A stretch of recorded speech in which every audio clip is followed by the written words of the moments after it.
Okay, good morning, everyone. Chair, we are now live on YouTube. You can start the meeting. Thank you. Thank you very much, Debbie. Good morning, everybody. Welcome to the East Devon District Council's virtual Strategic Planning Committee meeting for the 7th of October 2022. I'm your Chair, Councillor Paul Arnott. Based on the decision of the Council to continue meeting virtually until the 31st of October this year, may I remind both members and public attending or watching that this Council has delegated much of its decision-taking power to our senior officers. We'll continue to adhere as closely as possible to the procedural rules detailed in our Constitution. If we lose the connection, we'll try and get back in, but if after 15 minutes we can't, we'll reconvene at a later date. If members of the public will see the agenda, it's there on eastdevon.gov.uk, and we'll now start by doing a roll call of committee members here present. Thank you, Chair. If I can start with you, please, Councillor Arnott. Present. Thank you. Councillor Davey. Present. Thank you. Councillor Allen. Councillor Allen. Okay, I'll move on to Councillor Bailey's given her apologies. Councillor Blakey, I don't see you on the call. Councillor Chamberlain, please. Present. Thank you. Councillor Hayward, I don't see you on the call yet. Councillor Howe is not on the call yet. Councillor Ingham, please. Yes, I'm here. Present. Thank you. Thank you, Councillor Ingham. Councillor Lawrence, please. Present, thank you. Thank you. Councillor Ledger. Present, thank you, Debbie. Thank you. Councillor Moulding. Present, but we'll have to leave just after 11. Okay, thank you for letting me know. Councillor Pratt, please. Present, thank you. Thank you. Councillor Rylance, please. I'm here. Thank you. Councillor Skinner, please. Yes, yep, thank you. Great, thank you. Can I just check, Councillor Allen, that you've made it into the meeting? I finally got in. Yes, thank you. Thank you very much. And Councillor Howe. Sorry, late, but always the best, shall we say? Well, thank you very much, Councillor. So, Chair, I can confirm we're quorate. Back to you. Thank you. Thank you very much. Just looking at Councillor Skinner there, I hope he's okay. So yes, luckily I can't lip read either. So let us go to agenda item 1, public speaking, and we've got 2 speakers currently registered to speak on item 8, and a statement to be read as well. So can we go first to Councillor Alistair Bruce, speaking on behalf of Fennerton Parish Council. Thank you very much, Chair. I might say at the start I'm indebted to a resident of Fennerton for providing what I'm about to say in the main. On your agenda today, you were asked to endorse the consultation draft of the local plan, and specifically to make a recommendation on the scale of growth appropriate at Fennerton. The draft plan is to contain specific sites that have come forward in the HELAA and have initially been categorised as either preferred locations or second best sites for housing. For the rural village of Fennerton, the HELAA process identified potential for 42 houses at one preferred location and a surprising 442 houses at various second best sites. In total, these would represent an extraordinary 67% increase in housing numbers in the village. I would urge the committee to not go out to public consultation with these figures. A proposal for such growth in Fennerton would be completely contrary to the agreed strategy to achieve sustainable development in East Devon. Fennerton has the lowest jobs to workers ratio in the district. There is already extensive out commuting, most of it by private car. The very limited bus and rail capacity are inadequate to meet the needs of the working population.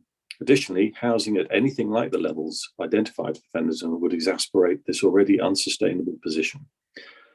Furthermore, with a school already at capacity, no medical facilities and one small shop in the village, housing growth will add further to the need for unsustainable car journeys. I would ask the committee to consider what is to be gained by consulting on housing numbers in a small rural village at a level which it already knows cannot be sustainable.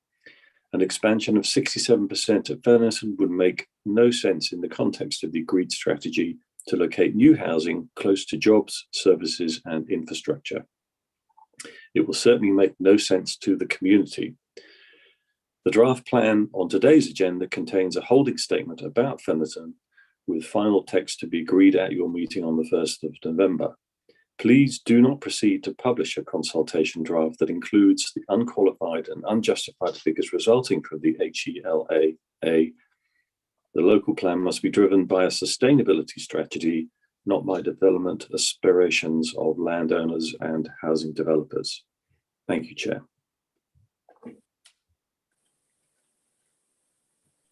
You're on mute, Chair. Thank you very much indeed for that, Alistair. Slightly unconventionally, and given that I'm minded, I know that you'll have to leave relatively soon.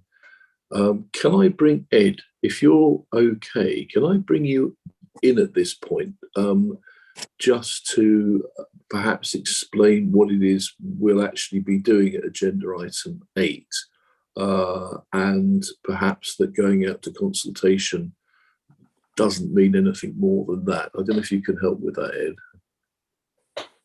Thank you, Chair. I mean, I foresee a discussion around the options, and obviously the options in terms of Wimple and Fennerton are to set a suitable level of growth that members think is appropriate in those locations and frame the consultation in that context.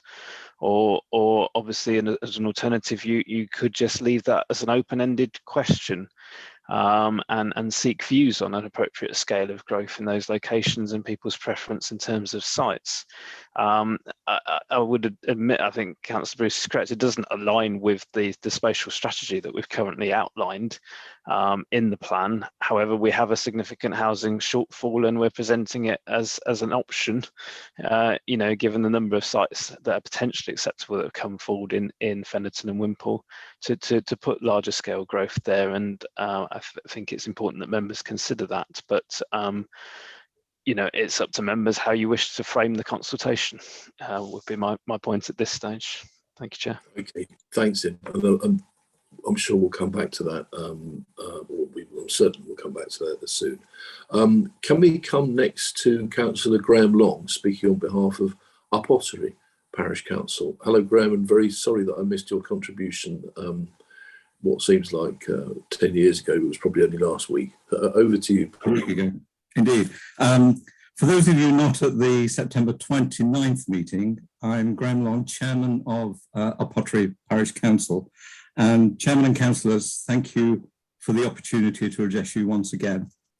Love her or loathe her, our new Prime Minister said on Wednesday that she has 3 objectives: growth, growth, growth.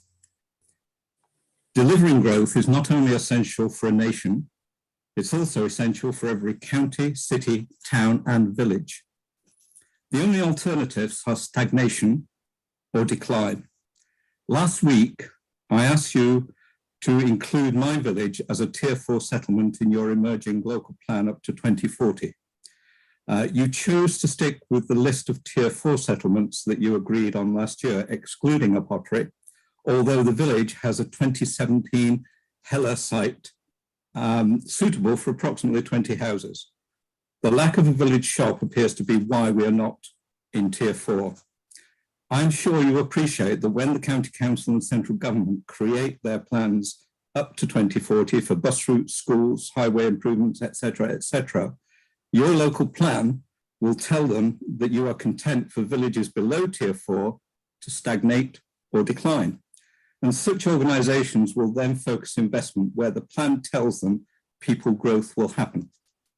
I've been looking through the minutes of your previous meetings, and on March the 8th this year, you debated 2 amendments to the settlement hierarchy put to you by Mr. Freeman. Option 1 was to consider including 4 settlements, including Up Ottery, in your Tier 4 list because, and I quote, they were previously not considered suitable, but were reasonably close to having comparatively greater level of services and facilities, end of quote. Option 2 was to consider a further 8 villages that had some missing key facilities. At the end of that agenda item, a motion was agreed, proposed by Councillor House, seconded by Councillor Davey, and clarified by the planning barrister, saying that no extension to Tier 4 would take place above that proposed at your February 8 meeting, but that the committee also acknowledged for the purpose of the local plan, a modest growth of 10% would be allowed. Councillors, I suggest to you, you have a mechanism here to include a pottery and possibly the 3 other option 1 villages as tier 4 settlements in the local plan without altering the settlement hierarchy. I call on you to allow a pottery to grow. Thank you for listening to me.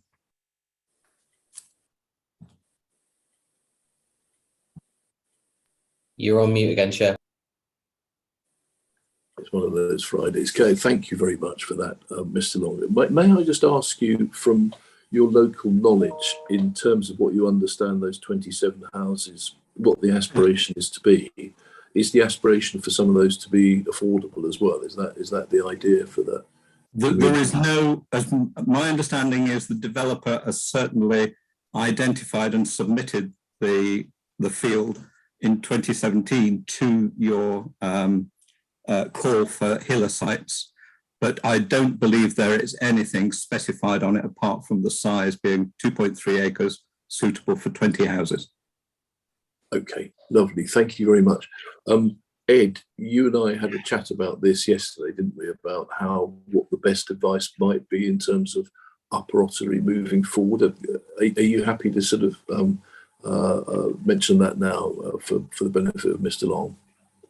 Can do, yes, Chair. I mean, as Mr. Long identifies, there was an option to increase the number of settlements in Tier 4, the settlement hierarchy that was considered by members in March. That did not go ahead, and hence the consultation draft of the plan that's in front of you today is on the basis of the assessment hierarchy that was agreed prior to that, with a motion that, well, a recommendation that that's consulted on, and obviously that can be revisited following that consultation if members wish to consider that issue again. Obviously, we've heard the views of Pottery, but the other 3 settlements, Collie Ford, Rockbeer and Woodbury Salterton, that were part of that option have equivalent level of services and facilities. And so to be consistent in terms of how we've applied the evidence, I think we would have to recommend as officers that all 4 of those settlements be included if that was the intention. And I don't know whether or not Collie Ford, Rockbeer and Woodbury Salterton would be so keen to be included in that. So I think that would be another reason to consult on things as they stand and review the situation post-consultation. I would, however, further make the point that the plan as drafted, and indeed the current local plan, does facilitate communities undertaking a neighbourhood plan or community-led development through a community land trust or other vehicle to bring forward development, even when they're not a settlement that has a built-up area boundary and is within Tier 4 of the settlement hierarchy. So the intention is never to allow communities and villages to stagnate and die on the vine, as it were. There are always opportunities for them to have growth if that is their intention, and they can demonstrate that that's a sustainable way forward for their community.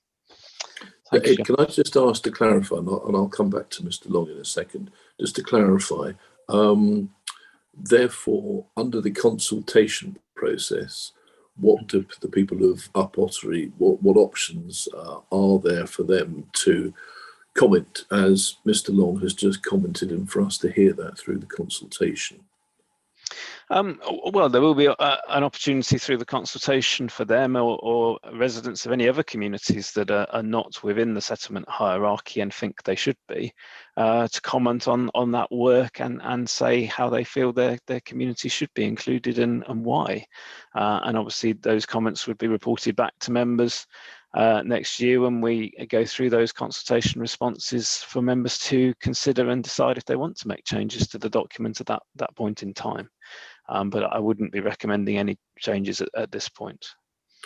Okay, I'll come back. I mean, I don't want to anticipate what Mr. Long's going to say. I suspect he's going to say that they're not very keen on doing this via a neighbourhood plan process, which would probably take 3 years anyway, wouldn't it? Or necessarily via CLT. But Mr. Long, I'm happy to come back to you for some comment on that. We knew when we actually started creating a neighbourhood plan back in 2016 that there was a site potentially that was going to be identified in 2017. As a village, we actually abandoned the neighbourhood plan because of the effort it required and the timescale and the fact that it would always have to be subservient to the local plan. But what I would just challenge a little bit here is Mr. Freeman is saying that if one of those settlements were included as part of that option one proposed back in March, then the other three automatically have to be. If they don't want to, why not ask them? I think at the last meeting, and I can't remember whether it was yourself or your deputy chair, Mr. Arnott, sorry, Councillor Arnott, said that one thing we must do throughout this process is take into account the views of people in East Devon. I'm giving you the views of people in East Devon, and a pottery certainly would like that growth that I talked about to go ahead. Okay, Ed, can I come back with another hypothetical? And thank you for that, Mr. Long. I mean, presumably, if the arguments are strong enough, and there is no such thing as a pottery in tier 4 or an extra tier 5 or anything, but a planning application comes forward in future, and it fits in with most of the policy, is it possible to bring something forward through that? Well, in that circumstance, if I'm understanding you correctly, an application wouldn't comply with our policy. So unless there were other material considerations that would justify approving permission, then it should be refused under the legislation. But as I say, if there are other material considerations and members feel a departure from policy is justified, then certainly planning committee could grant permission contrary to the local plan if they wish to. It's, there's no absolute reason why that couldn't happen if there are material considerations to outweigh the local plan. Okay, all right, thank you very much. Sorry, can't give you more satisfactory answers than that, Graham, but I would recommend please make a robust contribution through the consultation, because what goes out now, or in a month's time, it is not, the die is not cast. So let's keep having that discussion. Can we now go to back to either Debbie or Wendy, I think, who's going to read a contribution from Councillor Colin Brown. Yep, thank you, Chair. So this is from Councillor Colin Brown on item 8, and it reads as follows. At the strategic planning meeting on the 29th of September, there were a number of villages which spoke against having development and claimed they were unsustainable. The only village asking for a small number of houses was Upottery. The chair of Upottery Parish Council has spoken to this committee again, asking for small numbers of homes to be built in their village. In the past 15 years before the present local plan, 25 homes were built, of which about half were affordable. That is organic growth. What this village is asking for is for this committee to show the parish some respect and listen and agree to development taking place in the field opposite the village hall. The planning inspector, after having allowed appeals against East Devon planning officers in this village, stated that housing should be located where it will enhance or maintain the vitality of rural communities. Upottery has a pub which doubles as a shop where villagers can buy their daily essentials, and a regular bus service. It is also home to Otter Brewery, an internationally known company whose beer I have seen sold as far afield as Gibraltar. More importantly, it has a school which 3 years ago was extended and has places available for pupils. Please do not allow this village to stagnate. Please allow it to have the organic growth it needs for the benefit of the village. And that's a statement from Councillor Colin Brown. Thank you, Chair. Thank you very much indeed for that, Debbie. Ed, sorry to come back to you on this, but it is obviously an important issue.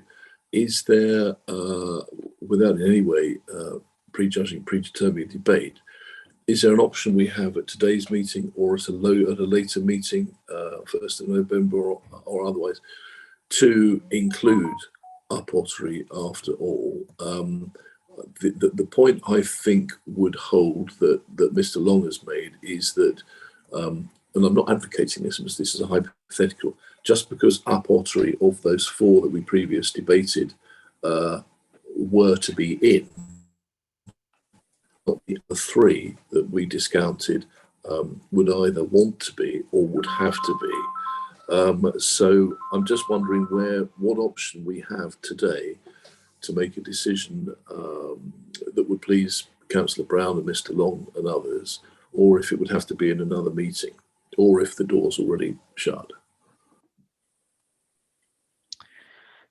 Thank you, Chair. Well, obviously all of this is within members' gift. All I would say from an officer's perspective is that there is a need for the local plan to be evidence-led.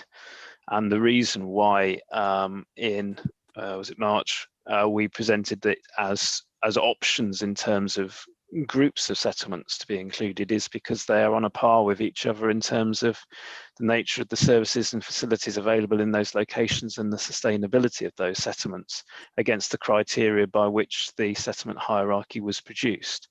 So if you simply include Up Ottery but not the other three settlements I mentioned, then there is an inconsistency in how we've applied the evidence that's been produced. Which is then a vulnerability in terms of the plan and its production and its soundness when it comes to examination of the plan at a later date. So I couldn't recommend to you that you include one settlement and not the other three. So that's why those options were presented in the way they were in March. If members want to revisit those options, then obviously that can be done, but it's not on the agenda for today's meeting. And I would question whether or not it would be appropriate to debate that without publicising that and giving the opportunity of representatives of those other three communities to make representations to you as well. But ultimately, this is all within members' gift. The plan is here for members to comment on and advise officers of how they wish to proceed. Final stupid question from me, Ed. Presumably, if in the fullness of time, the landowner came forward with and identified this as an exception site for affordable homes, that would be a different matter. It's not obviously not included as part of the local plan process, but it would be something that could be considered by the council. Well, I think the same issues apply. A rural exception site should still be in a sustainable location adjacent to a Tier 4 settlement, or so the same issues apply as I stated earlier in terms of an application coming forward by a developer. It would be a departure from the local plan, but it would be within the gift of planning committee to grant it as a departure from the local plan if they felt material considerations outweighed the policy position. Okay, thanks Ed very much for that. Councillor Ledger, please. Thanks very much, Chair. I just want to pick up on a point that Mr. Long raised in his speech. We resolved at a previous meeting, trying to find the date of it, on the 8th of March, regarding Tier 4 settlements, that the committee acknowledges for the purpose of preparing the local plan, modest growth represents no more than 10%, unless in exceptional circumstances or infrastructure comes alongside supported evidence, like a neighbourhood plan or infrastructure attachments with it. My question for Ed really on that point is, could that be part of an evidence base, or does it still have to link with a Tier 4 settlement? Could a Tier 4 settlement obviously represent 10% growth? Is that what we're trying to say with that resolution? And is that how you perceived it, Ed? Or is it villages outside of Tier 4 settlements can represent 10% growth across the local plan? Through you, Chair, I had interpreted that resolution of members as applying 10% to the Tier 4 settlements. I think this did come up at the previous meeting where there was a suggestion that it should also apply to the Tier 3 settlements. And if you recall, I'd presented a table that showed the percentage of growth at the Tier 4 settlements, but not those at Tier 3. I certainly hadn't interpreted it to mean 10% growth at all settlements. I had understood it to be those within the settlement hierarchy, particularly Tier 4. Okay, thank you very much, Ed. Thanks, Dan. Councillor Lawrence, please. Thank you, Chair. Yeah, we've already heard that we're low on sites, and we seem to be getting into an entrenched position where we're trying to force housing into Wimpole and Fennerton, and yet we've got other places that are available to build houses on that we're not even looking at. And I mean, I do appreciate the work that's gone into it, but when Ed says I wouldn't I wouldn't consider it at this stage. I mean, you know, why can't we consider it at this stage? I just don't understand. We're at quite a fluid stage of the local plan at the moment, and I think we're just getting entrenched in unnecessary work going forward to try to get the number of houses that we need. And I just think we should grasp every opportunity and not just turn it away because, you know, they don't have a supermarket or something. I mean, you know, we've already seen in the officer's report, you know, Wimple served by country lanes, low employment density, everybody has to travel out of the village, you know, and yet it's one of the areas that's being looked at to nearly double the size of the village. I don't understand it at all. Thank you. Thanks, Councillor Lawrence. We'll have a fulsome debate on that later, obviously, although just to remind everybody, the reason that Wimple and Fennerton are coming forward in this way is because of the amount of land that has been offered by the landowners there. It's not a proactive policy. Well, it isn't a policy of any kind from the council yet. Councillor Rylance. I'll just see if I can do a video. Yeah, thank you, Chair. So I just wanted to say that there are villages across East Devon that are quote unquote unsustainable, which is a word I absolutely detest because it makes, I think it's quite derogatory for villages, that they're actually producing their own rural exception sites. And if you go to Upton Pine, there's a lovely new development just on the edge of Upton Pine, which is a rural exception site. And now that's a tool available to any village. If they can demonstrate a need for social housing locally, then they can deliver those through a community land trust.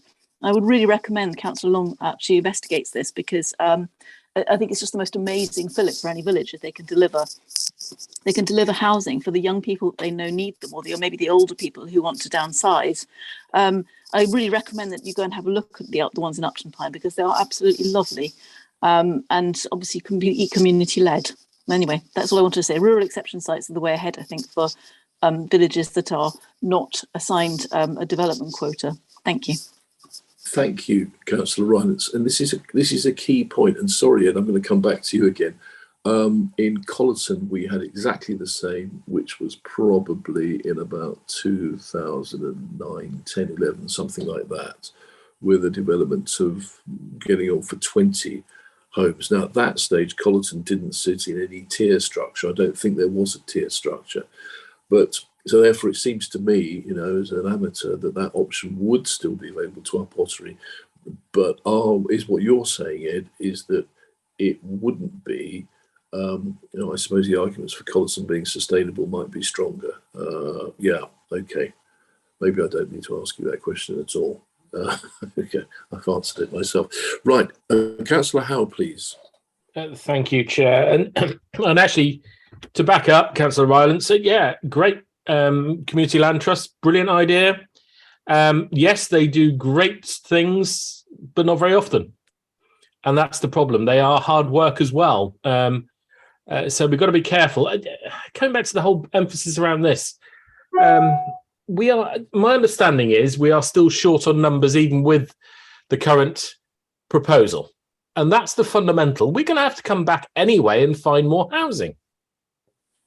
And yet we're currently still saying a community in particular, but in reality 4 communities, if we take Mr. Freeman at his word, and I've no doubt I'm not having a go at Mr. Freeman at all, really should be consulted on the possible prospects of being, you know, partly small development in those areas. Because if you don't consult them, they're not exactly many of them going to come back and say, oh yeah, that development's all right, or well, hell, we don't want that development, etc. But if you show them a proposal map, and you know, Fennerton and Wimple are not the only 2 that are under threat in this scenario, with something on it, then you've really got nothing to consult on. And that's the fundamental issue, is we really need to battle this. And I'm still confused how we can consult on a document that is short on numbers, excluding the windfalls, because I know we will have windfalls, and maybe Mr. Freeman can give us an estimate of what windfall numbers takes are up to, so what our actual shortfall will be, because that is the crux of this.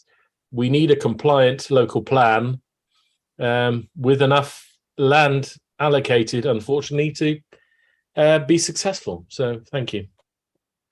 Thank you, Councillor Howe. From memory, I think, looking at these tier 4 ones, I think that both Woodbury, Salisbury and Collie Ford are pretty clear that they wouldn't particularly want to be consulted further.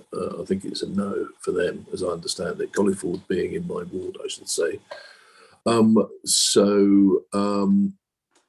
But it is difficult. Can we hold that thought for the moment and not come back to it quite yet? Let's get Councillor Davey and Councillor Skinner and then move on. Councillor Davey, please. Thanks, Chair. I'll be brief. And as you say, it is difficult. I understand the requirement or the need, the feeling that villages want to grow, and I've every sympathy for that. If they have space in their school, there's obviously space for families there. The problem is that and I know Councillor Rylance doesn't like the term, but it's the best we've got, is that these villages are not sustainable, and it just means that everybody is going to be using a car all the time to do their shopping, to get to work, to take, well, possibly not to take children to school, unless they decide that school isn't for their child and want to take it to the one down the road, which they often do. I think that's the reason why we have the settlement hierarchy that we do. And I think we do need to bear that in mind. We are trying to cut down on the amount of road traffic. That's the reason for the hierarchy that we have. And that's not just us, that's the NPPF is specifying that. So we need to have very good reasons for including those places. And they need to be able to demonstrate that there is a serious need for that housing and that it won't result in an increase in people simply commuting out of that village. Thank you, Ollie. And we're going to hear from Councillor Young in a minute. But one of the problems with the whole thing, isn't it, is more or less the collapse of the bus service. So a village that's identified as being sustainable because it has a bus service, the bus services seem to be disappearing and not coming back, which makes it very difficult for any community to basically moving forward prove that they're sustainable on the basis of public transport right now. I mean, I must say, it is quite right that Up Ottery, is not a place you want to get anywhere by bus, but I mean, you can get to Taunton, Homerton and so forth quite easily for work and whatever, but it is by public vehicle. I don't know, Mr. Long may get on his bicycle, I don't know, it's quite a challenge, but it's hard, this sustainability argument, I must say, on places like this. Councillor Skinner, please. And even more difficult, Chair, when we had a planning application in Plymtree, and I'm going to raise Plymtree as an example, whereby an application was refused because Plymtree was decided by us as an authority as an unsustainable village. That was overturned by the planning inspector because he said, well, it is a sustainable village. So here we go. Those views are open to interpretation.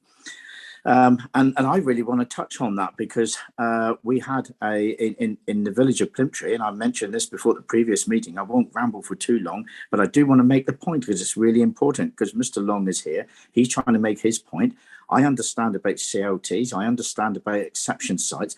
If anybody tries to make, I really like actually some members of this committee to actually, if wish they'd owned a piece of land and try and get a piece of planning permission in this authority, which when you think you're doing the right thing, and actually find how hard and difficult it is. It's not easy, and perhaps on occasion it shouldn't be easy because we do also want the balance between what is growth as what's seen by the villagers and by other people, and the growth which is actually required, which is what Councillor Howe touched on. Also backing against obviously wanting to protect the countryside and the environment, in whom are we building the houses for? And there comes a critical question: whom are we building the houses for? But in this particular case with Plymtree, only a week before last, we had a members' advisory board panel meeting, and members who sat at that meeting, and there were members that sat here now who also sat at that meeting, and you could see that actually there could have been some real good come from this piece of land. I don't actually think the scheme that put forward was the right scheme, but that wasn't what it was about. What it was about saying, here's a piece of land and here's a benefit to the village. Here's what could have been improved for the school. This is what we could have done for the car park, and had the opportunity, not for me or anybody else to say, but let it go to the village and have an opportunity. And I feel that was in some way, because of the tier system, that what it is, it's now then goes to consultation. I hear what you might say, Chair, and I know you're right. You don't have any choice in what you're going to say, and I know that. But the point is, we are at a point when some villages would just like the opportunity to have that say. If it doesn't come forward and it goes to the consultation, then it comes back. If it was just put in, it could be consulted and then it would be dealt with. And that's not what's happening here. And in some ways, I feel a little bit like the input from ward members who live and breathe in these areas, and I've been representing my wards for 23 years, are almost dismissed through the planning system to a degree by what officers' interpretation of what these villages need or want. Officers are from the outside looking in. I've lived and breathed in these villages for many, many, many years. And I want the people to have an opportunity to have their say. And through the consultation process, again, it didn't need to be that way. If we could have involved some of those villages that would have partook into this debate, and when you bring it in, the point that Councillor Howe made earlier, which is absolutely right, if there was something there to consult on, that's what gets the juices going of people to actually get involved in the debate. If there isn't, and you've got to sort of drive it through and all the rest of it, you get ooh, ah, and then end up nothing necessarily happens, and it just gets driven by the developer, and then he comes up against a hard place in a rock with our planners, and that's not where we want to be. I want to be in a better place than that. Thank you. No doubt we debate it later anyway. Thank you very much. Thank you, Councillor Skinner. And I'm sure this will definitely come up again. So let's just wind that uppottery item up for the time being. Thank you very much, Councillor Long and Councillor Brown, for your contributions as well. We've got one more, and forgive me, Debbie, I should have mentioned this to you before. We have one more councillor coming into public speaking, which I did mention this to Ed yesterday, Councillor Young, who's responding to national events. Councillor Young, please. Thank you, Chair, for allowing me to speak. Following on from the Wednesday Cabinet meeting, where it was agreed to write to our local MPs regarding the government's reported proposals on ripping up some of our most important nature protections. The proposal to scrap the retained EU law on habitat regulations, which safeguards our most important wildlife and wild places. Also, the proposals for new investment zones, included in this new so-called growth plan, could also tear up the fundamental legal protections for wildlife in the UK. This is totally at odds to our local aims and objectives for our countryside. This council is seeking to achieve, through our council plan and climate change strategy and our new local plan, the highest possible protection to our nature-rich countryside. Therefore, as portfolio holder for Coast, Country and Environment, I have major concerns now that the government proposed U-turn on these green issues will severely impact on our local environment targets. Our new draft local plan, with its high level of environmental designations that we are seeking to protect and, where possible, enhance, seems now to be at odds to the government stripping away any environmental protection. That's why I supported to involve our local MPs to seek their support regarding our concerns. However, my question to our officers at strategic meeting today is, how would our strategies, policies and proposals for protecting our countryside stand as it appears that they will be at odds with the government's proposals? The second issue is regarding buses. Whilst we plan more and more houses and employment, it seems that our bus services are diminishing. It's reported that they are not being used and therefore not profitable. Basically, use them or lose them. My village, along with Exmouth, has lost its only link to the west of the district. That's where all the development is being proposed and where most of the employment is being proposed. Limston's bus service has changed, and the bus only goes backwards and forwards to Exmouth. Our bus services are so expensive now, pricing themselves out, and it seems that the only people using them are the ones with the bus pass, including me. The consequence, people use cars to travel, the total opposite to our green agenda. With many of our site assessments for our local plan being determined by its location to a bus stop, but how long is that bus stop going to stay? How can we get our residents to go green when the transport provision is being trashed? How can we turn it around so that the public transport is working with us rather than against our green agenda? Thank you. Thank you very much, Councillor Young. I think the buses issue raised a series of rhetorical questions. The earlier item about what the effect could be on habitats of the various new strategies that have been floated, but of course haven't gone anywhere yet. It is a hypothetical, but I mean, Ed, are you happy just to sort of play hypotheticals on that for a minute, as far as your understanding is at this stage about where this may be going? Yes, thank you, Chair. I mean, my take on all of this is that all we can do is prepare a plan based on the legislation as it stands today and as government guidance stands today in terms of the NPPF and the planning practice guidance. There are all sorts of things being talked about by government, as I understand it, in terms of changes to environmental legislation, changes to the standard method for calculating housing need, changes to the 5-year land supply requirements. All of these things are being talked about to radical changes to the planning system that might negate the need for us to produce a plan even in this format. So I can only work on the legislation and guidance that exists today, obviously with one eye on what might happen in the future. But I don't think we should be changing what we're doing because of changes that are being considered by government. Even if legislation were to change, that could take a significant amount of time to actually go through as revised legislation and could see numerous changes along the way. So I think all we can do is carry on along the path where we're currently ploughing, as it were. Thank you. Thanks, Ed.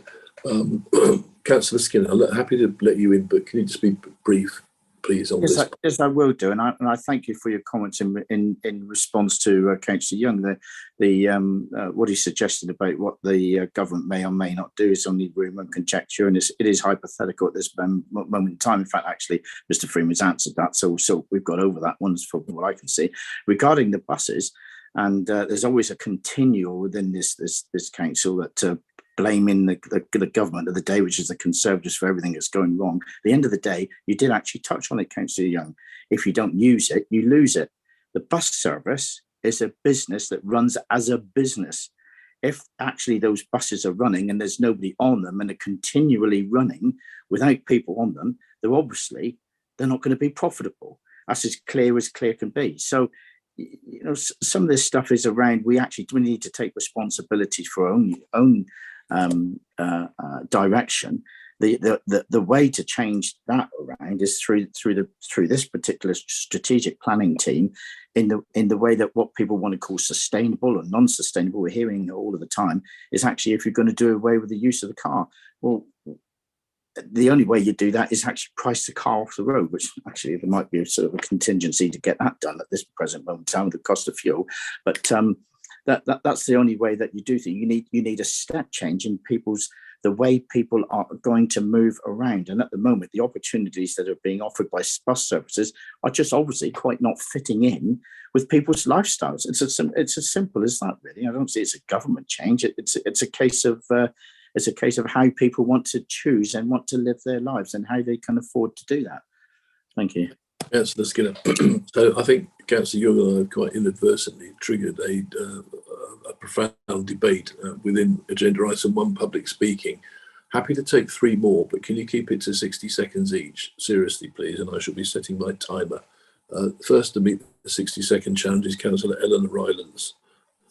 Thank you. So I just wanted to say that, you know, we're hinging part of our strategic planning policy on something that is completely outside our control. Obviously, I'm about to disagree with Councillor Skinner, because if free market economics worked as applied to bus services, then they would still be running, wouldn't they? Because they would be offering what people wanted. They're not actually offering what people want and need, and they're doing it at too high a price, and therefore the routes are becoming unviable.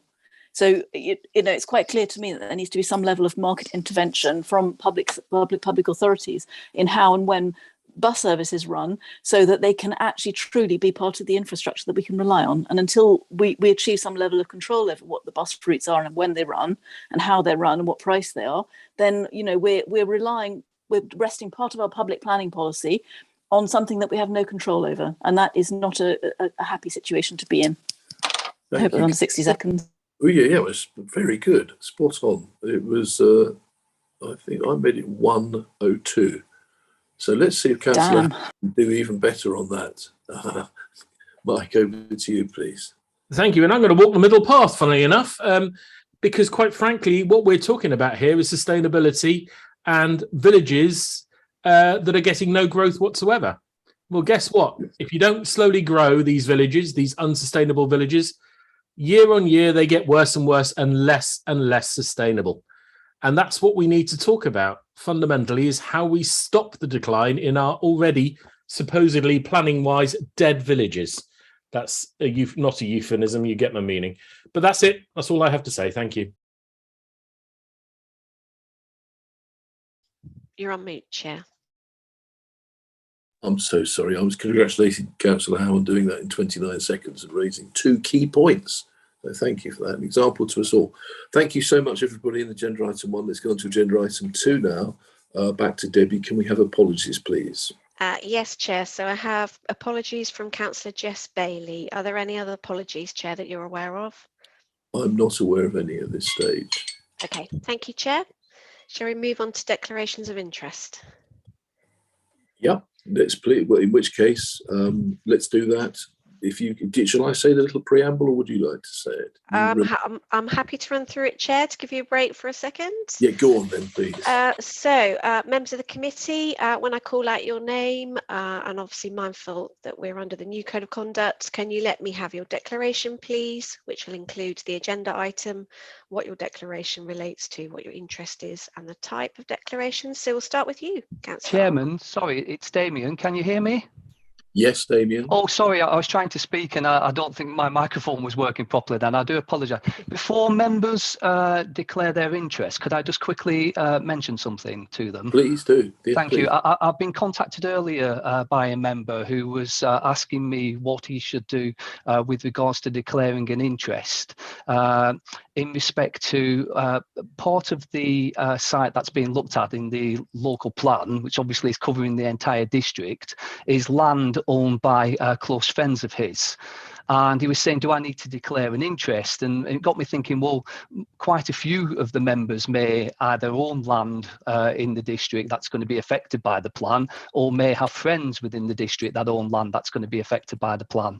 Now, at this stage, if that's the case, I think the best way to look at this is to say, well, it would be an effects NRI that you would be declaring, but then you'd have to look at whether you were prejudiced in taking part in the vote. And I think at this stage, it's probably fair to say for most members, unless they do feel strongly that they have been prejudiced and that in any way that they would be more affected, then I think it's fair for them just to say that they will declare an effects NRI, and then they can still take part in the discussion and the vote. If they do think their judgment would be clouded, then obviously they'd have to declare an effects and prejudicial NRI, but it's probably going to preclude them from voting on the entirety of adopting the plan at this stage, well, the consultation on the plan at this stage. Is that clear? Have I explained it? Well, can I ask for a little bit more clarification there? These things always come down. This is the problem with the system, isn't it? to the member's own judgment at the end of the day. But isn't the member also, and I think it's worth mentioning, meant to be mindful of the perception of the public as well, of course, in making that decision? Let's say, for sake of argument, I own 1,000 acres and I'm just going to blah blah blah. I don't, sadly, but insist on carrying on because I think my judgment won't be. Then the public will perhaps look at me and have serious questions. So I should be thinking about that, shouldn't I? That's exactly correct, Chair. I mean, you know, that's why it is ultimately the member's decision. But in this particular case, you know, if it was a parcel of land that was owned by a close associate and they didn't think their judgment was clouded, then at least they put their mind to it and, you know, they can declare that interest. Whether somebody else would ultimately challenge them if they did, you know, consider that their judgment would have been clouded, that's something they've got to consider when they're declaring. I hope that helps, because I think, as I say, it may well affect all of the members now when they're going to give their declarations. So I wanted just to say it at the outset so that everybody was aware and it was in their minds before they made their declarations. Thank you, Chair. Thank you very much. All right, so back to you, Debbie, please, to take us through the roll. Okay, so we'll start with you, Chair, please. Any declarations? None. Thank you. Thank you. Councillor Davey, please. Think an affects NRI as an Exmouth Town Councillor because development in Exmouth could impact on Exmouth Town Council's operations and income.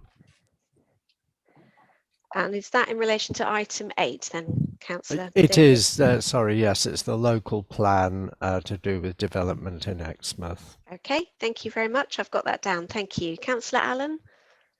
None to declare. Thank you. Councillor Chamberlain? Thanks, Debbie. I would probably have to do an effects NRI. I'm not biased on anything, only because I do know some people who own some land that could be in the local plan, so I'll just declare it that way, but only by sort of 2050.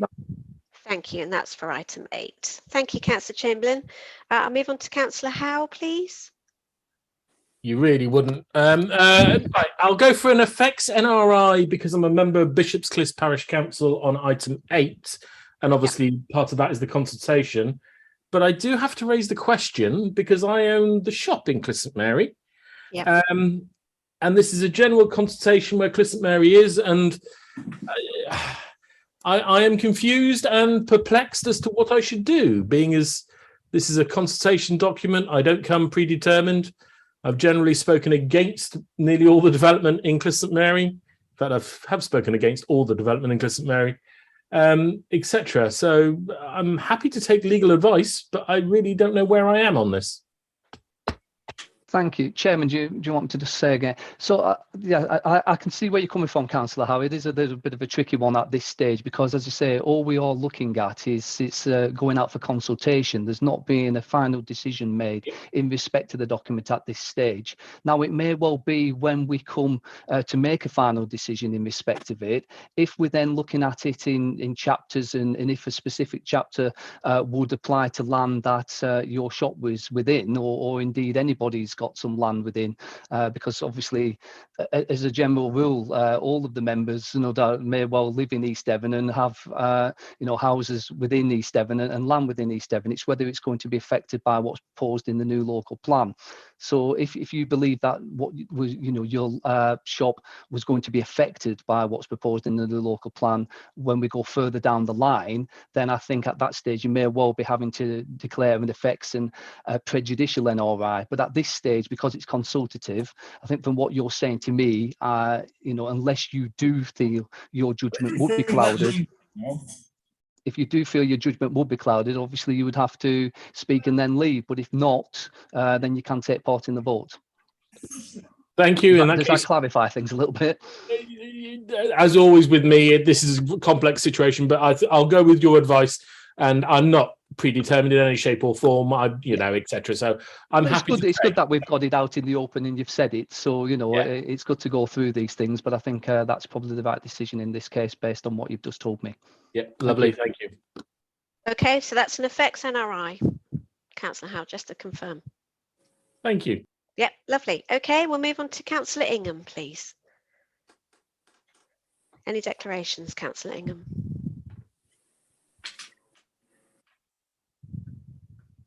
Councillor Ingham, are you there? No? Okay, I'll come back to Councillor Ingham. Councillor Lawrence, please, any declarations? Just an effects NRI as a ward member for Wimple and Rockbere, but no predetermined. Thank you. Okay, thank you very much. Move on to Councillor Ledger, please. Any declarations? Yeah, so I've got two. So as a member of Seaton Town Council, we'll be consulted on this, but that's an effects NRI, Yep. item 8. And then one of the sites, Seaton 02, is about 30 yards that way. So I'm a neighbour to one of the sites, but again, because it's the consultative, it's an effects NRI. Okay, thank you very much. Moving on to Councillor Moulding, any declarations, please? None. Thank you very much, Councillor Moulding. Councillor Pratt, any declarations, please? No interest to declare, Debbie. Thank you. Councillor Rylance, please. I do not think I have any declarations. Thank you. Councillor Skinner, please. Yes, and I'm the culprit who rang Damien, obviously, this morning, trying to clear my position, make sure I knew what it was, and not Councillor Howe. It's always difficult in these things. So the advice I've been given is to, and I work on, is an effects NRI in respect of the new town potential as a close friends of mine, and it's to do with item number 8. Thank you very much. I'll go back to Councillor Ingham, please. Have you got any declarations? Okay, we seem to have lost Councillor Ingham. So, Chair, we'll conclude declaration pulling for the committee at this point. Are there any other members who are in the meeting who wish to make a declaration? If you can raise your electronic hand. Thanks, Debbie. Can I think since the excellent clerk, Councillor Ledger, has set the bar very high for people who are members of town or parish councils, and he said that he would be, as a Seaton councillor, consulted in regard to the local plan. Then as a Colleton parish councillor, so will I suppose. So I'll declare an effects NRI for that as well. Okay, thank you. I've got that down. So I don't see any other hands raised, Chair, so I don't think there are any other members who wish to make a declaration. So we will move on to the next Agenda item 4. Chair. Yeah. Yes, Thank you. Emergency, there are none. Thank you very much. Agenda item 5, confidential or exempt items, there are none. And agenda item 6, the validation of planning and related applications, the adoption of the local requirements list, and a report from Ed, please. So thank you, Chair. This first item is more of a sort of operational issue, really, in the sense that members may well be aware that there are national validation requirements for planning applications, so information that applicants have to submit for us to be able to consider their application. The legislation also allows us to have a local validation checklist, which puts in more detailed requirements to suit local circumstances, basically, of information that we need to assess different types of applications. We've had one of these for some time. It was last considered by Strategic Planning Committee in August 2019. However, the legislation requires us to review that every 2 years, and obviously we've realised that we're long over 2 years, and we haven't done that. One of our main agents has picked up on that and is now declining to submit the information requirements. And so this report is basically saying that we've done a light touch review of the document. We did a very comprehensive review in 2019. We've done a light touch review this time, and we think that the requirements stated in 2019 are still relevant, reasonable and necessary for us to have the information necessary to determine applications. And so the report is asking members to re-adopt that validation checklist so that it remains up to date and we can require the information requirements detailed in that document. It will have to be reviewed again once we're further advanced with the local plan, as members may appreciate, with things like biodiversity net gain coming in and other requirements. There will be a change in the information requirements we'll need to require in the not too distant future, but for the moment, I think these requirements are what's necessary. So I would make the recommendation that the information and requirements in the document, information required with planning and associated applications, be re-adopted and republished immediately for development management purposes. Thank you, Chair. Thank you very much, Ed. Just for starters, I'm happy to propose that from the chair, just to get us going on that. Councillor Skinner, please.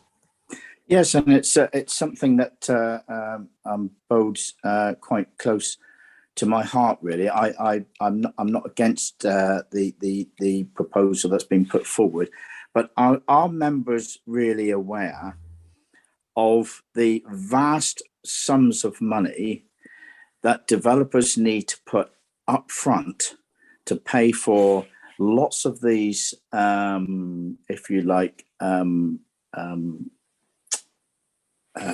surveys, and that to be done for this, that, and t'other, and then coming back and doing this, that, and the other. At times, thousands and thousands of pounds are put up on the back of a wing and a prayer that you may or may not get a planning application. Now, there may very well be members in this room, and I can imagine there would be, say, well, that's the risk of taking on development and all the rest of it. But what we're moving into choppy times in going forward. And I would like to just ask Ed on what I would like to see move forward more would be a move towards a sort of a red line application that is a principle set application that is put forward on the basis, like outline applications are done, some applications are done at the moment. And lots of the principles, what could be established in what you call a watered down type of application, that the cost of achieving that is far less for developers to understand whether or not the applications that they're going to make in actual fact are going to hold any water. So rather than spending out thousands and thousands onto surveys that when you get the application up and then it all falls and that money is wasted. Now, anybody who understands the commerciality around planning applications would understand that the cost of a site and everything else that goes into it is all added on. Let's just call it housing at this moment in time, because we're talking predominantly housing. It all goes to the cost of the housing of that particular scheme.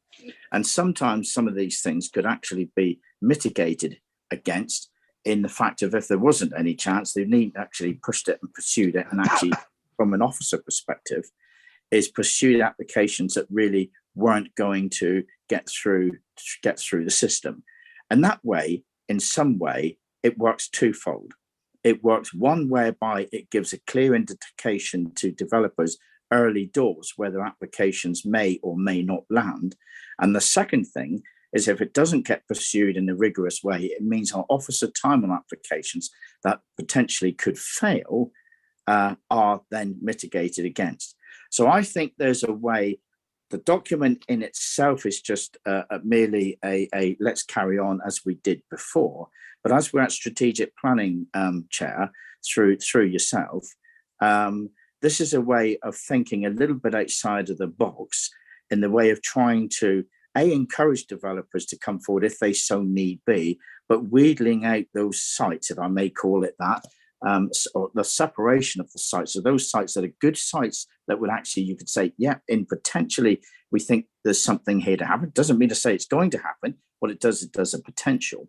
And what it does also mean, it means then that costs are mitigated against development companies who put lots and lots of costs out there, and then potentially they fail. And I think it's a way of thinking a little bit more outside of the box. And I realize there'll be some members won't think like that. But I don't look at developers, to me, as been muted in these so within council chambers as the enemy. I see developers as partners. And what we see as developers is getting the best out of developers, getting the best out of building communities. And I think this way just helps to sort that out. So, and I think it actually helps our planning system, and in the fact that it wouldn't give us wasted hours of work when we could be working on the things that are going to be proactive rather than those that don't. I'll throw that out there for discussion and debate. Thank you. Thank you very much indeed, Councillor Skinner. Councillor Faithful, please. Thank you, Chair. Was it on page 23? and I think the sewage is covered. How do we know when we're getting reports that I mean, we just had a major discussion, I think it was it Tuesday, about all this sewage issues. I think this is where Mr. Freeman was saying we could actually do something about it rather than a consultation. How do we know how reliable the reports are when they're saying they've got, if the reports are not, there's going to be sufficient sewage capacity to take all this stuff? And, you know, how do we know? I'm not quite sure I think, do you get what I'm trying to get at? I think I understand, Kaz. In a sense, perhaps what you're saying is, at this stage in an application process, can we always take at face value the sort of self-certified information that's coming round about the sustainability of the sewage on a scheme? If it's just the developer saying it, having appointed somebody, to say that. Is that what you're saying in a way? I mean, it's also South West Water. They've just been fined for not doing what they're supposed to be doing. So, like you say, is it take things on face value, or what? How much evidence can we require? I think is what we're saying. Okay. I was also concerned about the healthcare provision as well, which is on page 28, I think it is, because you don't seem to say much about healthcare provision. It's all about being healthy, but it's not necessarily about healthcare provision. I don't see it on there unless I'm mistaken. Thank you, Chair. Okay, thank you very much for that, Councillor Faithful. Next, please, coming to Councillor Rylands. Thank you, Chair. I hope we can keep this under 60 seconds. Our job is not to consider the needs. 60 seconds, that was just for that previous I know.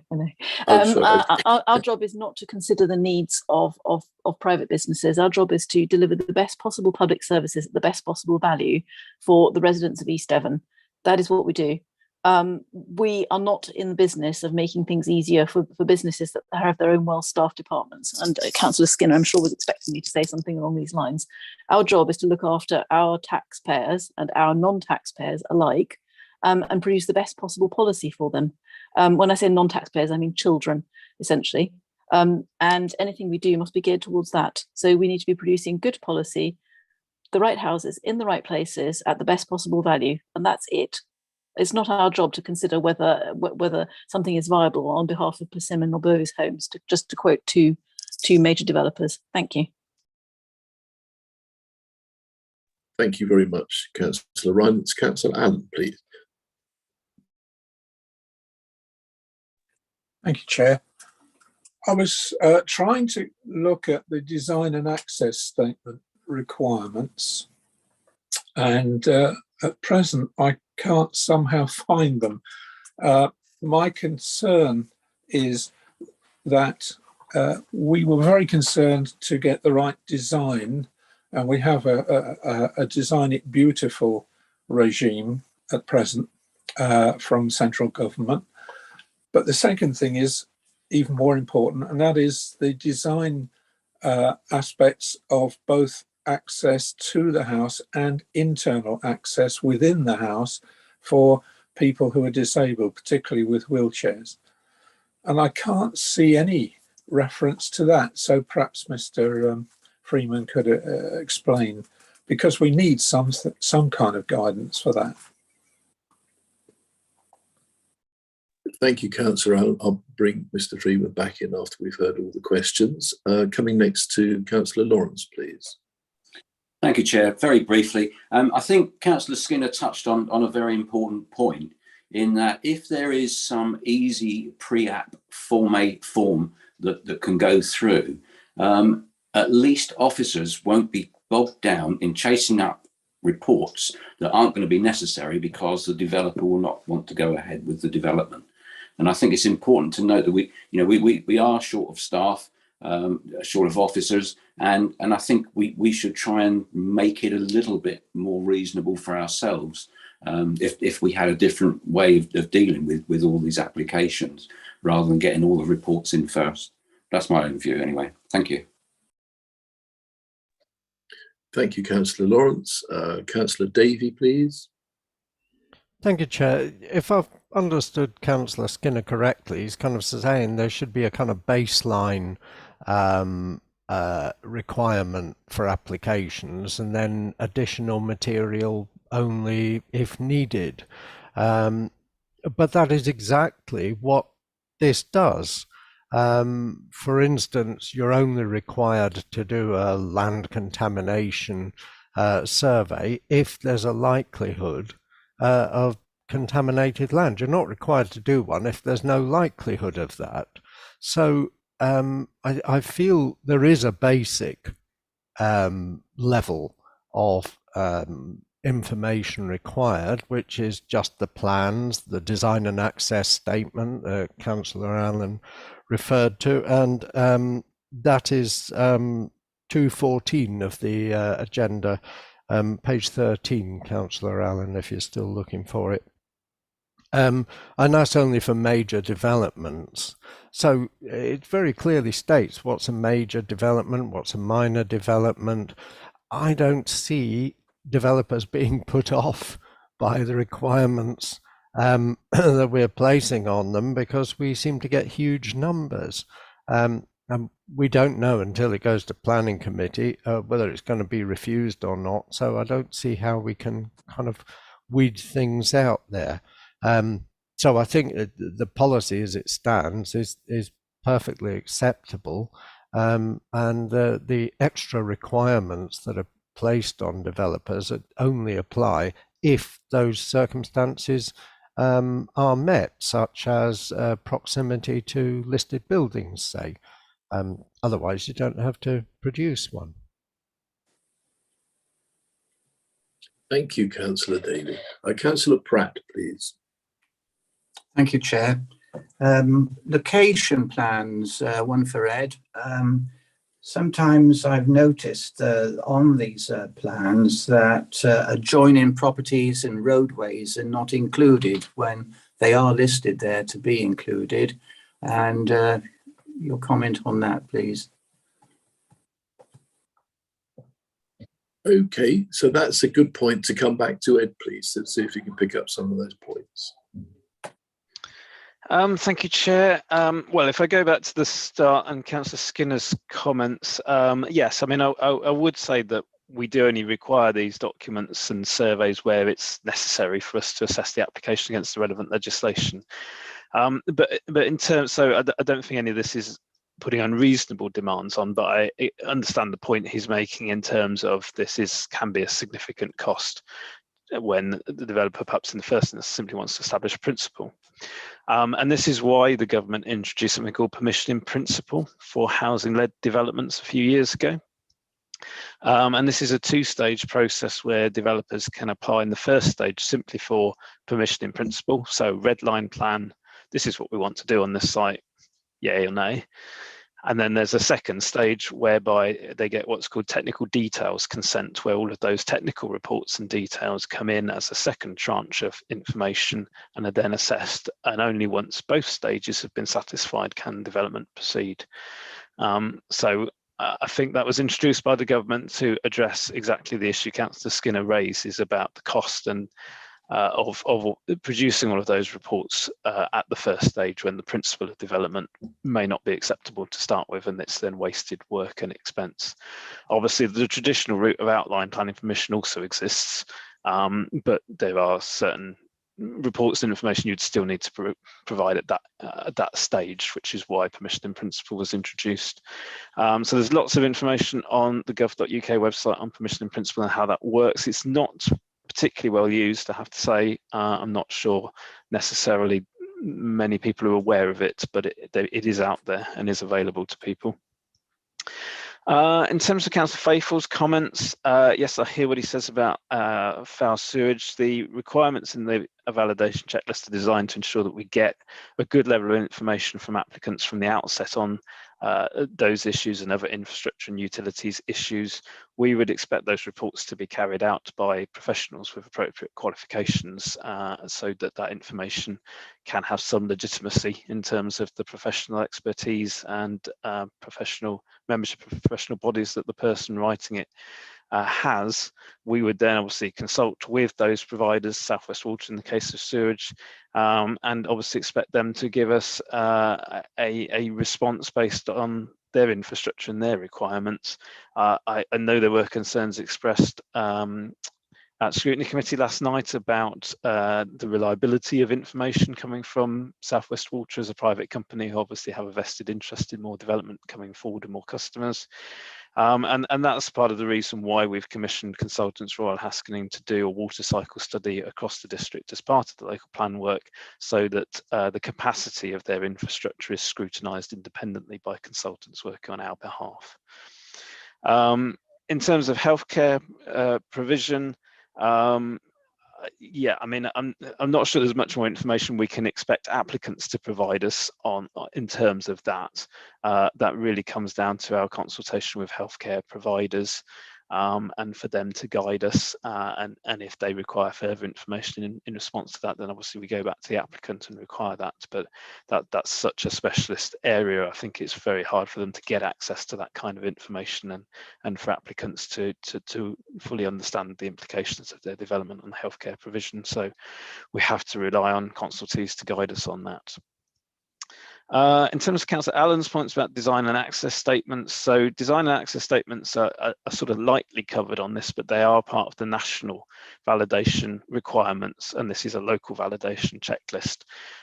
So the intention wasn't to duplicate what's in the national requirements that are all published on the government's website, but those requirements do include demonstrating suitable access arrangements for those with disabilities or mobility difficulties, and all other access requirements to the proposed development.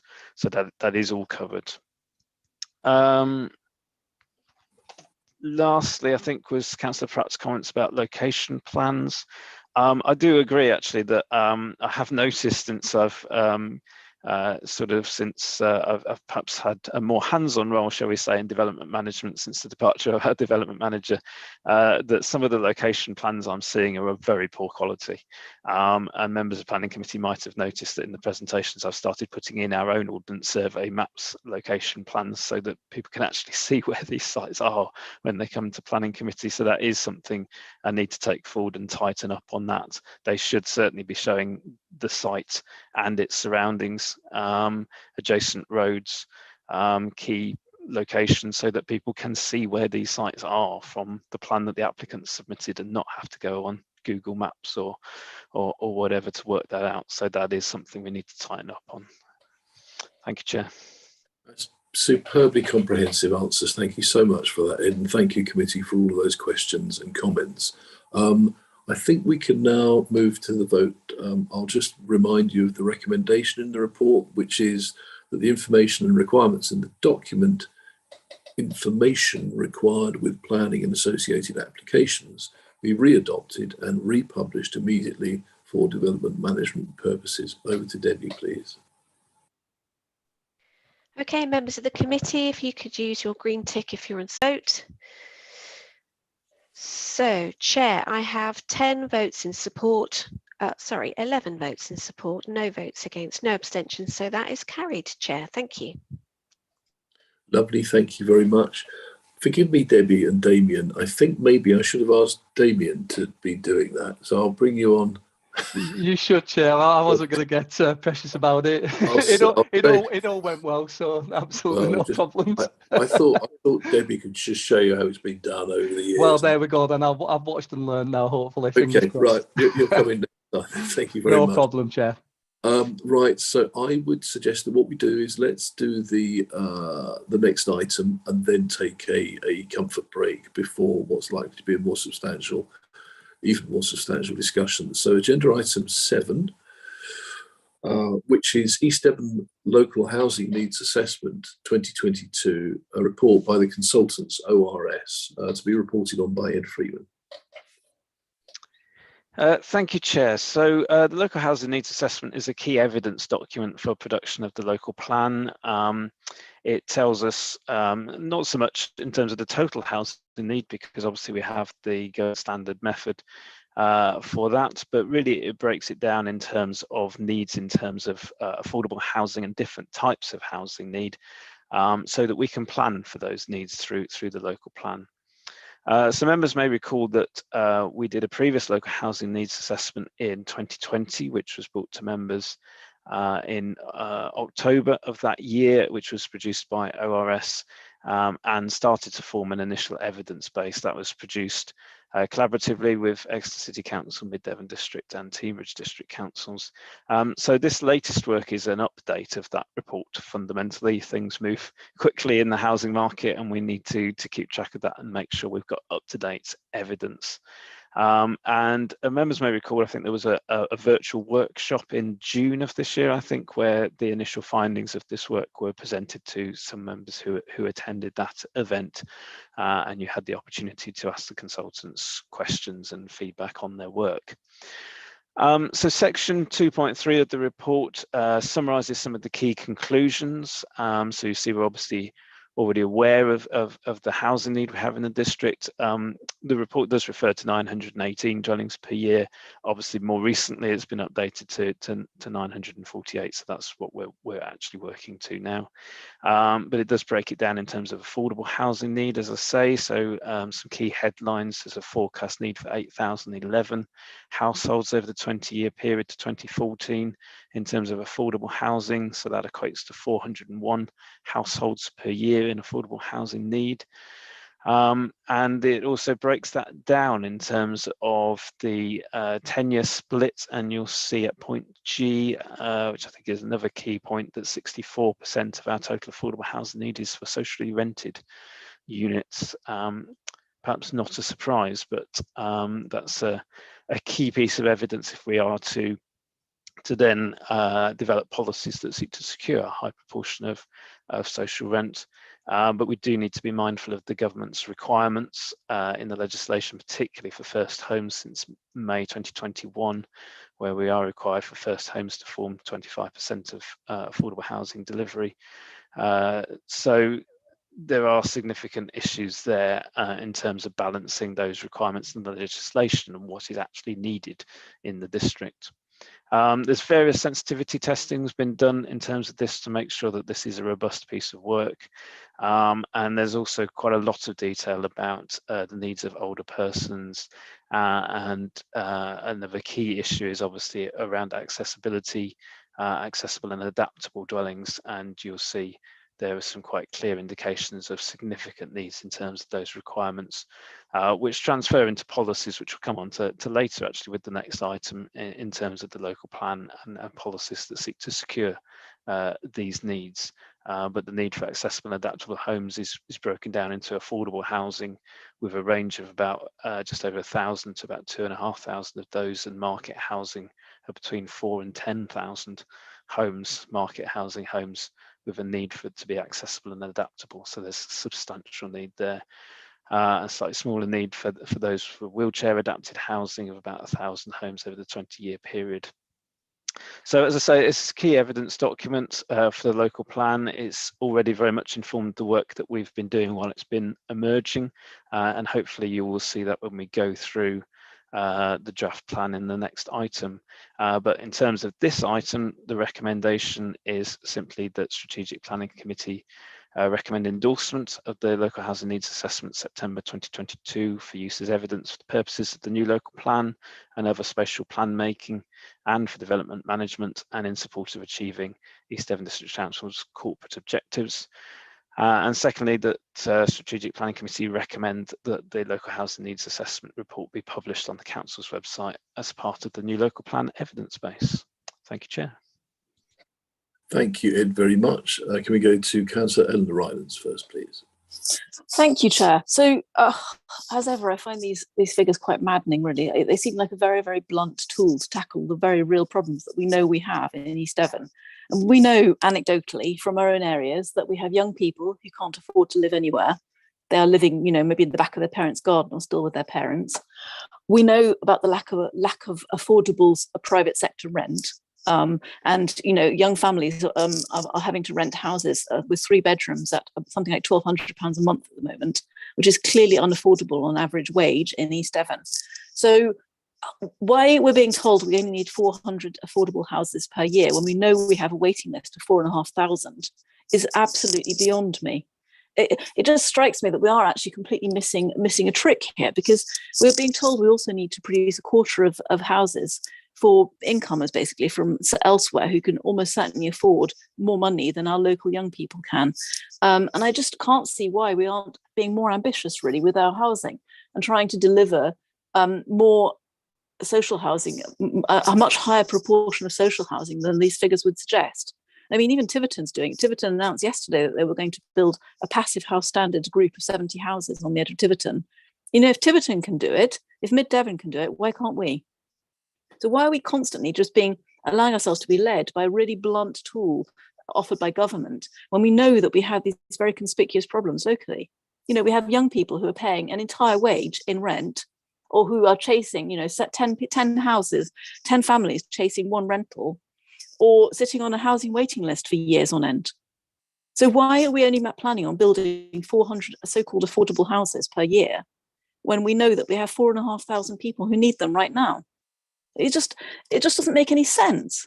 It doesn't make any sense to me. Why are we not delivering a lot more of our housing target as social houses? It would actually, tidy up 2 birds with 1 stone. We'd be able to meet our housing target and also deliver the houses that our local people need. Instead of which, we're having to plan for people who have got massively more buying power, being able to blow in from elsewhere with a massive budget and, perversely drive up the cost of houses. The housing affordability ratio has barely changed in the last 15 years. And we've been building flat out for that time. So where are we going to put our young people as they grow up, leave home and want to set up their own families? Because at the moment, I don't see a satisfactory answer for that. If you're paying private sector rent, you literally do not have the spare money in your budget to gather the amount that it takes to put down a deposit on any kind of owned home at the moment. And I mean, I think those of us around the table who have young adult children are possibly more acutely aware of this. That our young people are actually essentially been sold down the river at the moment. They have maybe when we at home. Eleanor, I think you're coming to a 3 times average salary. Find somewhere who can afford to find a job that will actually pay them a sort of year-round salary. Eleanor, I might have to ask you to stop just there because your video is freezing at this stage. Yeah, sorry, have I frozen? I'll turn off the video. When did you leave me? Which part of my rant did you hit stop hearing? 4 or 5 minutes ago. No, oh dear. No, about 15 seconds ago. But we heard it. I was just 4 or 5 minutes ago. No, I'm joking. Oh, that's how long it takes. Is this going via the moon or something? Okay, well, basically, No, we did hear you until about 10 seconds ago. I promise well, nearly. It's westward, isn't it? Yeah. Better broadband for all. We should be delivering social housing, properly affordable housing, a lot more of it, and also considering the place in our local housing. And now we've lost you altogether, Eleanor. So sorry about that. Let's go to Mike Howe, Councillor Howe, please. Thank you. I don't know where to stay. I mean, obviously, we are in a problem with this. I'll start with the question first, because although this document is fine, we've seen them before, we've experienced them, and we've got a habit for the local plan. This doesn't change the fact that I was arguing about the other day of where this social housing needs to be, where the demands are, and it just gives a carte blanche over the whole of East Devon. So what if you've got an elderly relative in Budleigh, let's say, because using one of my favourite examples, and you can't afford to stay near them to look after them or anything else, but we'll deliver the affordable housing right beside Exeter at Pinhoe or somewhere like that. It doesn't help. We need it. It's essential, but we need to go further in understanding where people want and need to live, to stay with their jobs, with their family and everything else in close confinement, so we can actually go back to some good old values while also being quite modern in the world. With a reference to Councillor Rylance, of course, developers have got to make a profit, otherwise we won't get any social housing. The other alternative is this council builds. And I know Councillor Ledger's here, and I'll pick that up in a minute. And I'm glad he's heading that department, because hopefully he'll get somewhere with it. Back to the old days when we did deliver. But then you've got Exeter. And last year, Exeter delivered 6 homes. So let's not, pat ourselves on the back, but let's not beat ourselves up about it either. Because by far, if you want social housing at present, the worst place you can be is in Exeter. So, we need to support our communities. We need to do what we need, but let's understand it in the whole of what we're trying to do. And this is great for the local plan, but we need to be more in depth about where people actually need and want to be. Thank you.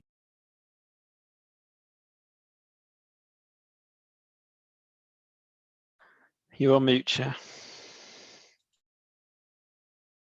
Thanks, Ed. I think that brings in Councillor Ledger to the stage then. Thanks very much, Chair. I'm going to focus, I'll touch on what Councillor Howe just said in a second, but I'll focus mainly on the planning side of things, because I think you can split the housing need into what the housing actually need, what our district actually needs, and then what we're delivering as social and affordable housing from the planning system itself. And Ed, I just want to, so from the report, it says that we've got a housing need of 64% social rent and then 13% affordable rent. I want to kind of equate that to Cranbrook. So in the Cranbrook plan, we say just a flat figure of we want 70% from affordable and social rents. Now, do we go even further than that with our discussions with developers in stating that we'd wish for a higher proportion of social rent? Because I can't see it in any of the policies we currently have or in the Cranbrook plan that we submitted a few years ago. So I would like to see that, if that's the case, I would like to see that as a policy coming through the local plan, that we are quite specific. If we are looking to actually tackle this need, there is a need for increased amounts of social rent houses compared to affordable rent, because there's a large difference. And obviously, if we're looking to actually tackle our housing need, that would be one of the easiest ways to do it.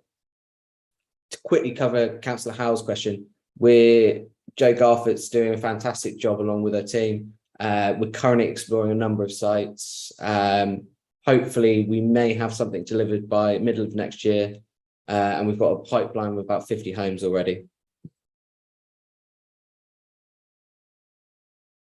Which is some good news. So that's very, very good to hear. Thank you for that, Councillor Ledger. Coming next, please, to Councillor Skinner. Oh, I tell you what, I won't do that. I'll come to Councillor Moulding. Sorry, Phil, because I know Councillor Moulding said he had to leave around about now. Okay. So Councillor Moulding, please. Very kind, Leader. Thank you very much. And yes, I'm looking at the figures for social and affordable housing. And remember, not too long ago, when our target was 40%, rather than, I think this states 19%, but recently we've been going to 20%.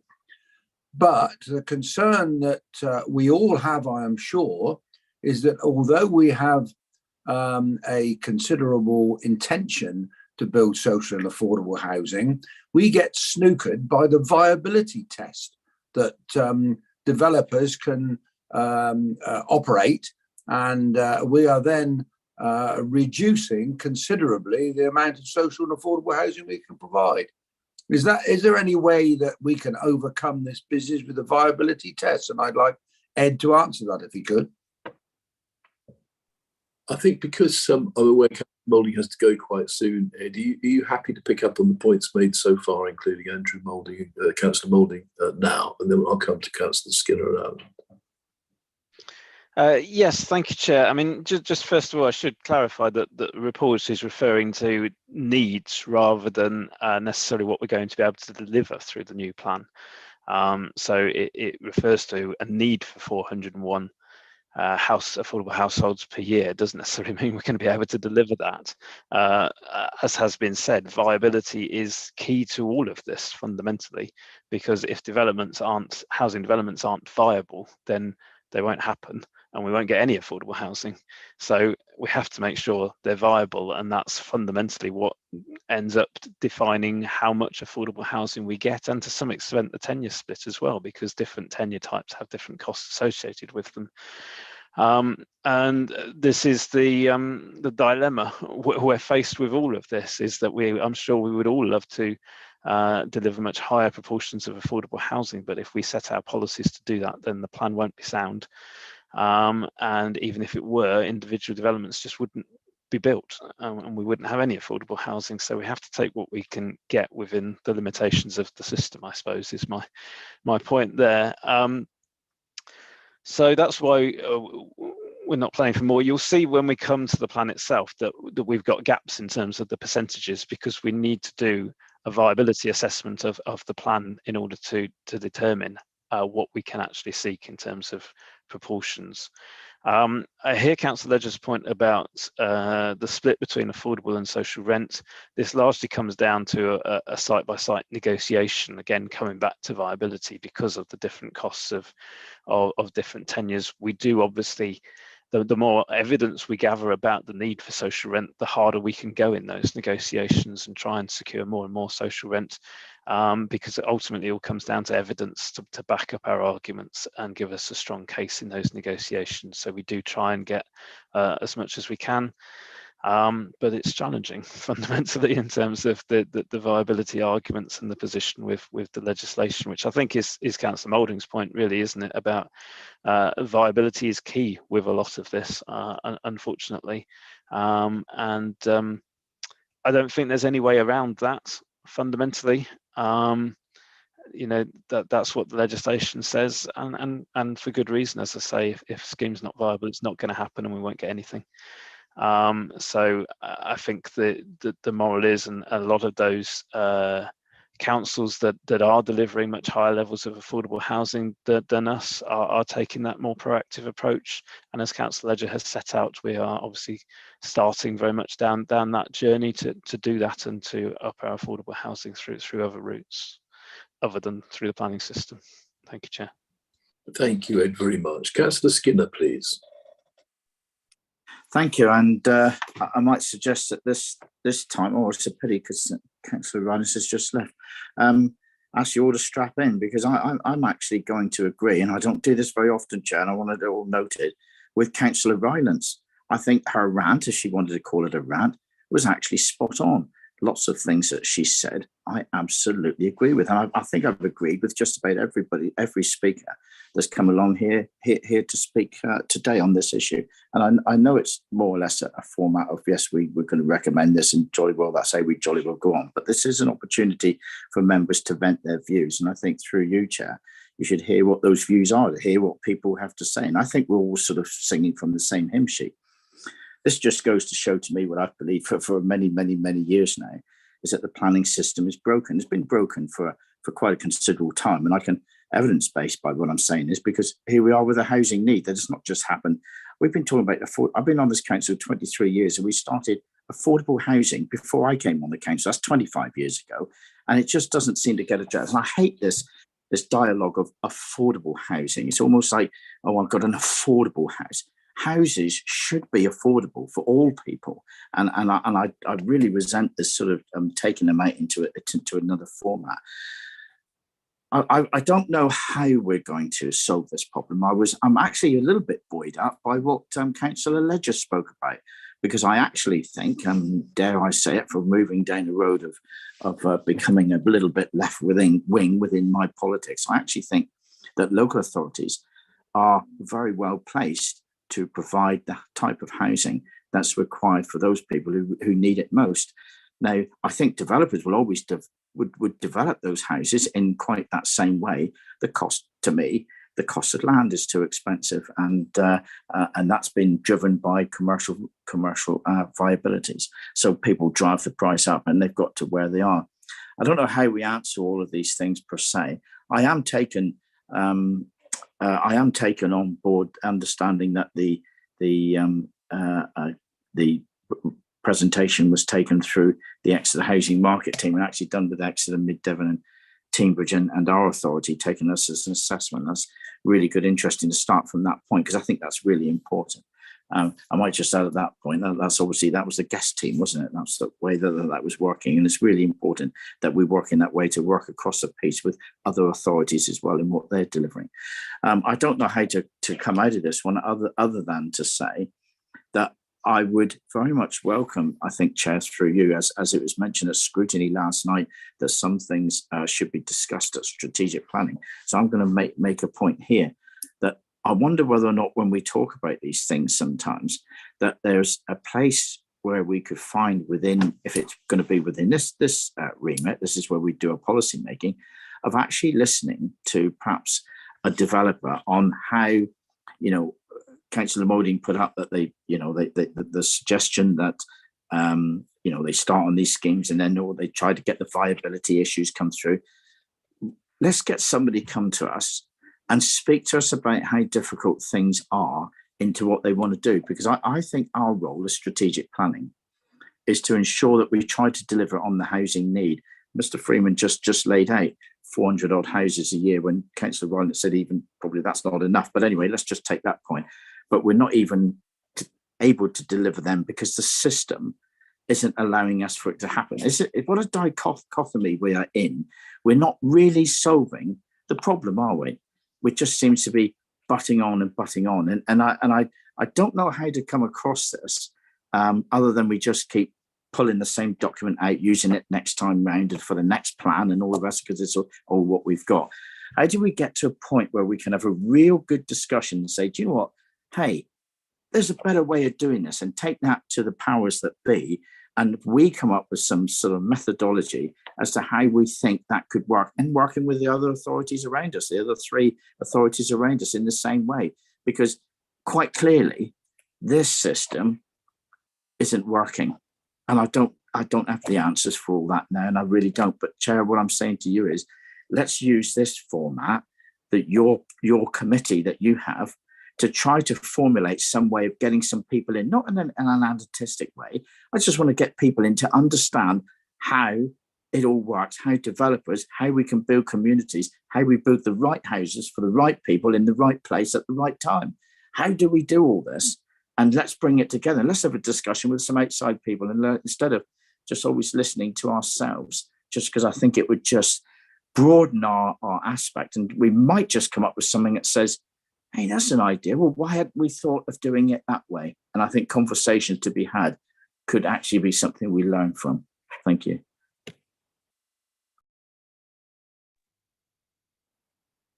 Councillor Allen, please. Thanks, Chair. First of all, this ORS report, originally, some time back, I pushed for some analysis of the age-related requirements, or at least the family versus young people versus retired people type requirements. And I don't know if it was in this report or an earlier report, but it does provide evidence from that ORS report, which was very, very useful in terms of defining this type of housing that our population was looking for. So I wouldn't want to lose sight of that, and I hope Mr. Freeman will bring that into the visibility of the current councillors on this committee, because things have moved on and changed around. I do note there's 8,000 affordable homes needed, and I do note that at present there's something like 11 times earning to get your foot on the ladder of the average house. What I absolutely think we need to do is lobby as a total county group, if not a Southwest group, for a change in the way in which social housing is sold. Some time back, before any of the current councillors from East Devon Alliance and the Green and Labour Party arrived on this council, we went as a group to the housing minister at the time and proved conclusively that every time we wanted to buy a new house, it would take 3 houses to be sold at the 80% rate, and then the rebuilding costs be covered. So every time we sell houses, we fall backwards. We can't just rebuild one for one. That's the crux of the problem. And that's why I do thoroughly recommend, and in fact I propose it if you want, that we form a lobby, and a heavy lobby, to resolve this issue of house sales and how much we can retain in the district. If we don't solve that one, then all we're doing is trying to fight with the arm tied up behind our back. Thank you, Chair. Councillor Lawrence, please. Thank you, Chair. We're all aware that a lot of affordable rented property is no longer available because of problems caused by Airbnb, which is a good way for people to make money. I'm not sure if this is the right forum, but I have to applaud the work done by Councillor Ledger in looking at authority-owned property, and we can then control that property. I say I'm not sure if this is the right forum, but could we not look at raising funds from increased council tax on second homes and using that money to put towards affordable homes or council-owned homes for these people that are desperate to find somewhere to live? I just think that, you know, one of the biggest problems is we live in a fantastic area and we attract so many people who just sort of turn up at weekends and holidays, and they don't really pay their way. And I just feel that, you know, that we could do something. We could get some money to help build more local authority homes. Thank you. Councillor Jack Rowland, please. Thank you, Chair. Appreciate you giving me the opportunity to speak as I'm not a member of the committee. I've been listening very carefully to all the debate on this, and the thing that strikes me always, I always get concerned about the phrase affordable, because to me there's a differentiation between affordable housing and social housing for rent, and I would really like us to differentiate between those two things, because the phrase affordable to most people implies that you're always going to be buying the property. Now, Councillor Skinner mentioned about the cost of land, and he's absolutely right. Obviously, that is a key component. But one of the things we as a council can do is look at the land that's actually within the ownership of East Devon District Council, where there is the possibility of actually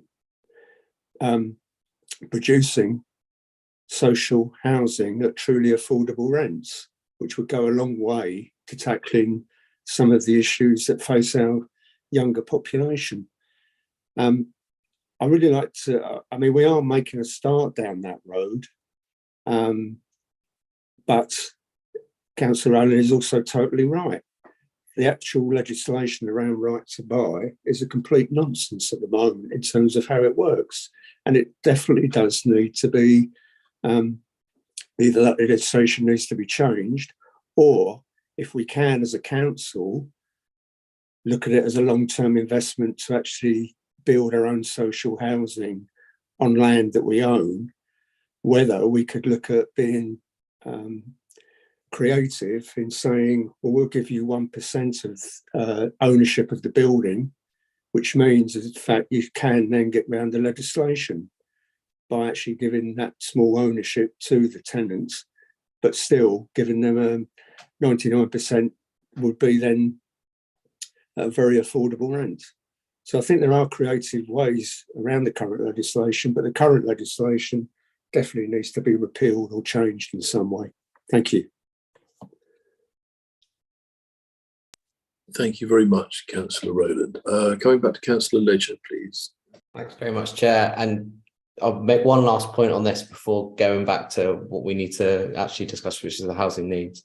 I would welcome the abolition of right to buy tomorrow if it came through. You'd see a flood of social housing coming through. Unfortunately, and it's a conversation that I've had with the East Devon MP, he's currently not in favour of that. And so that's something that I could possibly ask our Conservative councillors in the room to maybe lean on him and see if there's anything that they can do on that front, because he hasn't said any. He said to me previously that he does support the government's current position on this, but we can only lobby a little bit more, and hopefully in time that we can actually change that, because that's the single greatest way that we will see a huge increase in social housing across not just our district but across the country, because then it will make financial sense. Going back to the actual report, could I propose that the recommendations 1 and 2 as listed in the report, please, Chair?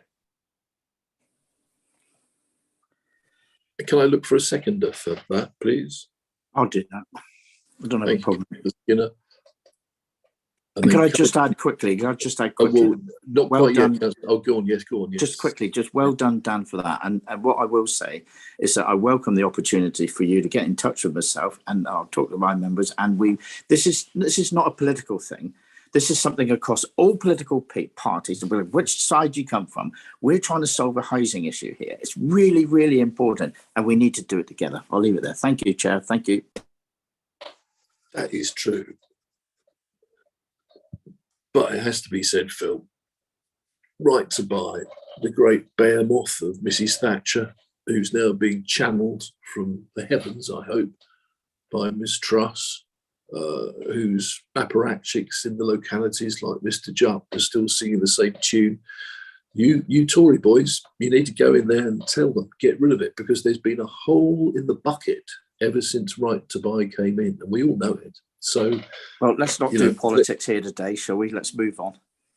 It is political. That's the point, isn't it? Yeah, so Councillor Rylance, if you can.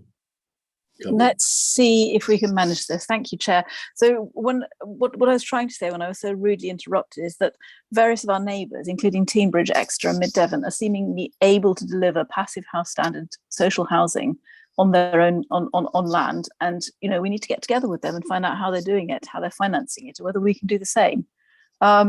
It's not enough to deliver 400 social houses a year, to my mind, because we have 4,500 people on the waiting list, and even if not a single other person joined that waiting list, it would still take 11 years to clear it at that rate. Not a lot of people realise, but for every 4 social houses that are sold, we can only buy 1.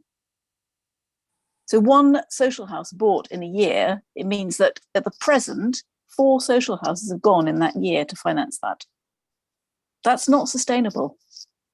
We need to be able to build and deliver more social housing that's not going to go into the private sector very quickly. Thank you. Thank you, Councillor Rylance. All members will note that when I described Mrs. Thatcher's behemoth, I meant shibboleth. Or not. Councillor Miller, please. Thank you. Right to buy is political. It absolutely is political. And there's no point claiming it's not. I have a question on, we have car parks, and I wondered, didn't we have a scheme where we wanted to build social housing on our car parks? I just wanted to know, it feels quite salient, quite relevant to this report. What progress are we making down that route? I'm sure Dan would know, Councillor Ledger will know, or you'll know, Chair, because that seems like one of the key ways we can deliver social housing, because obviously we own the land. Thanks, Chair. Thanks, Councillor Miller. Councillor Ledger, I see your hand hasn't gone up, but are you able to report that on the route from A to Z on this, we're at A, perhaps, on building on car parks? On car parks specifically, there's one site that we've identified could have potential, but there is a lot of obviously work that needs to go into that, and I can't sit here today and say yes, we're definitely going to develop on some car parks, because it does, as Ed mentioned earlier, it comes down to viability, and so it needs to make financial sense for the council as well, and we haven't done that work in that much depth on all of our car parks currently. There are a number of sites in the HRA ownership that we're currently pursuing, and we're doing due diligence on it currently, and they're the sites that we're kind of allocating into the pipeline and hopefully see some really positive results.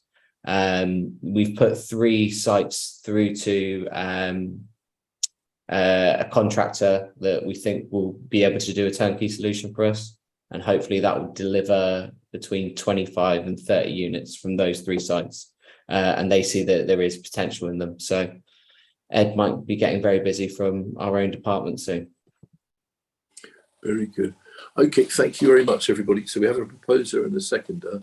Can I go over to Mr. Hunter, please, to take us through the rest of the process?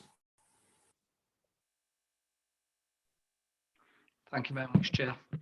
So the recommendation in the report is that the Strategic Planning Committee recommend endorsement of the East Devon Local Housing Needs Assessment September 2022 report for use as evidence for the purposes of the new local plan and other spatial plan making for development management and in support of achieving East Devon District Council's corporate objectives.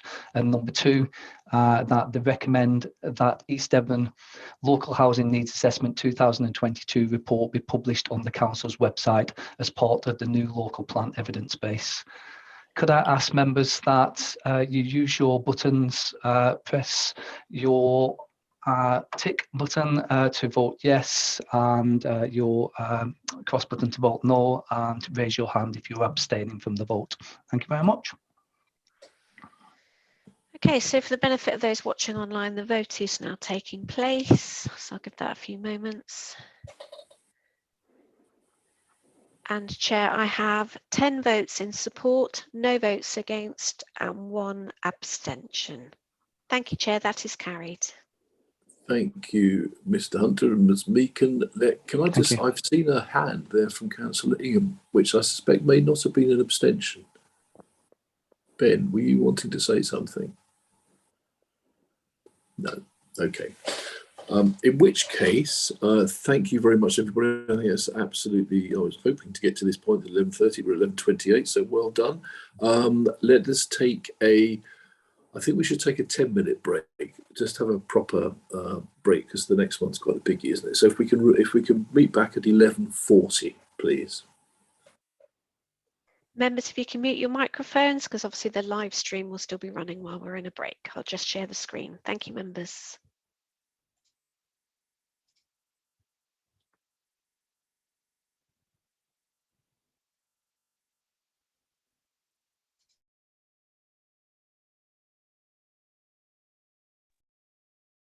Debbie?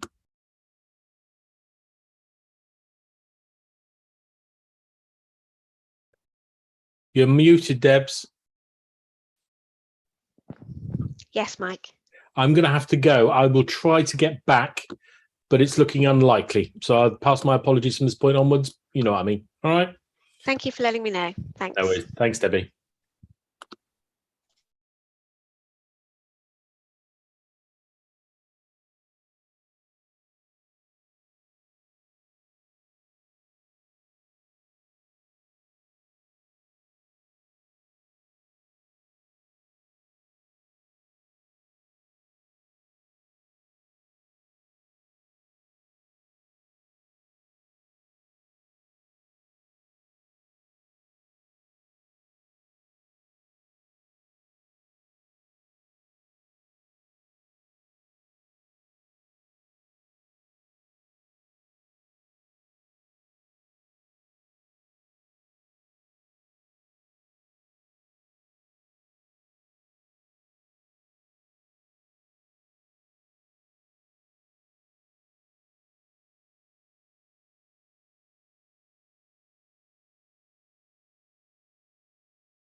Debbie? Yes, Councillor Chamberlain. Yeah. Hello. Oh, my iPad's on low sound. Sorry. Unfortunately, I've got to go. I've got an issue out on site that I need to go and sort out. It's always a Friday, so no I'm going to have to go. Okay. All right. Sorry. Thanks. That's fine. Bye. Thanks for letting me know. Bye bye.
Ready when you are, Chair?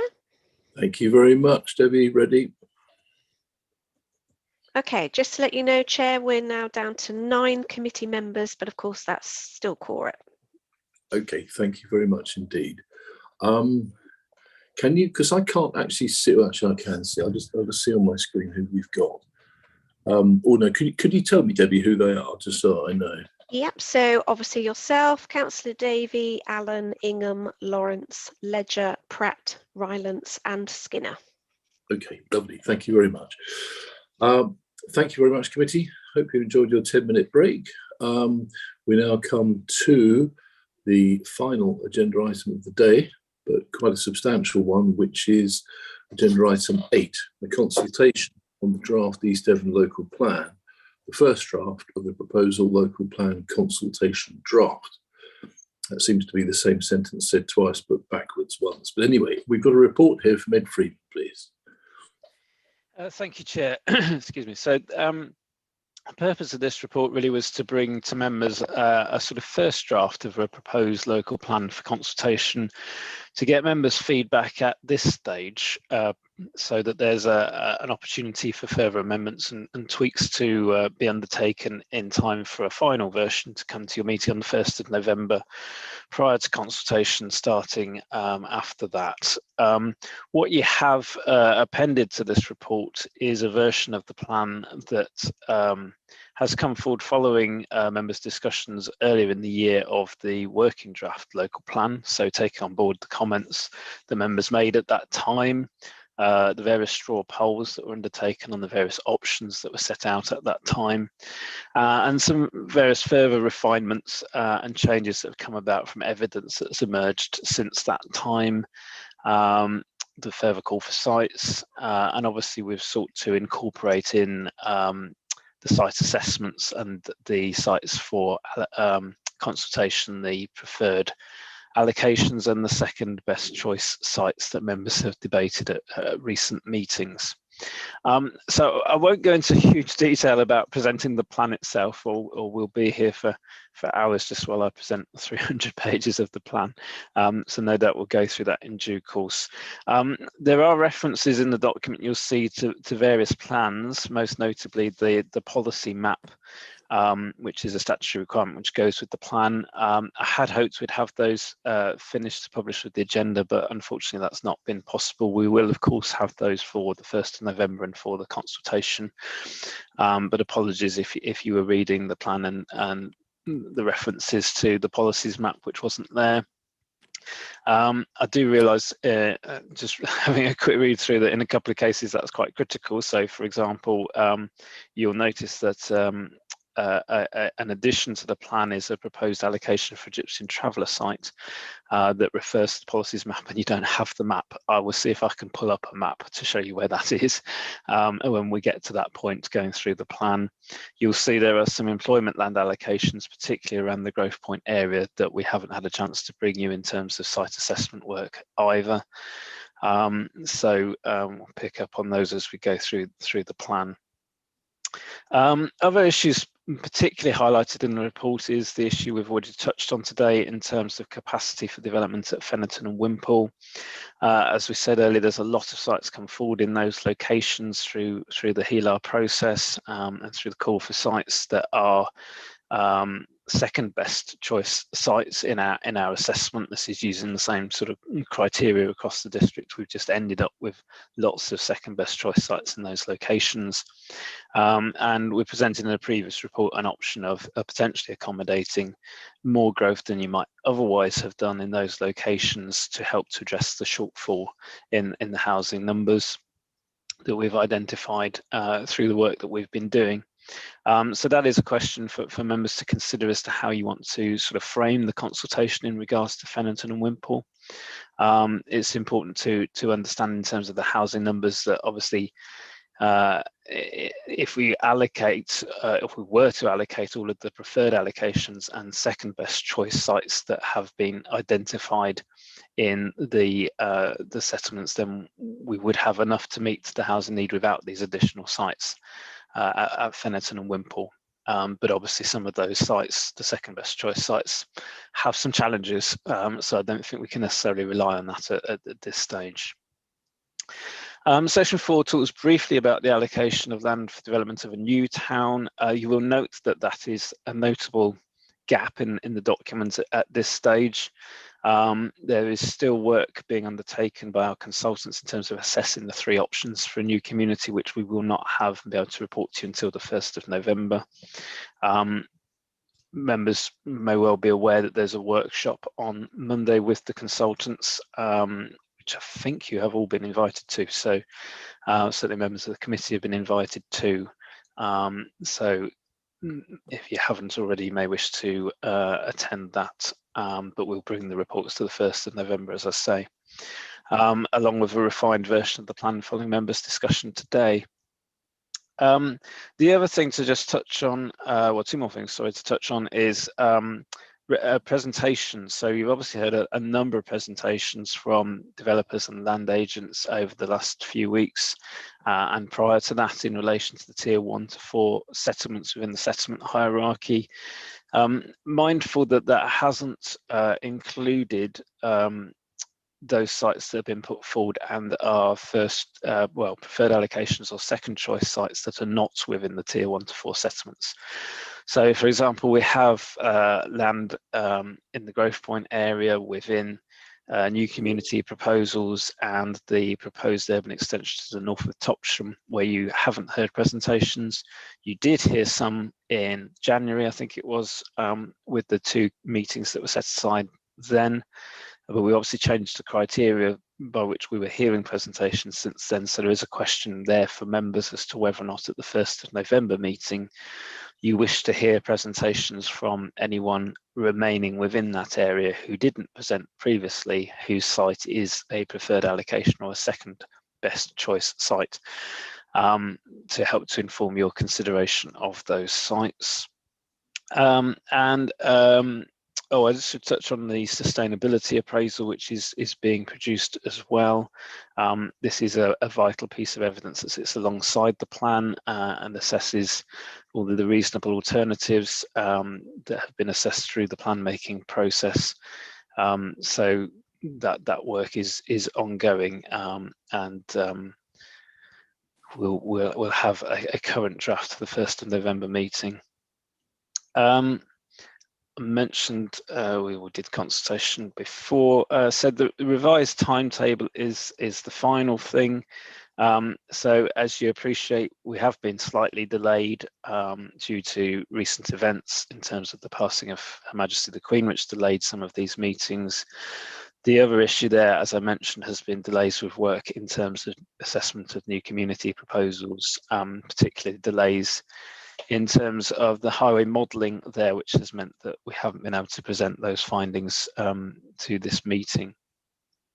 But we will have them for the 1st of November, as I say. So the intention now is to take on board members' comments today in terms of this version of the plan, do any modifications and bring a final version with all of the supporting evidence and documents and maps to the 1st of November meeting.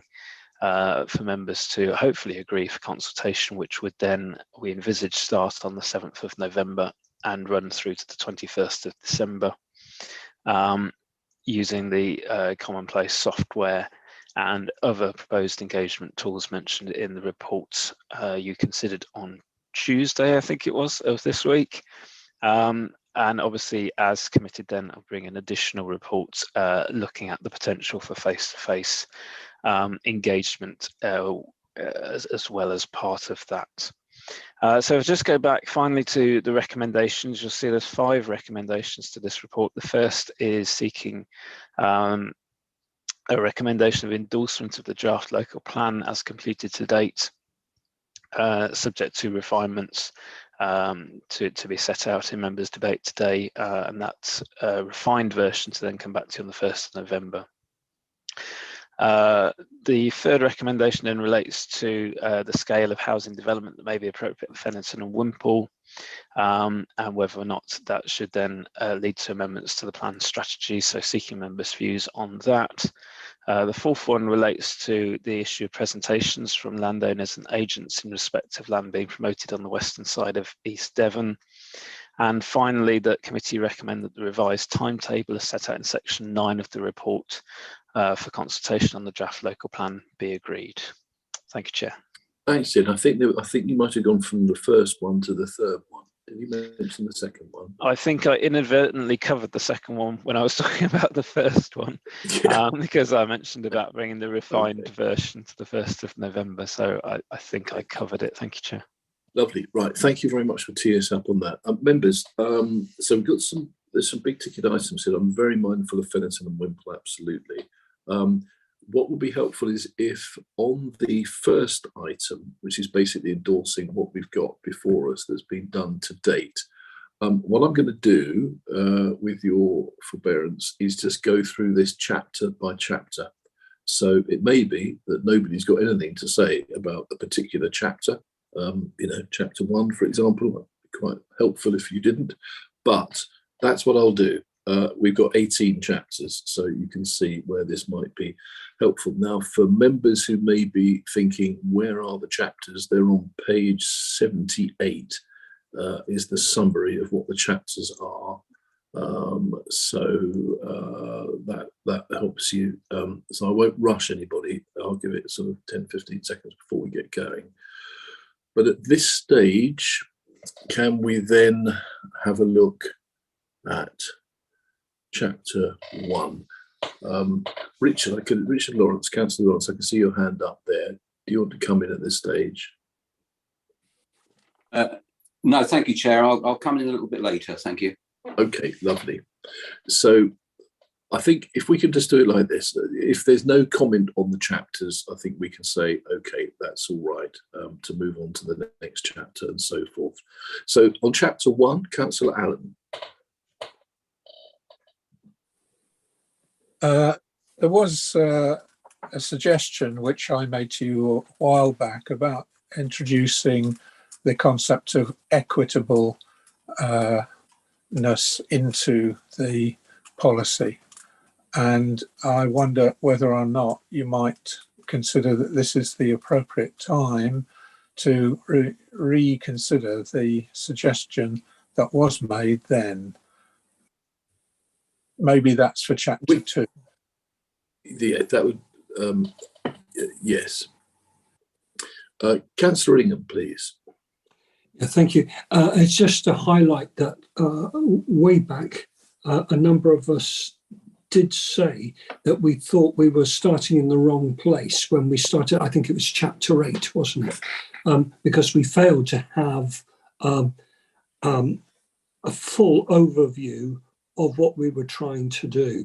And I think that was a huge mistake, because it's meant that we've ended up not considering the possibility of a new town coherently. We're still waiting for that, when that should have been, I would have said, the first thing we would have highlighted and said, let's get cracking with this and understand what's possible before we get into the minutiae of policy. So I just want to remind people of what a number of us said some time ago. And that's why I think we're ending up with what I see a weak draft plan. Thank you. Okay, thanks, Ed. Thanks, Ben. A number of us have said the same as well. Ed, on the matter of another town, where does that come into our work stream? Well, Chair, I think it's obviously a key part of the plan strategy. I would say that in many respects, I kind of see that we don't have a great deal of choice anyway in terms of the housing numbers, because our housing calculations are that we've calculated 2,500 homes going into a new community as part of the housing numbers. Without that, you have a very substantial deficit. And given the constraints we've identified and the issues with many of the sites that we've assessed around the towns, I think a new community in the western part of the district is vital to meet the housing need fundamentally. The work that's being done by the consultants is obviously assessing the 3 options that have been presented. And we need to hear back from them, but we have developed this strategy on the assumption that 2,500 homes is going into a new community on the western side of the district. So I think that has been an assumption, certainly from an officer's perspective, since an early days fairly early days of production of the plan. I fully appreciate that members don't want to commit to that until those options have been considered and members are satisfied that there is an acceptable option within that. And we will have that information for the 1st of November meeting. But I see it as a vital part of the plan strategy, and that's an assumption as officers we've made for some time now. So, Ed, if you're saying some more information is coming for the 1st of November, how would that affect this draft? Well, this draft takes forward that assumption I mentioned about 2,500 homes coming forward in a new community in that location. What it doesn't do is take that further in terms of which of the options, draw a line on a plan or anything like that. That is something that we would look to ask members to consider at the 1st of November meeting. And it may be that you want to present that as we have in other settlements of a first choice, a preferred allocation, and a second best choice when we go out to consultation on that, as well as presumably questions about the whole principle of a new community. But the plan has been produced on the assumption of that forming a key part of the spatial strategy, with 2,500 homes to be delivered there as part of the strategy. Councillor Ingham, please. Thank you, Chair, for letting me come back. But you see, yet again, there's more assumptions being made there, and I believe are being railroaded from the start to say you will not even consider supplying 8,000 dwellings in the new settlement. And I haven't heard any discussion about compulsory purchase. So I'm very disappointed, because if we had started in that place a year ago, I would have been saying, well, if we are absolutely sure that there is a sustainable area of land where a new town can be developed, let's go in conjunction with Homes England, compulsory purchase, and start building in 3 years' time, because we're going to own the land. That's one thing we could have considered. But not only are we not going to consider that, we haven't even discussed it. We haven't had the opportunity to discuss it, and we should have discussed that about a year ago, not now. Thank you, Chair. Thank you, Councillor Ingham. It's such a nuanced and interesting area, and we'll get into more discussion on this. As you know, things like compulsory purchase, incredibly difficult, unbelievably time-consuming, and I doubt very much, it's just again from an amateur perspective, there'd be enough evidence coming from how that was progressing, or even likely to progress, to be in time to make it into this plan. I think what Eddie's saying is there is the aspiration there. Whether there's the aspiration for an 8,000 community is another thing, and that's interesting. That's worth discussing. Councillor Ledger, please. Thanks very much, Chair. I think Councillor Skinner was first, so I don't want to. I can't. I'm just looking at hands. Councillor Skinner, then, please. Yes, thank you. I've been here for some considerable time. I thought I was the invisible man, but never mind. I'll try and make up for it, Chair. And mine very brief. I did say this at the last meeting, Chair, and I'm really struggling with the document, to be supporting a document that's going to go out that's not it's not full. It's got all sorts of issues over, and already we've got issues over. You know, something's going to come back on the 1st of November, and for fear of not wanting to stagnate anything, but if I was chair, I think I might have had a discussion and wondered whether or not I would have put the decision of this off until the 1st of November, when it would all been put in, and then gone on. You've probably got reasons why you're not able to do that, and you might say, well, we are where we are. But being able to support a plan going forward that's incomplete is the word I was looking for, is something I'm really going to struggle with, Chair. And I know Mr. Freeman was talking about some employment land, but we haven't said where or what, or I don't know where, I don't know what it's about, or it's just a little bit, I'm quite happy to go through all this, and that's fine. but I'm not sure that you're necessarily going to end up with the outcome you think you might want to end up with. And I'd just be cautious of that, but we'll see where it goes. Thank you. Thank you for that tip, Councillor Skinner. I think we're just going through it chapter by chapter. That's the idea. It's like, you know, revising for exams, isn't it? You've got to start somewhere. You've got to say, I've done that one, and park that. And then you can move on to the other stuff. Councillor Ledger now, please. Thanks very much, Chair. Just covering off some points that Councillor Ingham made. He said that we need to, why we started discussing compulsory purchase and we'd be doing this in 3 years. It's just not possible. If you look at some of the when we were talking about the possibility of compulsory purchasing some parcels at Cranbrook, the advice for that was a minimum of 8 years. So it is going to be a long way down the line. I think that the trouble that we've got currently is that we will not know what the correct delivery model is. So whether it will be compulsory purchase, whether it will be working with developers, whether it will be a hybrid, there's such a plethora of different delivery models that we can pursue. But until we know the area which we are looking at for a new community, we can't answer those questions. So there is a lot of unanswered questions that we need to move on. And there is a lot of background work that informs the decision of where we look to take on that new community. So I'll back the officers to the hilt here and say that they have done it completely right and it is in the right order. It's just a case of there is such a large evidence base that we need to collect so that us as councillors can make an informed decision. So I don't want to be doing this on a hoof because it's a large proportion of houses. It's all well and good pointing to a map and saying, yeah, I want to build 8,000 houses there. Why do you want to do it? What infrastructure are you going to deliver? What is the best option for our residents? And we're not answering those questions yet because we don't have the evidence base. The question I want to ask Ed on this is, I know that we're putting forward options for increasing a large amount of growth in, say, for instance, Wimpole and Fennerton. We've talked earlier about how councillors might want to see growth outside of Tier 4 settlements, but we can't do that because there's not the evidence base.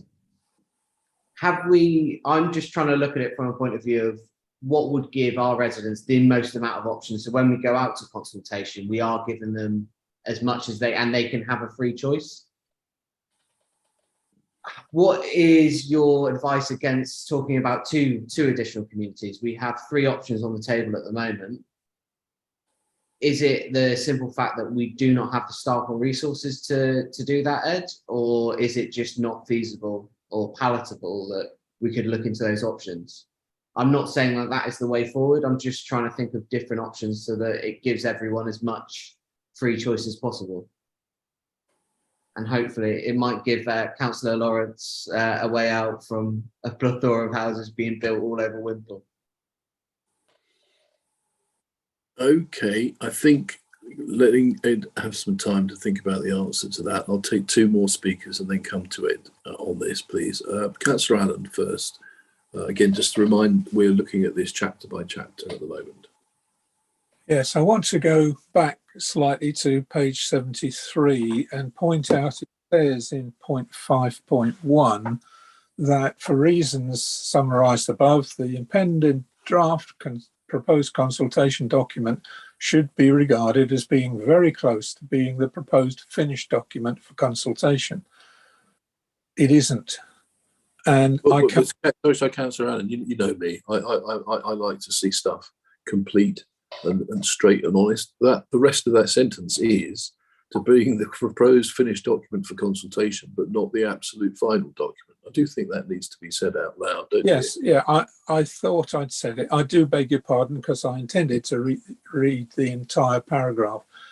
It isn't the absolute final document, but the drift of this particular paragraph 5 is that you can't change very much afterwards. And it is not ready for consultation. And I cannot support this document when we have well, it's 12 o'clock already. And by the time we come right the way through this document, we're probably midnight by the time we actually agree it. And even then, it's littered with question marks. So I propose that this should not be considered close to the final document until we reach November the 1st and actually have the information that we need to take it into account. We don't have the information yet on the document that will enable us to turn around on November the 1st and say, yes, let's go. So what we're trying to do here, Councillor Allen, is go through it chapter by chapter. What you're proposing here is not what we're doing at the moment. What you're trying to do, I'm making a formal proposal, Chairman. To just not do it today. Is that your formal proposal? Formal proposal is not to regard it as the closest possible to the final absolute document until after November the 1st, when we have the complete document available to agree. So on that basis, if you're saying that it's put me until midnight just to get through this, I haven't finished speaking yet. Well, no, I'm trying to engage with you, Councillor. I'm trying to understand what you mean by your recommendation. Chair, forgive me. I heard about 2 hours of you speaking at scrutiny last night. Forgive me for trying to ask you exactly what you mean by this. You're saying we just shut this meeting and come back on November the 1st. Is that what you're saying? No, I'm not. What I'm saying. Well, then what progress can we make today? What I'm saying is we can come up with a draft for consideration today. But on November 2nd and 3rd, we're having further discussions with South West Water on the very issues that were so vitally important to the whole viability of some of the settlements. I can't understand why we can't delay slightly and look at a final draft, which is actually the one that we want to go out. So I'm proposing that's what we do. We look at it today, but it isn't considered to be what 5.1 or paragraph 5 are purporting it to be. It's too soon to come to that stage. I have to say, I have to disagree with you because you did not read, and I suspect deliberately, the full sentence there. And it is absolutely clear that this is not the final document. So it isn't the final document. It just isn't. So, and let's not argue semantics on this. Look, whatever South West Water say in the next few days is not going to substantially change for the next year, probably, where we go on this consultation in regard to consulting on these sites that have been put in by the developers for consideration. Is it, Councillor Allen? If you look at paragraph 5.3, it says that you would not envisage any substantive redrafting. And we don't yet have any indication of the employment land designations, for example. Oh, good. We can get to that one. So that we flushed that one out. Can you bring that up? Can you please go to the chapter by chapter structure? And when we get to that, we can deal with that.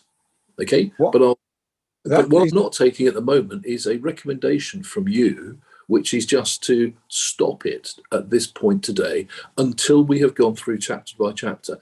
At the end, if you wish to then say, I don't want this going forward, please do. I haven't said that, Chair, and I've put forward a proposal that we what is your proposal? Draft. What is it? Consider this as a draft for modification when we have the full document on November the 1st. This is currently being considered as a draft for modification on November the 1st. That's what it is. That's what we're doing. We're through it now. You're seconding me. Not seconding you. That is what we are doing, Councillor Allen. I can't explain it any clearer than that. So if somebody wants to second that, please do, but it will basically bring the meeting to an end. So moving on. Could I just help? And I think the way you're doing it is the correct way, actually. And we need to get to the end, and we need to then make a decisions then. So let's have that clear now. We need to do this process. We need to get to the end. And you're quite right. If Councillor Allen has issues at the end of what he wants to say, we can say it then, and then we could come up with it then, and then go from there. Is that okay? Yeah, of course. It's not only okay, it's what we're doing. Councillor Lawrence, have you got any comments on Chapter 1? I have, Chair. Yeah, thank you very much. Look, I listened to what Councillor Allen has said. In item 5.1, it says, for reasons summarised above, the appended draft proposed consultation document should be regarded as being very close to being the proposed finished document for consultation, but not the absolute final document. Now, I understand that, but I don't think that this proposed document is very close to the finished document. So as we go through it chapter by chapter, Councillor Lawrence, tell us where it is deficient. That's the point of this process today. Thank you, Chair. I hope that's understood. I've tried to make it as simple as possible. So on Chapter 1, I can't see any comments that are worth noting on that. Well, I have one, actually, very specific. I'm very sorry. Forgive me, Councillor, I didn't see No, that. it's fine. So at 1.5, when it talks about evidence to support the plan, 1.5, it talks about the studies and evidence reports that we have been able to gather. 1.6, talking about producing a sustainability. Have you got a page number there, Councillor? Which is, well, the page number I've got, I'm opening the actual, so it's page 7 of the draft plan. It's page 82 of the agenda papers. Page 82 of the agenda. Thank you. So my view on that is that members from all parties and all sides have expressed their frustration on the fact that we haven't in the last few years gathered evidence in exactly what Councillor Ingham was referring to on our ability to use compulsory purchase powers. And I think it would be appropriate to actually put that as a paragraph saying that we also acknowledge that we lack the evidence in this regard, because it is something that there are residents who've been listening to these meetings. They've heard members who have expressed frustrations that we can't use these powers. Councillor Howard's referred to it, he's gone now, in terms of the Magnolia Centre in Exmouth. And I just think we've got to be honest with the public, not just about the evidence we do have, but the evidence we don't have. Because in the end, that's going to restrict us in this current local plan. And I want this consultation not to look like we're not considering things that residents care about and certainly members care about.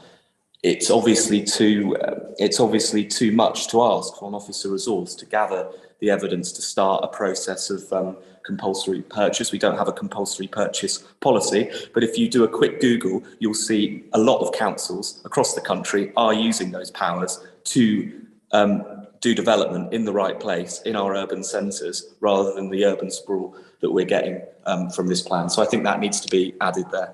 Thank you. Okay, I'll come to it in a minute. Thank you for that point, Councillor Miller. I think what's not understood here, let's just take as an example, in a slightly comic incident, I was given a shovel and asked to cut the sod in Cranbrook a couple of weeks ago, despite the fact I had 2 diggers and an acre of exposed land behind me. That was because we did a negotiation to finally purchase the key sites in Cranbrook, but we had already had as an administration an internal conversation with officers that if we had not been able to do it via that way, we would have gone through compulsory purchase. But the warning was it would have taken between 5 and 8 years. I don't see, with respect, that this goes in this particular report. It can certainly be something we should note, which is the rigours, difficulties, challenges and possibilities of compulsory purchase. As an administration, that is absolutely a backstop position that we've already signalled we'd be prepared to do. But in relation to developing the new town, it's such an immense task that it's not, I mean, forgive me, it's not the cleverest negotiation tactic, is it really? Let's say we want to acquire land for a second town, and what we're doing is going in with our fists bunched up saying, well, unless you come in at the right price, we're going to compulsory purchase you. That actually is not a very smart way of doing it. I'm referring to Exmouth though, Chair, sorry. I'm referring to Exmouth, which comes later, but that's the reference. Okay, and you're thinking about the Magnolia, which it comes with a whole load of other massive challenges about the ownership of it, unfortunately.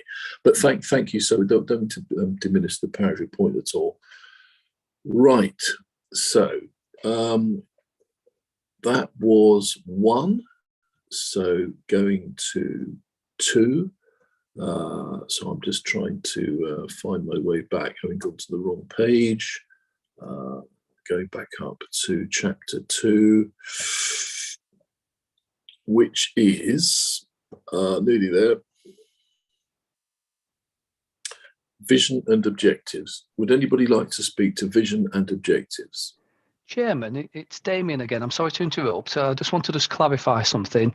I can see that we're going through each chapter to obtain comments, but if there is something, you know, that members want to put forward then as a proposal or something to change, are we intending to take straw polls on each of the chapters to say, yes, we're happy that the first chapter will go forward for endorsement subject to this amendment, or just as it is, and then chapter 2 the same, it goes forward as already set out or subject to this amendment, and then look at all the straw polls at the end and then say that we're happy that they go forward as a whole subject to the amendments outlined previously?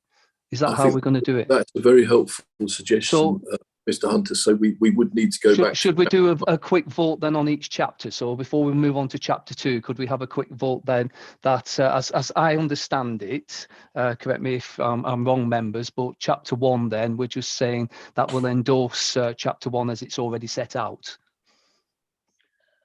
Okay, Councillor Allen.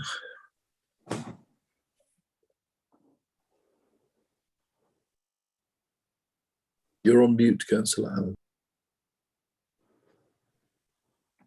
Sorry, Chair. I have to go soon, and I was simply wanting to make a comment on chapter 2. Good. Okay, well, we'll get to that in just a second if we can. We could have saved ourselves 60 seconds there. Councillor Rylance, please. Thank you. Just quickly, 1.3, that is going to be all tidied up, I hope, because there's a lot of we hope and the intent is, and I'm just wondering, I mean, it needs to be a little bit more sort of punchy and focused. So take out the areas of uncertainty in the final draft, I hope. Thank you, Councillor Rylance. Perhaps I should, just before we go to the straw poll on this through Mr. Hunter, Ed, can you just come back on that? Yeah, can I just have a quick one? I've got my hand up. I was just asking Mr. Freeman something. Mr. Councillor. Oh, sorry. Go on. Okay. Yeah. Yes, thank you, Chair. Yeah, I mean, there are places where things need tidying up, particularly the areas highlighted in yellow are the intended areas to tidy up. But I would say this was never intended to be a draft and we were going out to the community and saying, here's our local plan, what do you think? This is intended to be a draft. It's a fluid document. We're going out, as I understand it, to hear views on the document as it stands at this point in time, so that that can inform future production and changes to the plan. And then later in the process, towards the end of next year, hopefully, we would go out to consult on a publication draft of the plan, which is the final plan. So this is a fluid document. It's not intended to be final in any way. So I wouldn't worry too much about, you know, not wanting things like this to go into the final plan. That's not the intention anyway. Thank you, Chair. Thank you. So bear in mind what we're looking at now. Councillor Skinner and Councillor Ingham is a straw poll on chapter 1, bearing in mind those absolutely concrete and recorded reassurances by Ed, which I would have thought was crystal clear to everybody on this committee by now. Councillor Skinner, please.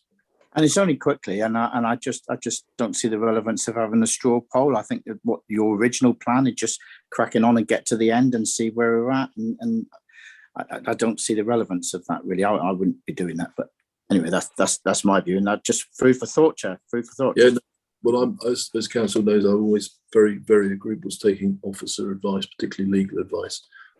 Councillor, right, nobody else there. Right, Mr. Hunter, can you take us through a straw poll on 1, please? Okay, so chapter 1 then, as I understand it, recommendation is that the Strategic Planning Committee endorse this chapter as already set out in Mr. Freeman's report.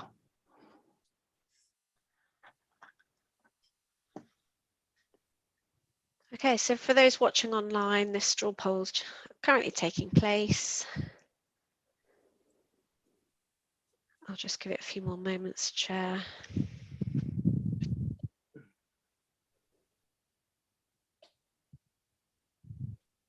Okay, so I have 5 in support and 3 against. So I'll take that chapter is agreed to go forward. Thank you, Chair. I'll just clear the feedback. Okay, thank you very much. Thank you for that. If we can then go back to where we were, which is 2, I'm just trying to click back up. The visions and objectives, Councillor Ingham and then Councillor Lawrence. Councillor Ingham, please.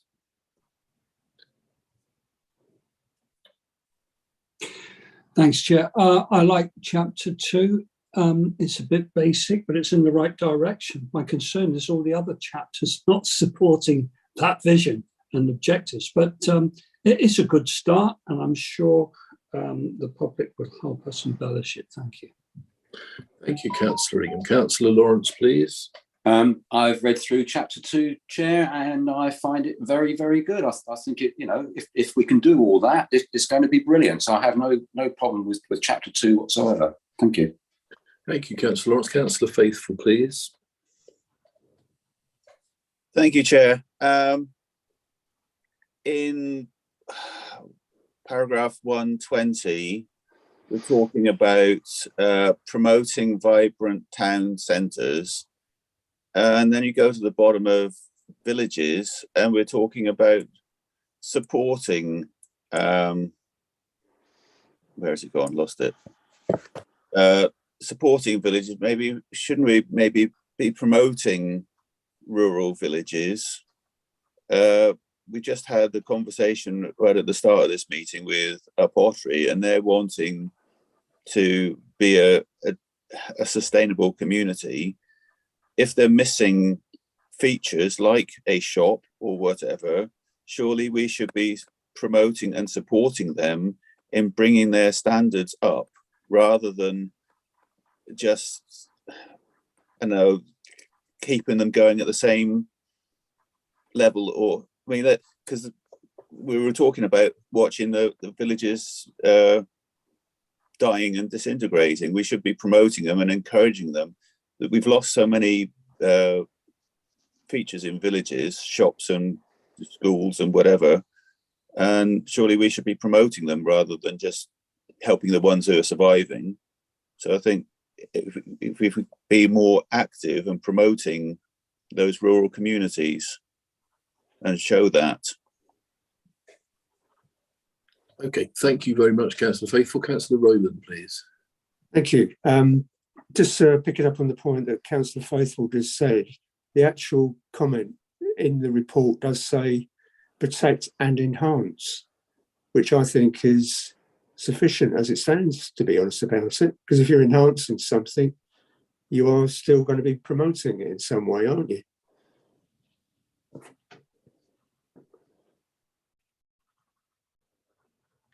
You're on mute, Chair. Thanks, Ed. What did I just say? Thank you, Peter and Jack, Councillor Faithful and Councillor Rowland for that. I hope that's reassuring to Councillor Faithful. Mr Hunter, can you take us to a straw poll on 2, please? Of course. Chairman, yes. So a recommendation again that Strategic Planning Committee endorse this chapter is already set out in Mr Freeman's report. Okay, so for the benefit of those watching online, that straw poll is now taking place. I'll just give it a few more moments.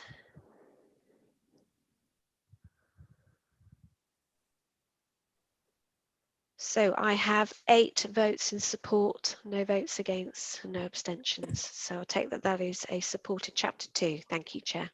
Thank you very much indeed, everybody. Right, we now go to chapter 3. So I'm just going, this is a nightmare, isn't it? Scrolling up and down the whole time. Nearly there.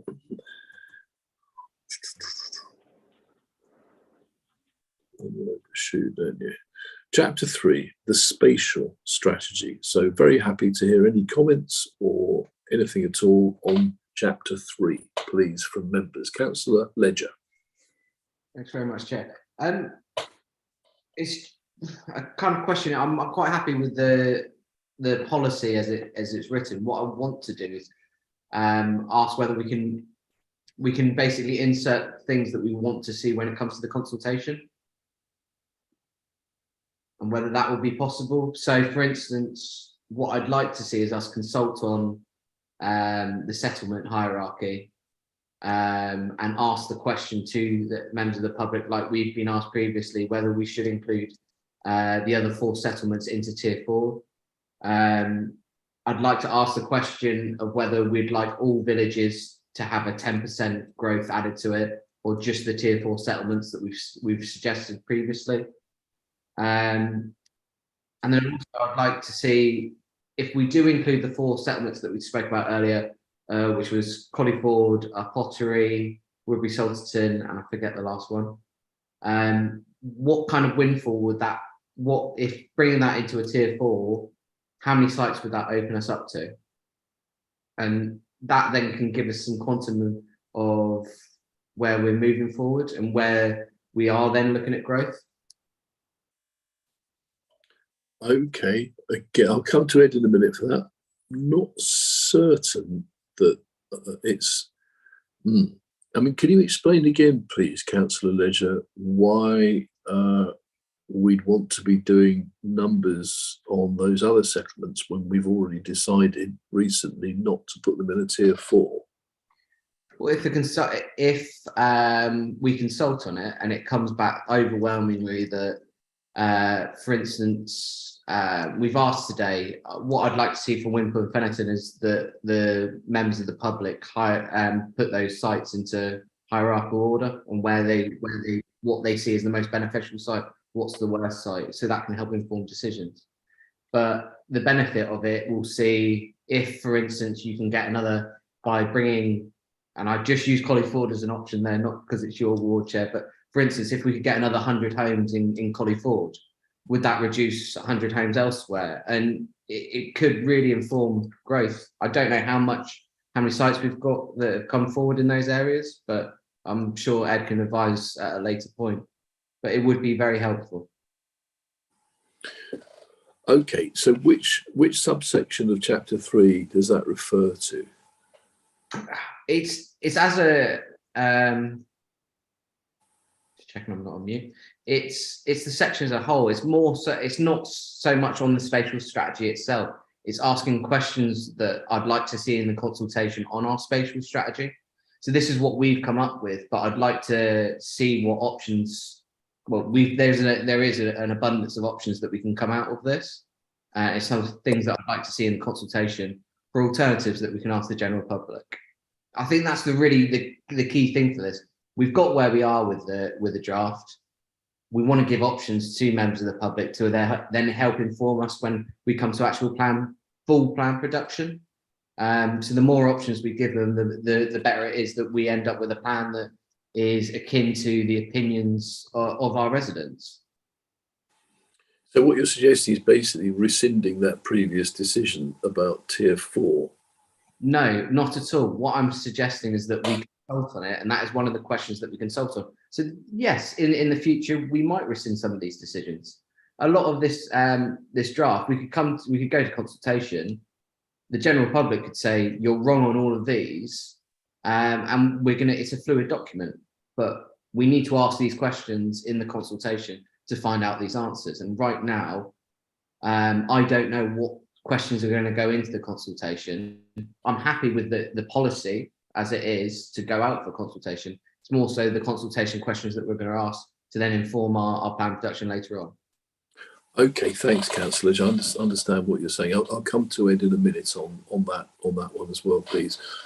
So coming next to Councillor Lawrence, please. Or bearing in mind, Richard, we're doing a huge chunky item on Fennerton and Wimpole after this. Just to be pleased. I do realise that, but I'm looking at the spatial strategy. In tier 4 we have 23 villages. 13 have no allocation at all in preferred allocations, and 12 have no second best allocations.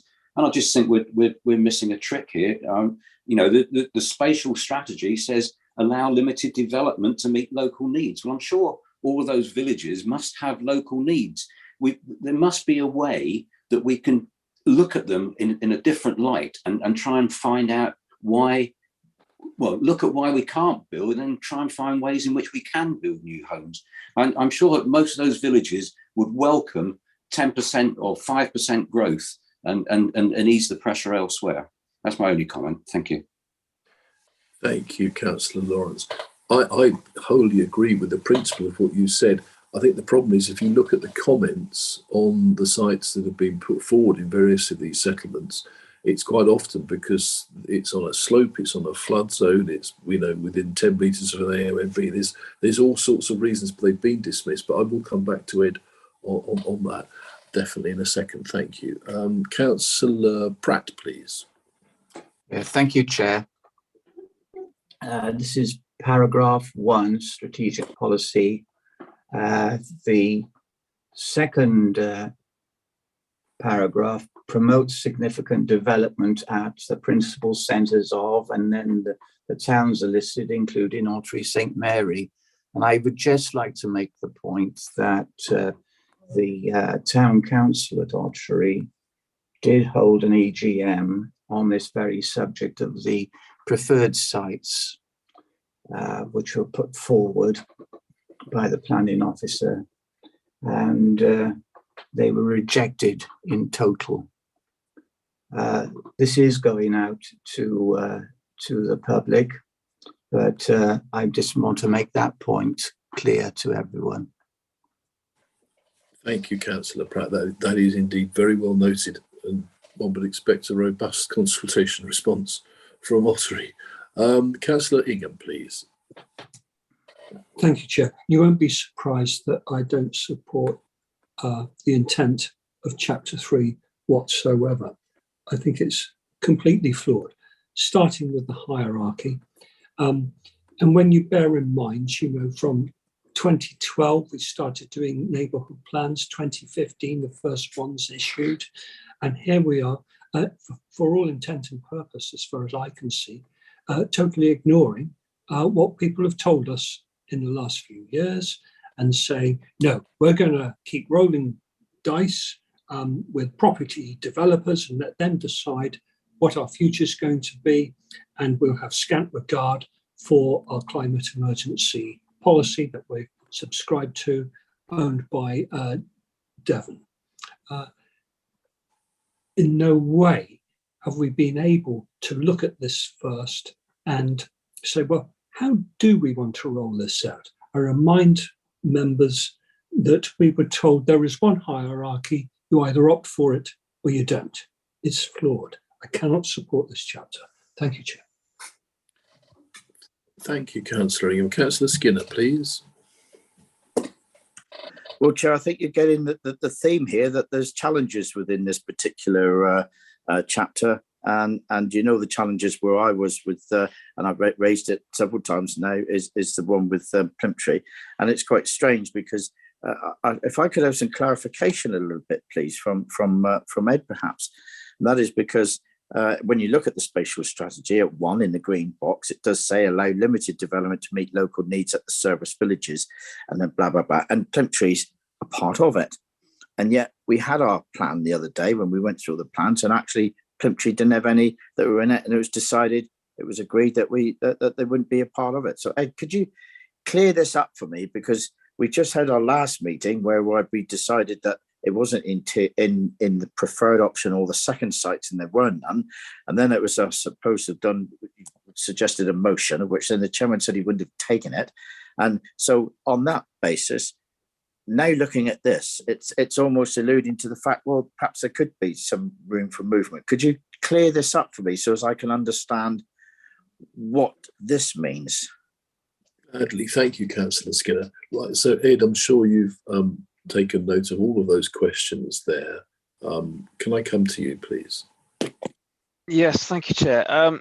Yes, okay, so if I go back to Councillor Ledger's comments, I mean, it would certainly be useful, think about it as we go through, is if there are particular key questions or that members want us to ask through the consultation, to highlight them. as we go through. We are obviously now giving thought to the questions and how we phrase the consultation, and we'll have more on that the 1st of November. But if there are particular points, then by all means highlight them and I will make a note. In terms of including the 4 extra settlements in the tier 4 in the settlement hierarchy,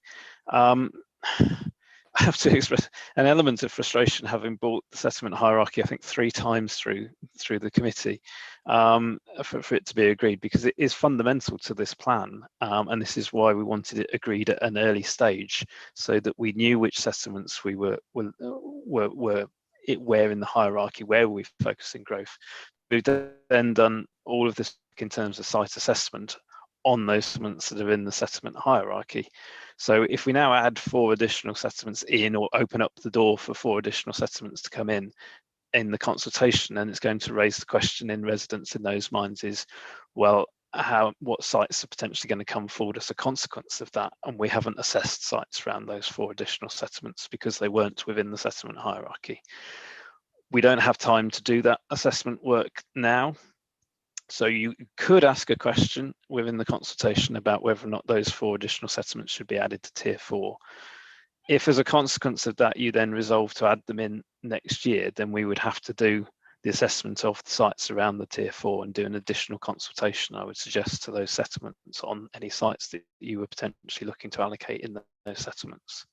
So it's doable, but it's going to affect timetables and create additional consultation and work. So just so that members are aware of that. I mean, in terms of 10% of growth in all other villages, again, I mean, you could ask a question on that. It's the consequences of that, I suppose, that concern me as to where we're going. It's going to raise questions as to where are those sites going? Are we looking to allocate something there, or are we just having a development management policy that perhaps enables that? I don't really understand how that would work and what the proposal is, and I think we would have to have a clear proposal in the plan to consult on in terms of how that would work.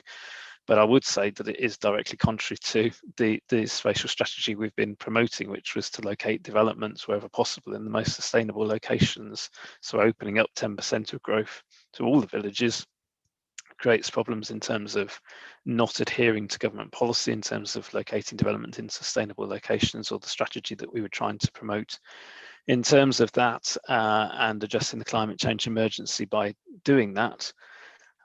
There is also an added complication of what are we defining as a village. We have a lot of additional villages that are clearly villages, but we've also got a lot of hamlets and much smaller settlements. What are we actually including within that, and how are we defining those settlements, because they don't currently have boundaries? So where are we saying that growth might be acceptable within those areas? A lot of extra work, I think, would need to be done to refine a proposal that we could consult on in terms of that. So again, I think in order to do that, we would have to, well, in that case, I think we would have to delay consultation fundamentally to do that additional work and come back to you with a proposal for consulting on that. I don't think that can be done by the 1st of November. In terms of Councillor Lawrence's comments, this comes back down to the acceptability of sites fundamentally. So yes, I appreciate we have an uneven distribution among the tier 4 settlements of growth. If you're looking at it in terms of what's, I suppose, fair in terms of the different communities, what we've done is assess the sites on an equal basis in terms of their acceptability in planning terms. And we have found that some settlements don't have any capacity to accommodate growth because of constraints in those locations, whether those be because it's washed over area of outstanding natural beauty, or landscape constraints, heritage constraints, ecological constraints, or whatever. It just means some settlements we haven't had any suitable sites come forward, and in other locations we've had a significant number of potentially acceptable sites come forward. And the whole purpose of this exercise is to do this on a planning basis upon the planning merits of the sites that have been put forward through the process. As I said earlier, that's the key to this. This is a planning document that has to be produced on an evidence-led basis if it's going to be a sound local plan when it comes to examination. We can't start allocating growth based on who wants what. As nice as that might be, the neighbourhood plan process is fundamentally for that, and enables communities who want growth to plan for it themselves through neighbourhood planning and community-led development. That's not the role of the local plan. In terms of Councillor Ingham's comments, I hear what he says about neighbourhood plans. I think the key point is within the legislation, fundamentally, it's neighbourhood plans that have to be in general conformity with the local plan, not the other way around. And so, while I don't like the idea of being seen to ride roughshod over a lot of neighbourhood plans I know communities have spent a huge amount of time and effort working on, but the reality is that the legislation is clear on that front, and you know, we have to plan for the growth needs of the district through this plan. And so there is unfortunately inevitable conflict between what we're saying in this plan and some of what has been said in neighbourhood plans. I can't see any way of resolving that, I'm afraid, other than to say, you know, the legislation is clear on that point. Sorry, I'm just trying to read my own handwriting. In terms of Councillor Ingham's point about there being one hierarchy, well, as I say, we brought the assessment hierarchy on 3 different occasions with various options and opportunities to make changes to it. What you have before you is what came out of those 3 debates through this committee. So I don't feel as an officer that we've given you one option. We've given a number of options. They've been debated at 3 different occasions, and this is where we are as a result of that. In terms of Councillor Skinner's comments, Plymtree is a Tier 4 settlement, and I think always has been. In terms of this work, from an officer's perspective, we don't feel that there are any suitable to allocate at Plymtree, although I know we recently had the Members Advisory Panel on a site that was assessed through the site assessment work. And it was interesting, certainly the further work that was being done on that site that I don't think we had at the time we did this assessment. But I didn't see enough information coming forward there to reassure me that the sites could be made acceptable to change our score in terms of this. And the votes that were carried out at the previous meeting suggested that we would consult on that as the assessment. So we're not currently consulting on any first or second choice sites at Plymtree, and that was agreed at your previous meeting. Clearly that would have been the opportunity to revisit that and to have included a site if that had been members' wish, but that's not the resolution that was made at that meeting. Thank you, Chair. Thank you, Ed, very much. Councillor Rylance, please. Idea this time. So at the risk of sounding like a broken record, any village that's not in the tier hierarchy, can you hear me? Yes. God. Yeah. Hello, can you hear me? Clear. Loud and clear, Helena, loud and clear. Okay, so any village that's not already in the tiers, which we've been presented actually for the last year, and I do share Ed's frustration slightly on this, has always been able to bring forwards a rural exception site development. I mean, that's fully available to any village that wants to grow its housing stock, but that isn't deemed to be in a sustainable quote unquote location.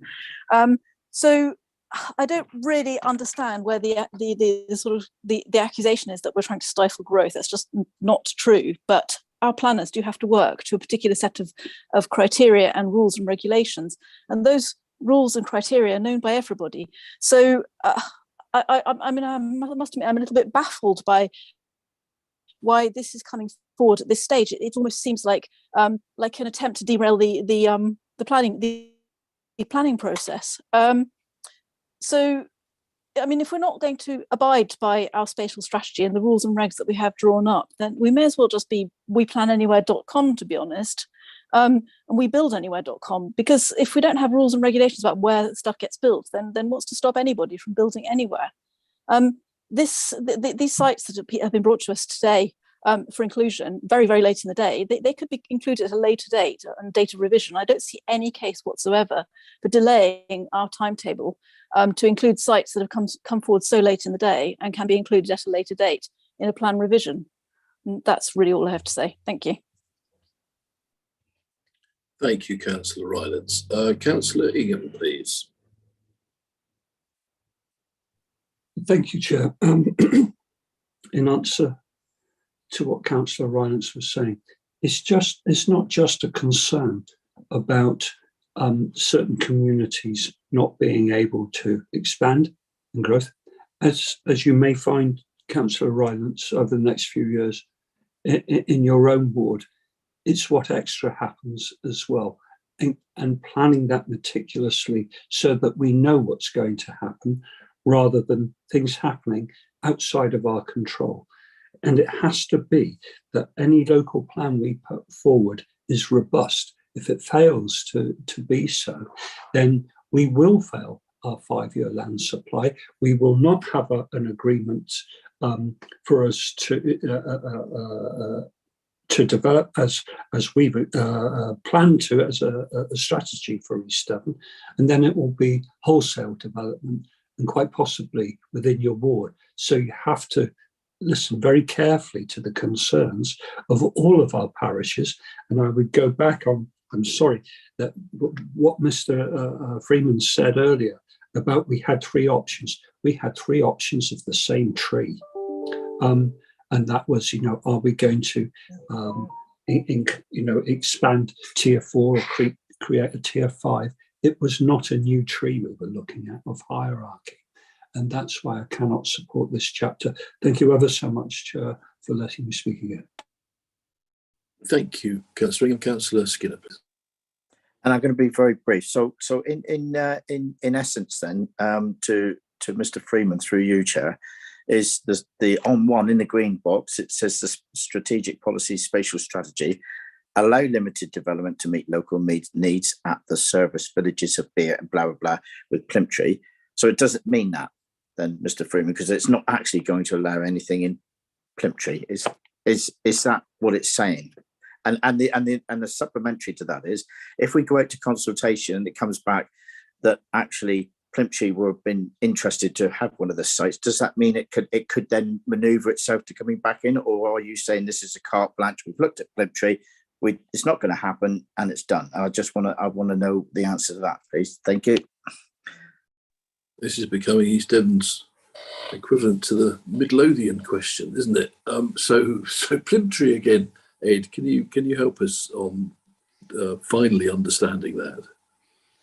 Yes, thank you, Chair. I mean, I think what strategic policy 1 is saying in terms of allowing limited development is to meet local needs. Is that might be through allocations, as said in strategic policy 2, or it might be through policies elsewhere in the plan that allow for communities to bring forward growth through a neighbourhood plan or through community-led development.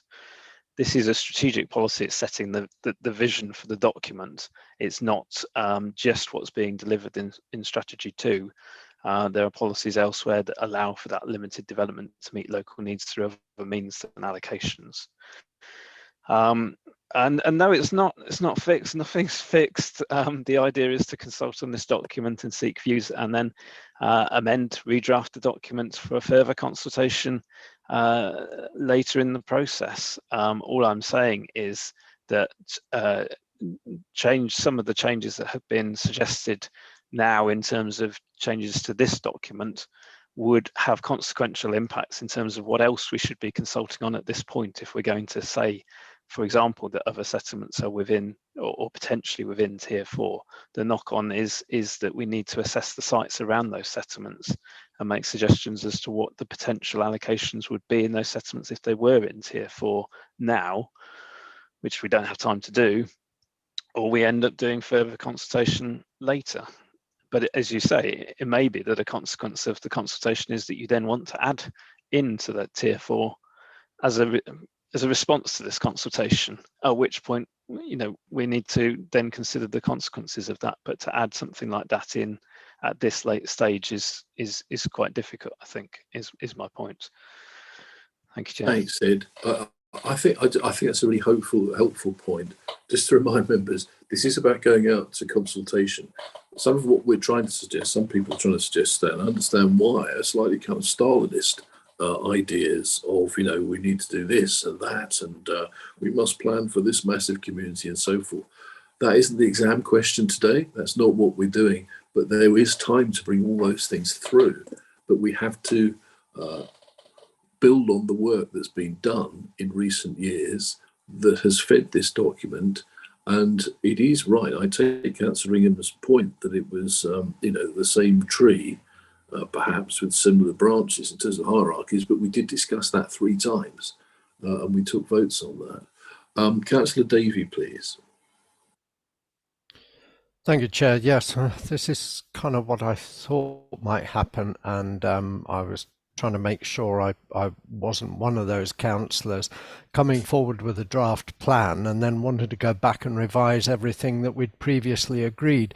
In a sense, we have gone through quite a lot of these chapters in previous meetings, and we had agreed things.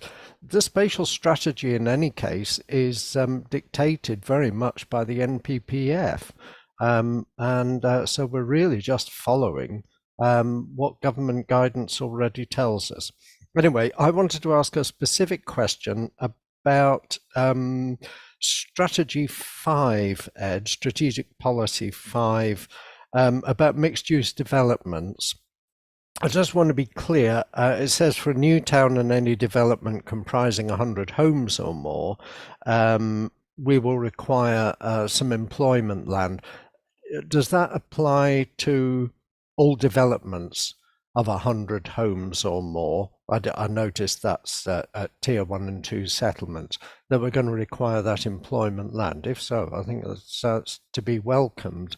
But I just wanted to be sure, is it if the site is proposed as a mixed use development, or that any site that's put forward with more than 100 homes would be required to provide that? Thanks, Councillor Davey. Ed, have you got a response to that, please?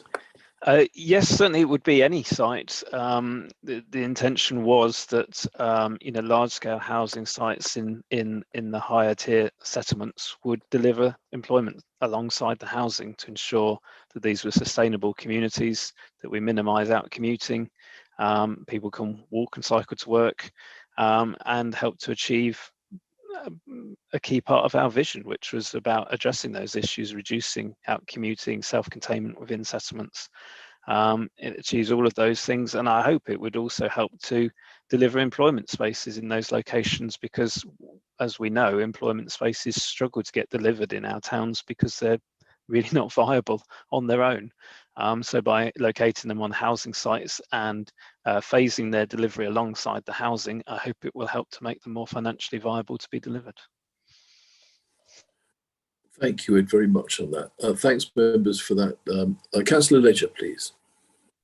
Thank you very much, Chair. I just want to come back in on what Ed's response was to what I said earlier. I would like to see what I've said included as questions. I don't think that you need to do all the additional work unless it comes back as overwhelmingly in favour by our consultation. If we basically say we don't have time to do it now, and we're going out to consultation, asking the views of our residents, but we're saying, well, you can't discuss that because we've already made a decision on it, and it's going to take too much time to go back on it. It doesn't look good. We need to be giving everyone free rein to give us their full opinions. And if it does lead to a delay later on down the line, so be it. But right now we need to give them at least the option, and the options of where growth should go across the district, and the way that the settlement hierarchy. It's all well and good at us as members saying it, but we do consultations for a reason, and we need to at least give our residents the options. Well said. Thank you, Councillor Ledger. I think that's getting a lot of support across the committee, Ed. How can you see us moving forward with that? Notwithstanding it might invoke some kind of delay later on, which we might have to just discount. But how can we, in terms of the November the 1st meeting and so forth, how can we react to that? So, Chair, I mean, we can certainly consult on this option of the 4 additional settlements in Tier 4. I was just highlighting the potential consequences of that, but certainly we can ask a question on that and seek views at this stage on that, noting the potential consequences. In terms of the other issue around 10% growth in all villages, I think, as I say, I don't really understand how that would work, or what we would be asking. Which villages or settlements are we including? How is that to be controlled? Where is that growth going? I'm not clear enough to know what I would be asking, to be honest. So I would need some further guidance from members on exactly what that is. And as I say, to my mind, fundamentally, it's contrary to our vision and our spatial strategy as it stands, which was about locating growth in sustainable locations. And as a consequence, I fear it's contrary to the National Planning Policy Framework and guidance as well. So that would be my concern there. This is where I come back to. I think those sorts of issues are best left to neighbourhood plans and community-led development to address, and those communities can come forward through those routes with their own plans for growth of a scale that they are comfortable with in those locations. I struggle to see how we can do that through the local plan in a way that complies with government guidance and leaves us with a coherent strategy for growth. Okay, thank you, Ed. So we will have noted, officers will have noted what's just been said in respect to both those points. We have no more speakers, so can we go to a straw poll, please, on Chapter 3?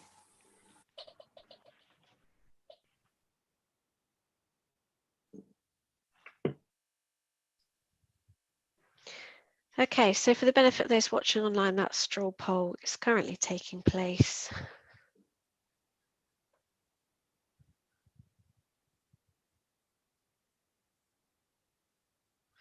So, Chair, I have a split straw poll, 4 votes in favour and 4 votes against for Chapter 3. Okay, thank you very much. In the tradition of the finest examples of British democracy, it looks like I'm going to have to do a casting vote, so I will cast it in the straw poll in favour of Chapter 3. Actually, on that basis, Chair, I want to ask for some legal advice, because this happened the other day. A casting vote, to my understanding, is if you had an absolutely level voting, and what you've got here. Oh, sorry, no, you have got level. No, sorry, you're right. The other one the other day when you had an abstention, I don't know that really stood. Sorry, I withdraw my comment. You're right, you do have the casted vote. It's because it's level. It's 8-8. It's 4-4, isn't it? It's 4-4, Councillor Skinner. Yep, Yep, so sorry, the Chair yep. is entitled to. Sorry, you do, Chair. Sorry, apologise. I No, withdraw that. you never see scores like this at Exeter City, Councillor Skinner. I know it must be heady for you, this, a kind of 4-4. Right. So just think of it as a penalty kick-off. Right, we now go on to Chapter 4, please, addressing housing needs and identifying sites for development. If anybody would like to speak on that, please do. Councillor Lawrence, please. Is this my time to speak now, Chair? About well, that's a really good question, isn't it? Because let me just go to the appropriate page. Sorry, which is 44, isn't it? Give me a moment, please, Richard. It's page 119 in your agenda papers. Yes, no, thank you. Just getting there. Clockwork laptop. Right. Is everyone aware, by the way, that if you go back to page 78 of the agenda papers and click on the appropriate chapter, it'll zoom you straight there. It's sort of linked in the same way as the local plan is. Thanks. I don't think, forgive me, I don't think Fennerton and Whipple are mentioned in that chapter. Is that fair to say, officers, from your reading? Chair, I would have thought it would be appropriate to pick this up when we get to Strategic Policy 26, Development at Service Villages, where there are particular sections highlighted in yellow for Fennerton and Wimpole that pose these questions about levels of growth in those locations. That's fine by me, Chair. I'll go along with that. Thank you. No, thank you for that. Thank you, Richard. Thank you, Ed, for that clarification on that. In which case, please, can we go to a straw poll on this chapter, which is chapter 4? So for those watching online, the straw poll for chapter 4 is currently taking place. I'll just give that a few moments, Chair.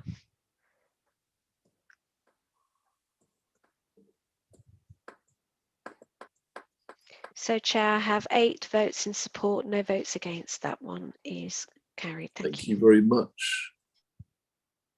Thank you, committee. We now go into chapter 5, which is future growth and development on the western side of East Devon. Now, would anybody like to speak on that? Yes. Councillor Ledger first, please.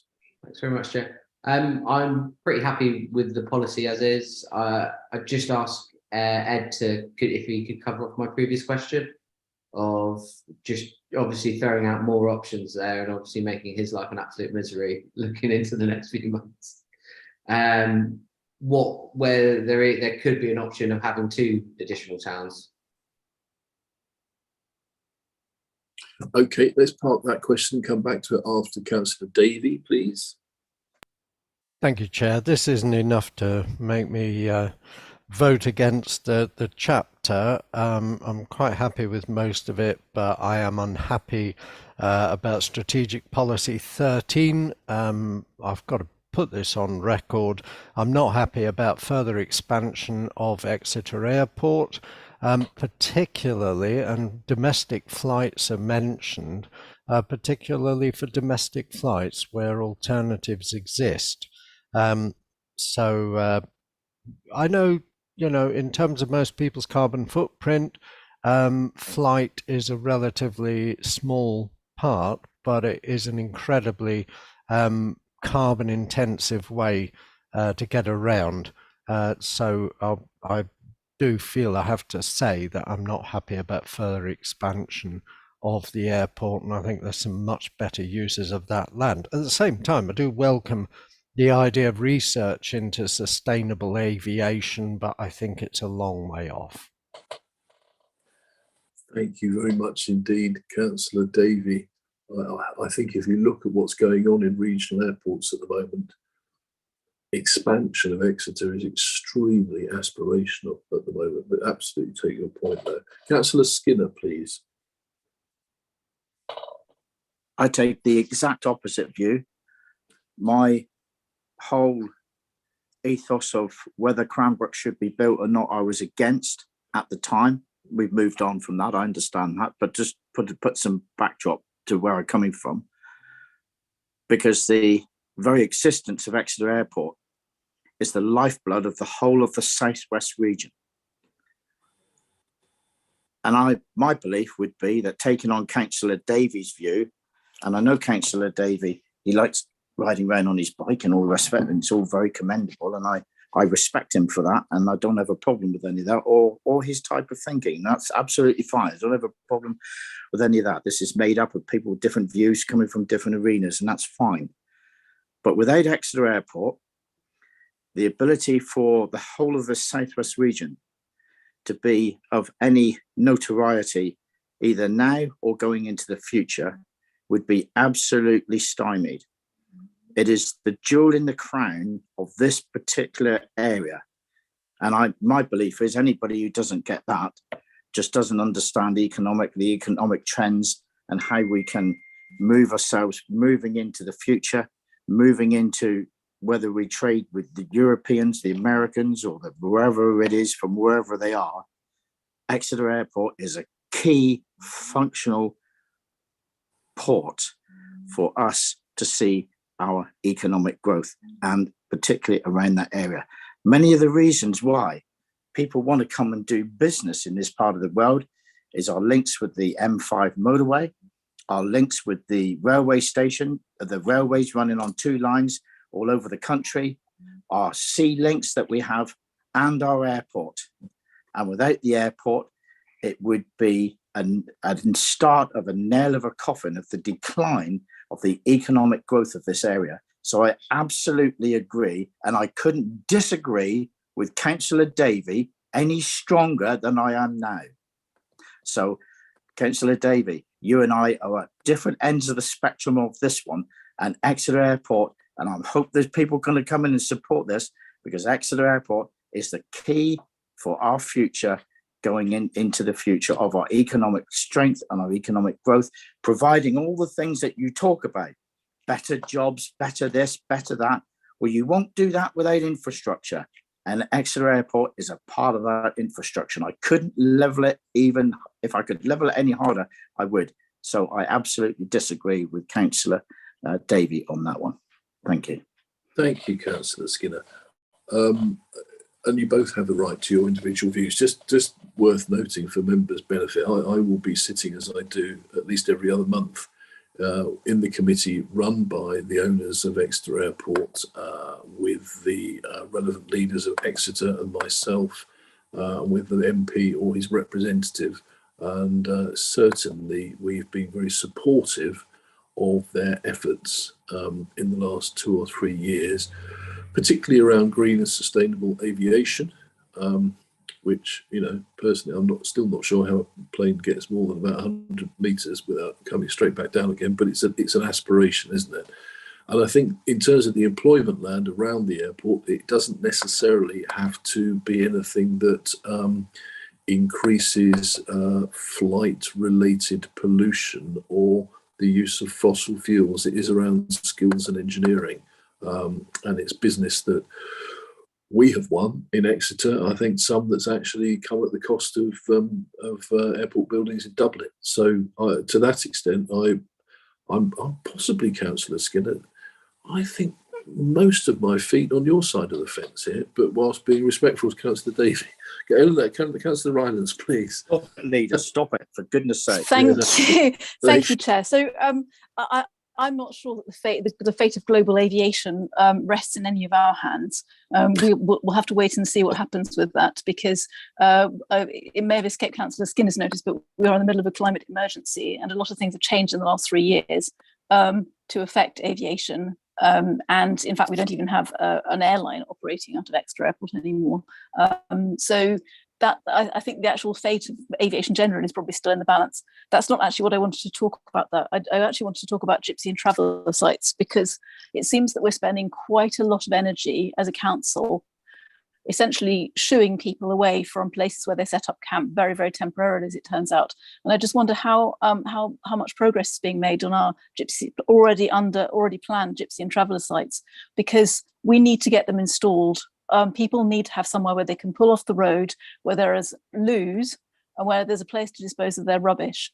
And we will, once we've delivered those, hopefully in sufficient number to enable people not to have to interact with people they don't like, then we can spend a whole lot less money on essentially treating people like undesirables, which really, really rankles me. And I understand people can't set up in the middle of a football pitch, and frequently they don't actually. They're quite respectful in that respect, but they do not have adequate facilities. And you only have to cross the channel to see what proper gypsy and traveller sites look like.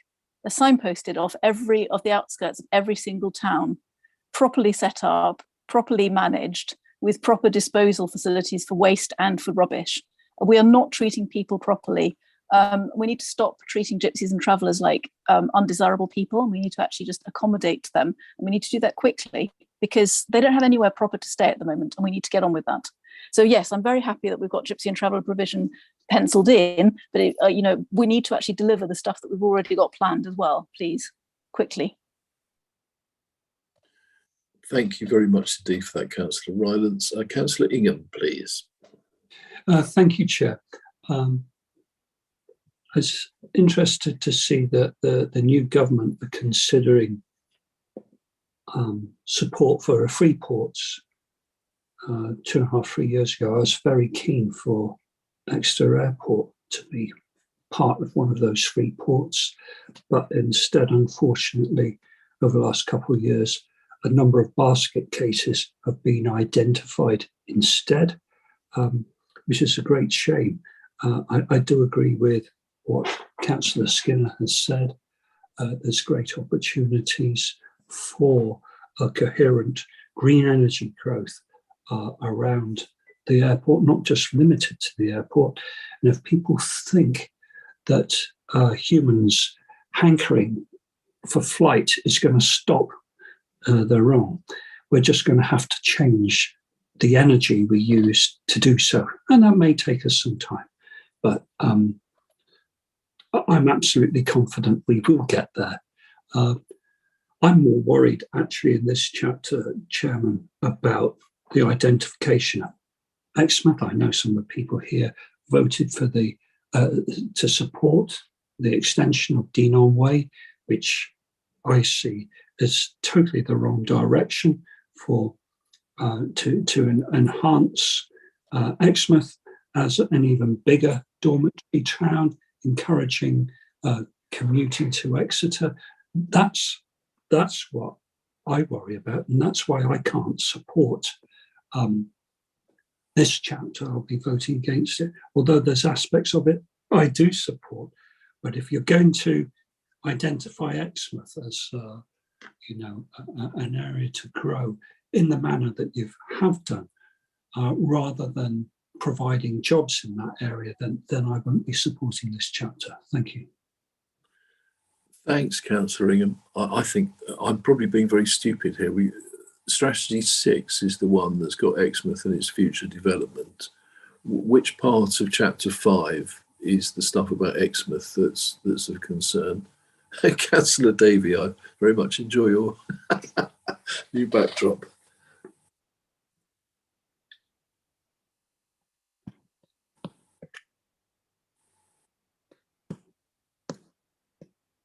Sorry about that, Ben. You're getting there, I know. I'm trying to. I tell you what, I'll give you a headline while you're swiping. I mean, my understanding is that the MP, Mr. Jupp, your MP, has just become a secretary in the Levelling Up department, which seems to me to be signalling that he must be confident that the Deanon Way bid's coming through. I don't know, or he'll be in a tricky spot if it doesn't. Could I ask a question then, if Councillor? Yes, while Councillor Ingham swipes, yes, please. Let Councillor Ingham find his Exmouth a little bit, because I wanted to come on and I touched on. Sorry, I got a bit carried away with Exeter Airport, and I veered away from what I was going to say in actual fact. And really, it's Ed, and I'm really looking at employment land, and you know how keen I am on employment, jobs, and all the rest of it. I think you said it earlier that there's no maps of employment land, and I think you did say that, and that was to be included into it. But if you don't mind, our employment space and where we're going for our employment space, where are we looking to do that? And bear in mind, from the district, from all the way from Axminster to Exmouth and beyond, where that employment space is, where we're looking to put it. Because going by this, I'm just wondering where all that's going to be. I know we've got West End sites and all the rest of it. We've got the sites around. You've got your Greendales and your Hill Bartons, but we've got the Exeter Airport, which is that space up there, and I believe a big building was put up there just recently opened up, because there was a big big thing in the paper about how well that was all doing. So where do you see this space? Because we have a big requirement for employment space, and we're severely lacking out of it at the minute. So where do we see this sort of going? That's what I sort of want to know, really, what our drive is throughout the district. Okay, Ed will, I'm sure, come back on that in a minute. Ben, have you found your page yet? No, Chair. The point being that I believe, that we should be supporting each of our 7 towns in East Devon so that they can become sustainable in their own right through economic growth.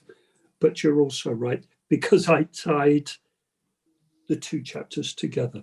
and I apologise for that. I do think, though, on this chapter, we should be including, the economic sustainable growth for all of our towns, not just what's been identified in this chapter.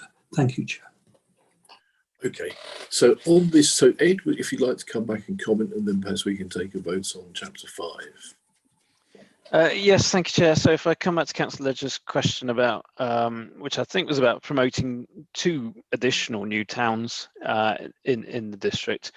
I think, I mean, there are major resourcing issues, as I think he touched on, in terms of staff capacity, how we could deliver those, but I think that does depend on what delivery model we're pursuing in terms of delivering those and how proactive the council wants to be in those, which is yet to be determined. But I think the other thing, and probably the key thing here, is whether or not the market would deliver 2 new towns in such close proximity to each other at the same time, particularly bearing in mind that if we're factoring in potentially a 10-year lead-in time, you would have delivery taking place at the same time as Cranbrook is still delivering the growth plan in the Cranbrook plan as well. So you could potentially end up with 3 new communities delivering at the same time, and I don't think the market would sustain that. So that's why I don't really see that as an option. In terms of where do we get to? Employment space. So you'll see through this chapter, there's a number of employment spaces in the West End and the Growth Point area. It talks about a site north of Sutton Village, Exeter Science Park, potentially expansion, the employment land next to the airport. I think these are all sites that were looked at through the Greater Exeter Strategic Plan. So apologies that there aren't any plans, but I think they're sites that hopefully members are familiar with in that area. In terms of the rest of the district, when we come through into the next chapter, I think it is, we run through the towns and the allocations, but you've already seen in terms of the spatial strategy, this idea of allocating employment land within housing developments of 100 dwellings or more. So that will deliver a significant proportion of housing land in the towns and tier 1 and 2 settlements. There's also some employment sites when we come to the towns that are carried over from the existing local plan as well. We need to do some further work on those and their deliverability and how we unlock those. But we think all in all, between all of those sources, that we have sufficient employment land coming forward in this draft plan. But I do recognise that we're not as far forward in terms of employment land as I would have liked to have been at this point, and we are still gathering evidence. I think we have plenty to go out and consult on and seek views on, but there is a risk in terms of, if we do need to provide further employment land, as further evidence comes forward of this need for further consultation next year, potentially on those. But as I say, I think there's plenty within the plan at the moment to seek views on. Bear in mind what I said earlier, that this is only a draft plan, it's a fluid document that we I think need to consult on and get stakeholder and community input in to take this forward. The only other thing I'd say while I'm speaking is mindful that we've kind of thrown this Gypsum Traveller site at you, Strategic Policy 18, which I know nobody has seen before. I do have a plan on my screen, Chair, if you'd like me to share it to just show you where that is. Yes, please. Thank you. I'll try and share my screen. Bear with me a second. As I say, the employment sites, I think, in this chapter are not entirely new, so hopefully members are aware of that. Can everybody see that? Yes. So if I just talk you through, so this is, so the M5 motorway is here. This is the Exeter to Waterloo line, railway line running through here, and you can see the top end of the sort of Moss Hayne Tive Barn housing development that's being built just to the east of Exeter Science Park. This is Langerton Lane, which is the lane that runs through past Science Park and up under the railway line and the motorway and up into West Clist and onto the Pinhoe area of Exeter. So this land came forward in a call for sites has been assessed through the HELAR process, and one of the uses that the owners put it forward for was the Gypsy and Traveller sites, and we think it has quite a lot of merits. It's currently a small pig rearing unit. There's a bungalow on the site at the moment as well. It's obviously close to the main motorway and trunk road network. It's also close to the existing community, so that any gypsies and travellers there would not be remote from the existing community, and there are some, albeit except limited, community facilities coming forward as part of that development. It's also worth noting that there is an existing storage area for travelling show people just to the north side of the railway line from there as well. So there is some history of use by gypsy and travelling communities in that area. I think what you've got immediately by is obviously the Scout Hut there. I think this is a church hall to the south, as I understand it as well. Sorry, get rid of that. So hopefully that's useful just to see that site that's come forward. As I say, it's only for consultation at this stage, so it'd be interesting to seek views on that. Thank you very much for that. Shall I remove that now? Or do? Yes, yeah, I think so. We've got that, haven't we? Thank you. Okay.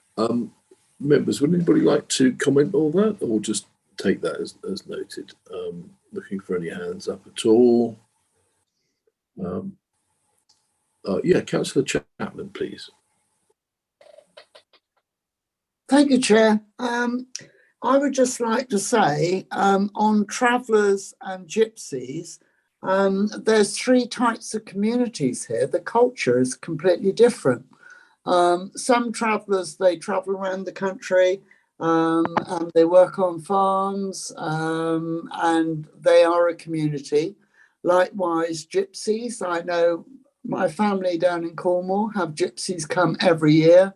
Same family, different generations, help with farm work at harvest time, etc., and then disappear. And then you have other travellers that we've had in Exmouth that tend to come over from Southern Ireland that are very disruptive, cause problems in the local Tesco's and the local pubs. And Councillor Chapman, I don't want to go down the line because that. Hold on, Councillor Chapman, can you stop speaking? Yeah. The implication of what you're saying is othering an identified group. So please be careful of that in a public meeting. Yeah. You can move on from any I'm comments. just trying to point out that it's three different types of communities that want different types of things. So I don't know how you tend to work around that. Okay, that's all noted. Thank you very much. Right, so that's chapter 5 there. I think we've had a good discussion on that. Can we go to a straw poll, please, on chapter 5?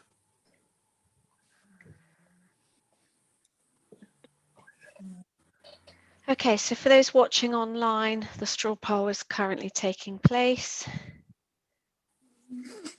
I'll just let Councillor Rylance back in. So I'll just give that a few moments, Chair. So I have 6 votes in support of chapter 5 and 2 votes against. So that's general support shown there, Chair. Thank you. Thank you very much indeed, Debbie. So at this point, I think members, thank you for another excellent nearly 2-hour stretch. Let us take a break now and reconvene, if you're happy to do so, at 2 p.m. Thank you.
Chair, can I just check that you're on mute, because I've got a very funny symbol coming up against your image on the screen, and I'm hoping that means you are. I was but it sending a sounds like you're text not. message.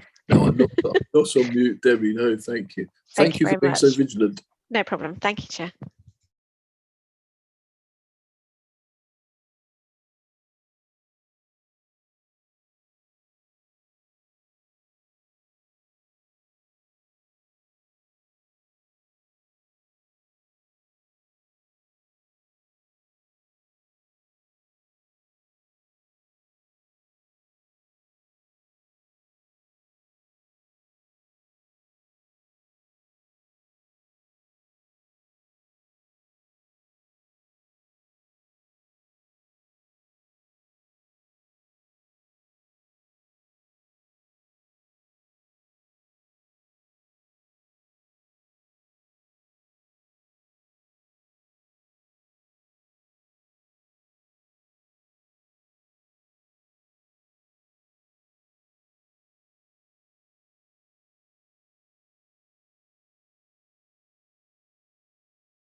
Hi, Debbie.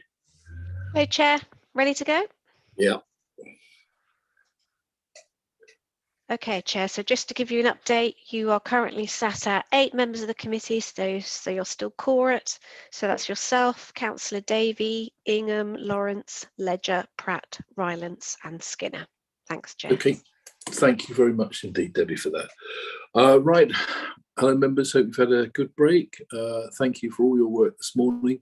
Let's try and plough on through this afternoon. We now come to Chapter 6, the Strategy for Development of Principal Centres, Main Centres and Service Villages. I imagine there may be a few comments around this one. So looking for any speakers who would wish to say anything about any of those strategies. Councillor Lawrence, please. Now there's a surprise. Don't forget to save some powder for when we come to Fenison and Wimple later. But yes, off you go. Well, I'm just looking at this, and it says as second best site choices at Wimple could accommodate a substantial number of homes. And the possible identification or allocation of development could have significant impacts on or relation to the planned strategy. I would just refer back to, first of all, the list that we were supplied, where we were shown that second best sites could be included. Wimple currently has 395 homes. And it was on this plan that there was a possibility of an expansion of another 348, which almost doubles the size of the village. I'm also mindful of the statement which Councillor Bruce read this morning on behalf of Fenton. And I'm also looking at what this says here, that we're going to protect and enhance these Tier 4 settlements. Now, I go back to the point that, first of all, of the 23, I think it's 23 settlements, 13 have no allocation, 12 have no second best allocation. Bearing in mind that over the years, there's already been substantial amounts of land taken from Wimple and ceded to Cranbrook. And we are already in a position where, excuse me, I need to plug my thing in. We're in a position where another huge chunk of Wimple land has already been approved for building an extension of Cranbrook. So when I look at the report from officers, it says that Wimple is more constrained with an important historic core to the village. It says it's only served by country lanes, which there are 3 lanes into Wimple, and they all go through single track lanes. There's low employment density. It's a relatively unsuitable place to live without commuting levels and significant additional housing without accompanying job generation. So I really don't see how we're going to get to build all these houses and have all the infrastructure that goes with it. I mean, we have a small school in Wimple. We have a small corner shop. We have a railway station where the trains don't stop that often. So a lot of people who work in Exeter actually drive to Cranbrook to get the train. And I just don't see that level of building could go on in Wimple. Anyway, that's my point. Thank you very much. Thank you very much indeed, Councillor Lawrence. Sorry to go off screen there. I was just trying to get the bandwidth sorted. Okay, coming next, please, to Councillor Faithful. Thank you, Chair. I'm not sure. I missed the declarations of interest, and I realised whether I should have declared a NRI, affects NRI, being a member of Ottery Town Council, and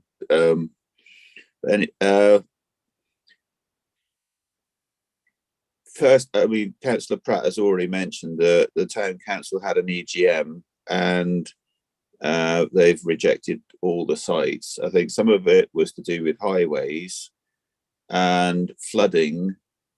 And there's one thing I see in it, and the original documents were saying, such as Salston Barton, up to 60 houses, and we seem to have removed the up to, and we're just saying the 60 houses.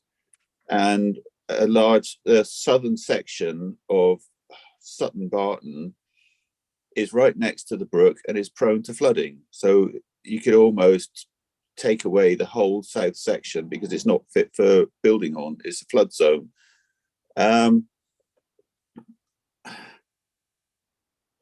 And all the way around it, there's so much highways related issues.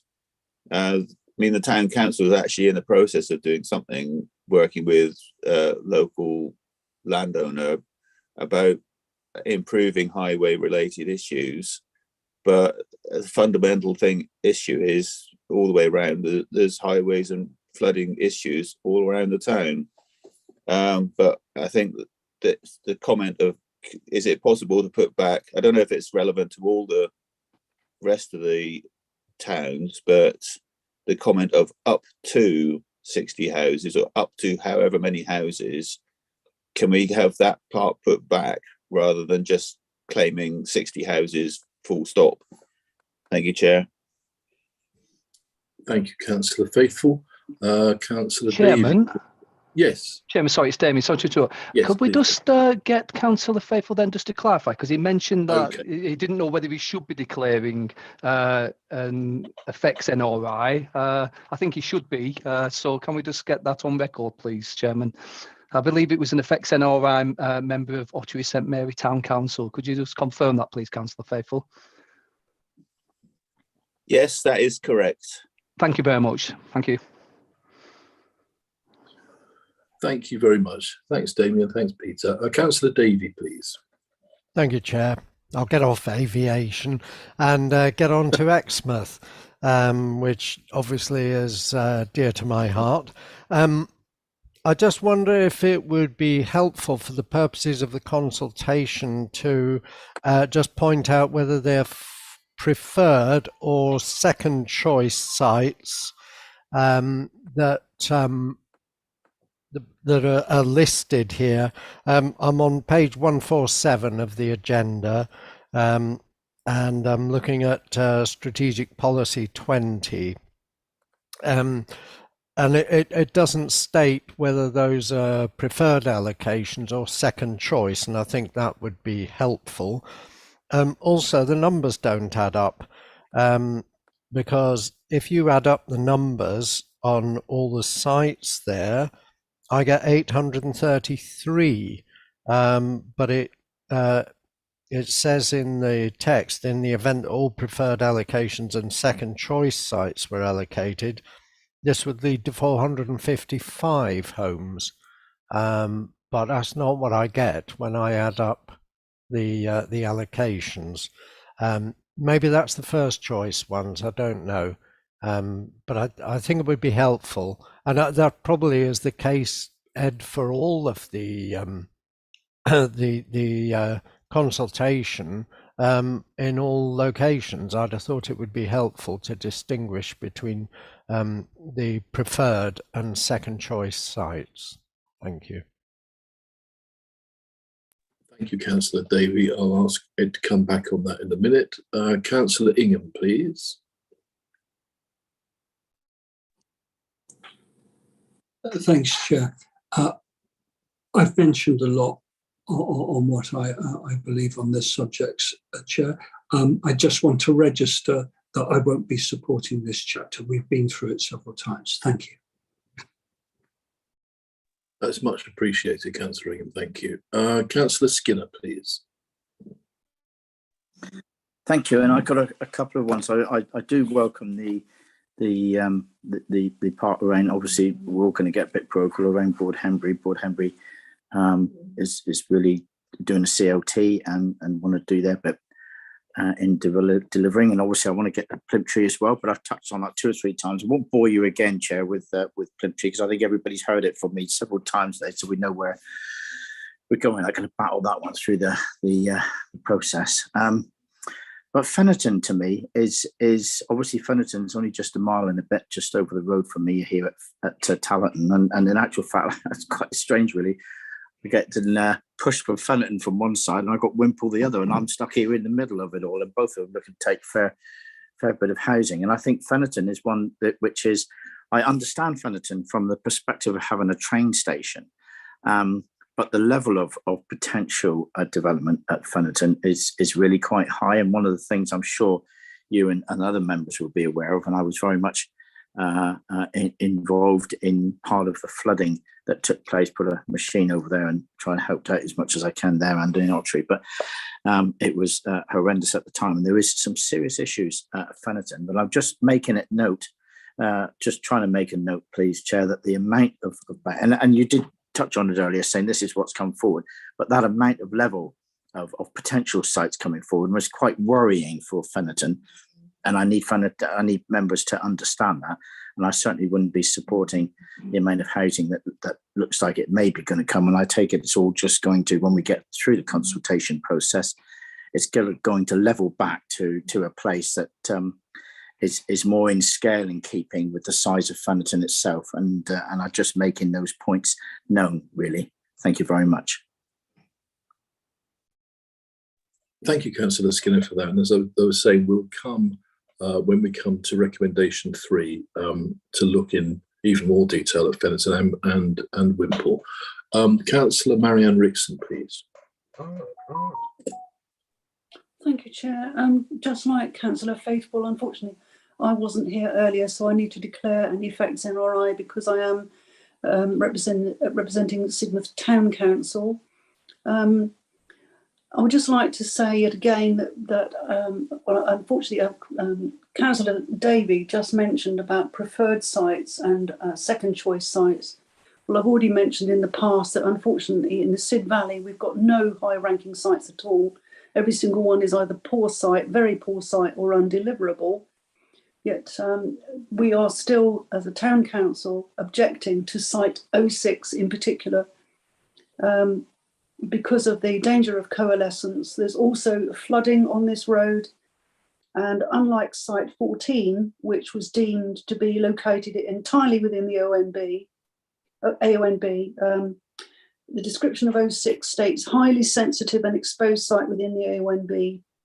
Overall, the site has a high landscape sensitivity to new development, yet it is still being included and we feel that it should not. Thank you very much. Thank you very much, Councillor Rickson, and that's noted, and I'm sure we'll come back in through the consultation. Thank you. Councillor Pratt, please.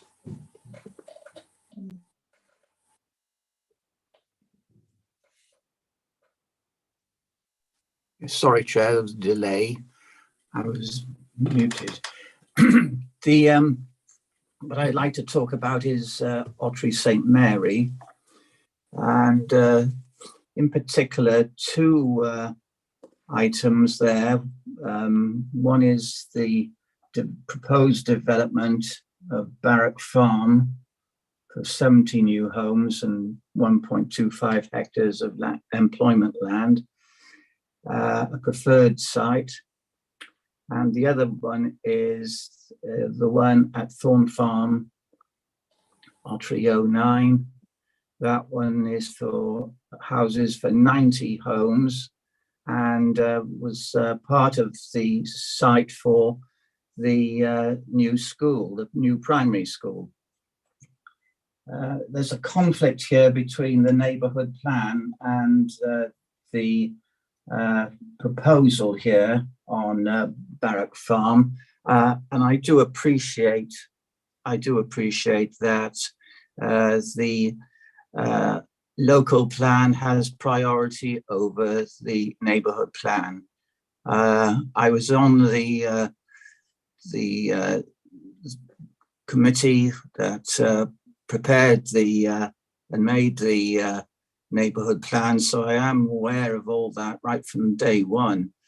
but it does upset many people in Autree that the council are wanting to, in respect of Barrack Farm, they want to change, by the looks of it, the settlement containment provisions of the Neighbourhood Plan Policy 4, which provides adequate protection for the towns of Autree, St Mary and West Hill.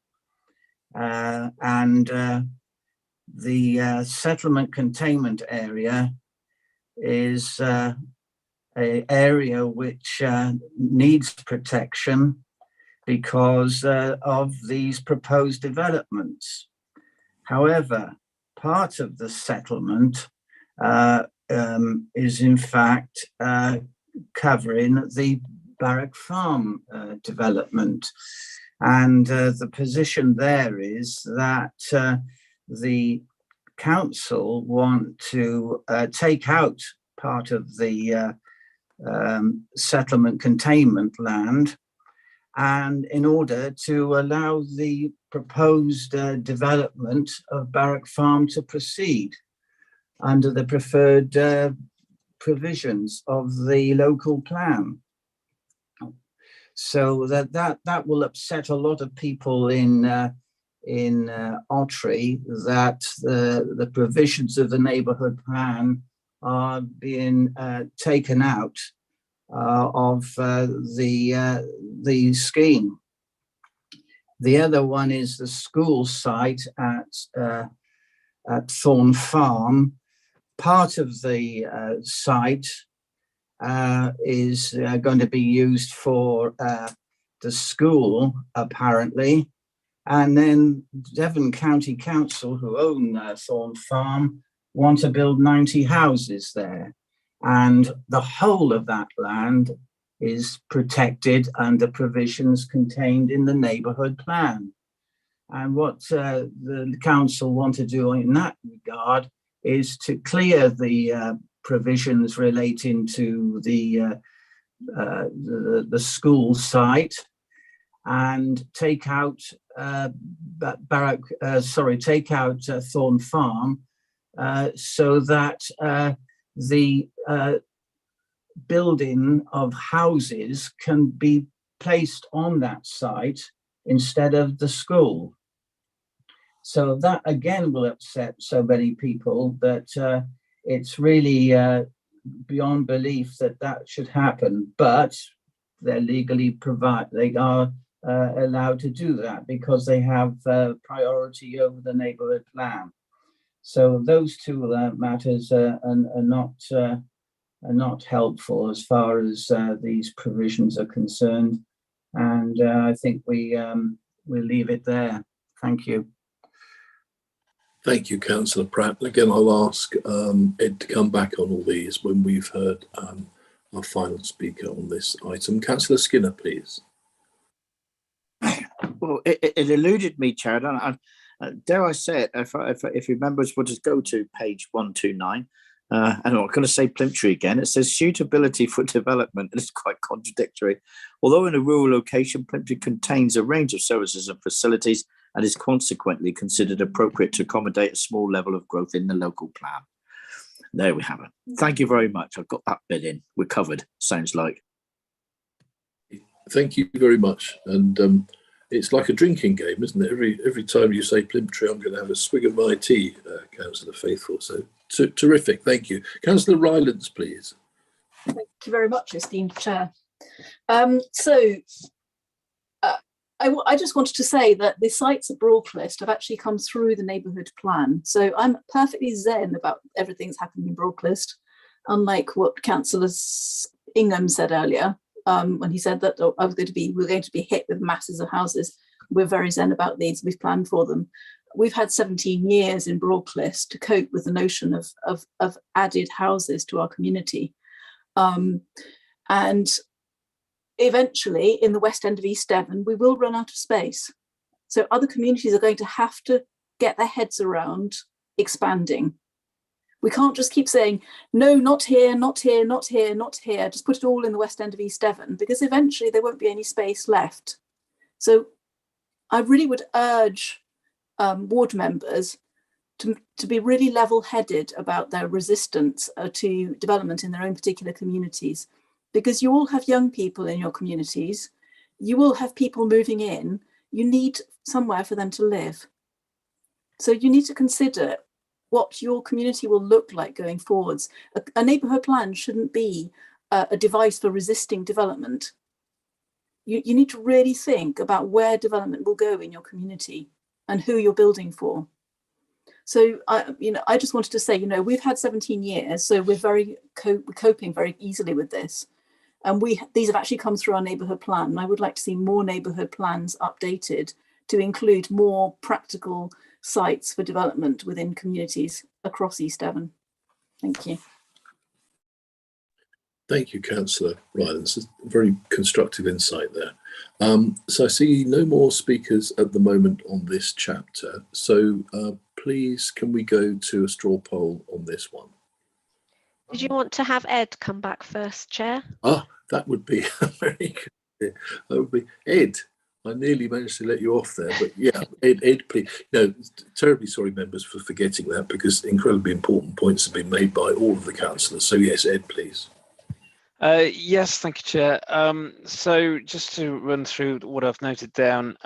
So yes, I take Councillor Davies' points about it doesn't state in the text which are preferred or second choice sites. Clearly we can sort that out easily enough. I mean, fundamentally for the consultation, we're looking to map these sites on a mapping system and then be able to show them as preferred second choice or dismissed sites on a sort of traffic light system. So hopefully that will make it much easier to engage than people reading through all of this text anyway. But this text will still need to be there in the background, so we can update that in regards to that and also check all of our figures. You're right, I can't make it add up either. In fact, I came to a different figure altogether. So, but maths was never my strong point, but we will make sure that it adds up. In terms of conflicts with neighbourhood plans, I mean, I think sadly this is a recurring theme, and I mean, don't do it lightly in terms of the neighbourhood plans, because I appreciate the communities have put a huge amount of work into these neighbourhood plans. But the reality is we've got a lot of neighbourhood plans that take a very protectionist approach, shall we say, and don't plan for growth. And if we are to accommodate the growth needs of the district, I don't see that we have any choice but to plan for growth even in those locations where neighbourhood plans have not done so. And as I said earlier, ultimately, it's the neighbourhood plans that have to be in conformity with the local plan, not the other way around. So what I appreciate is it's very difficult and unfortunate that we're in this position. I don't see any other way of meeting our needs other than proposing sites that run contrary to the relevant neighbourhood plan. So I think, aside from Osprey St Mary, I think it's a recurring theme in a number of locations. As you'll see, we have tried to not shy away from that, but actually in the text refer to the neighbourhood plans and acknowledge that they are there and where there are conflicts. But I can't see any other way of delivering a strategy for growth and sites for growth that meet the needs of the district than planning for growth in locations where it's potentially contrary to neighbourhood plans. In terms of Councillor Skinner, yeah, as I said before, I don't think it is contradictory in terms of Plymtree. It is suitable for small scale development. We just haven't identified any suitable sites for doing so. That can always be done through a neighbourhood plan or community-led development. I think the only other thing I picked up on was Councillor Faithful saying about the figures being up to a particular number. I don't see any problem in doing that. I suppose the only question is whether or not it adds uncertainty and whether it's better to be clear about the expectation for each of these sites in terms of numbers, but equally in some cases it can be quite hard to be definitive.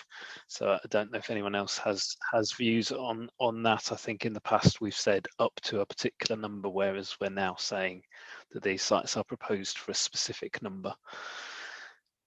So be interested if any other members have views on that issue and wish to guide us in terms of updating wording on that issue. Thank you, Chair. Thanks, Ed, very much. Councillor Ledger and then Councillor Pratt, please. Councillor Ledger. Thank you very much, Chair. Again, going back to the consultation and how we frame it, Ed, do you envisage that we would rank each individual sites for all the towns and service villages? Or will it just be a case of yes or no? Is this what we like? Is this not what we like?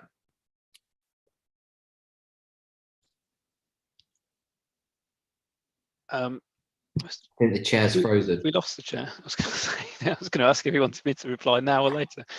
Shall I come back now while we've lost the chair? We weren't intending to rank them as such. So obviously we got preferred choices and second choices, and then sites that have at this stage been rejected. So they were going to be presented on that basis. So those three categories, and the intention was to seek views on those categories and give people a general opportunity to comment on the sites. So I suppose they are ranked, but it's sort of on three levels of ranking, and to present that as a sort of traffic light system. So red for those that have been dismissed, amber for those that are second choices, and green for those that are preferred choices. Okay, thank you. Thanks, Ed, very much. Councillor Pratt, please.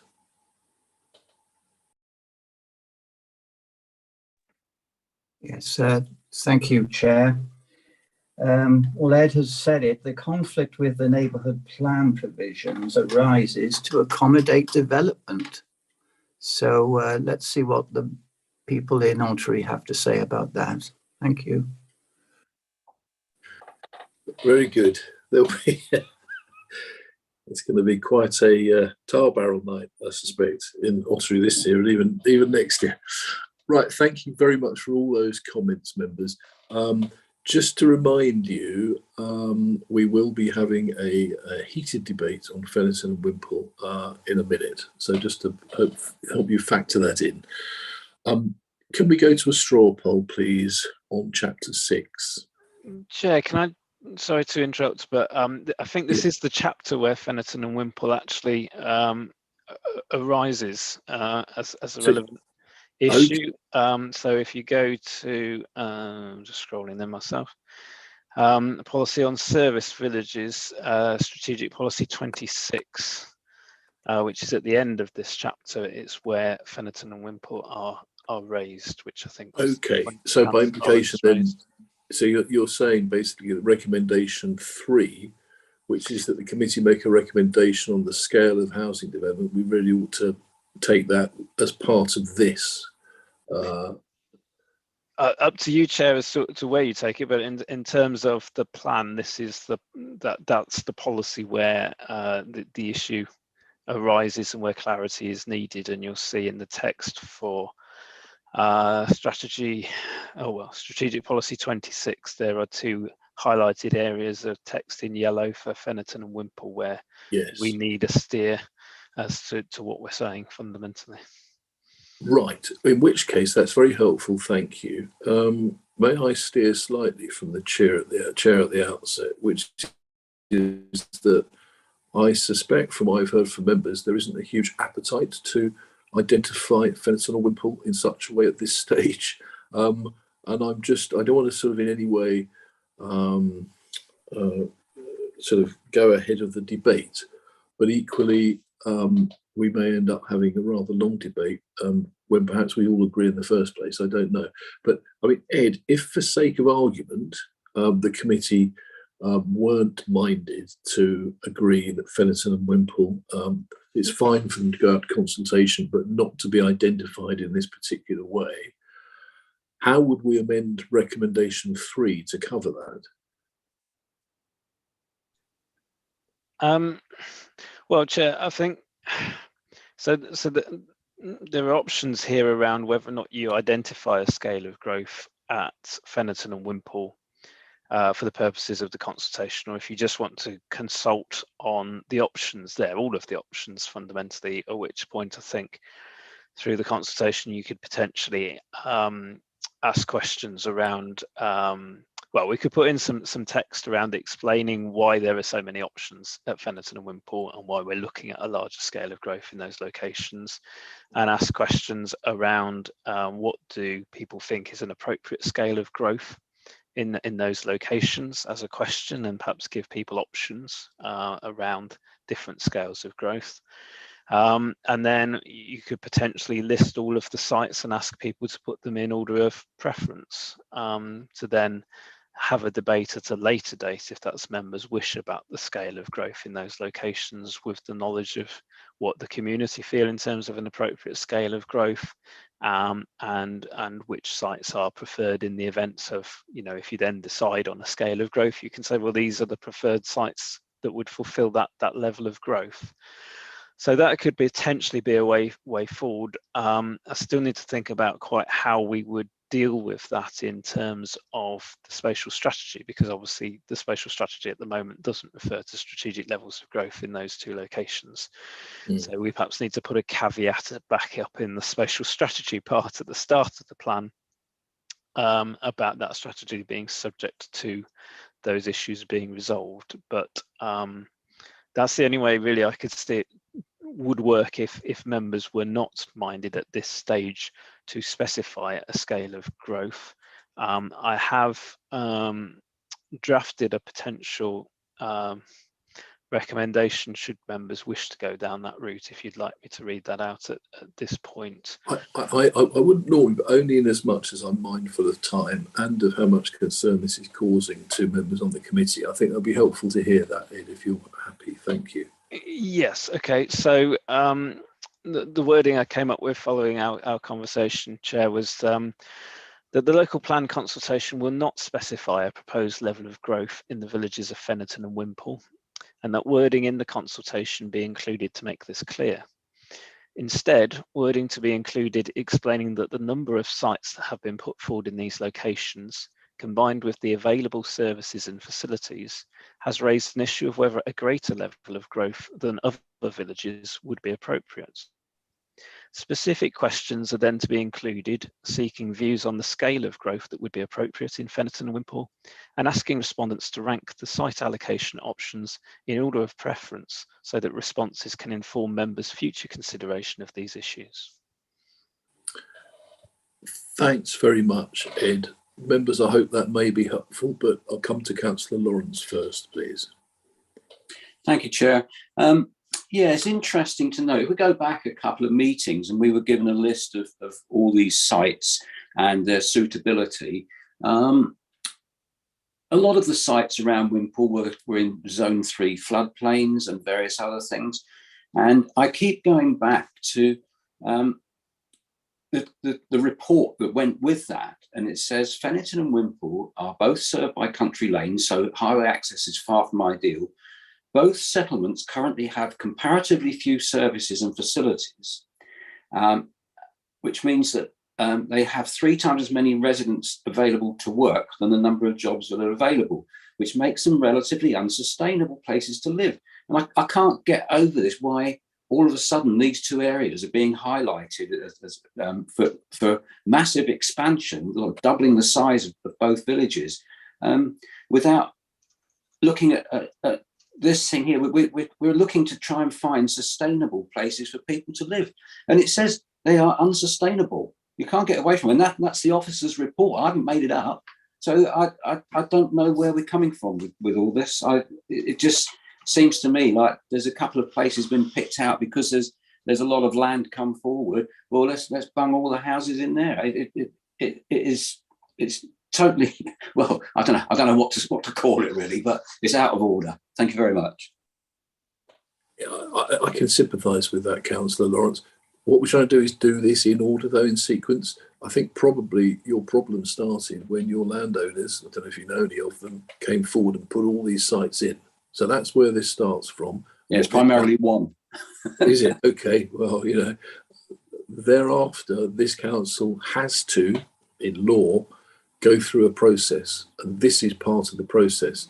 But I imagine as part of the consultation, your first line will be the one you just said, and I can understand that.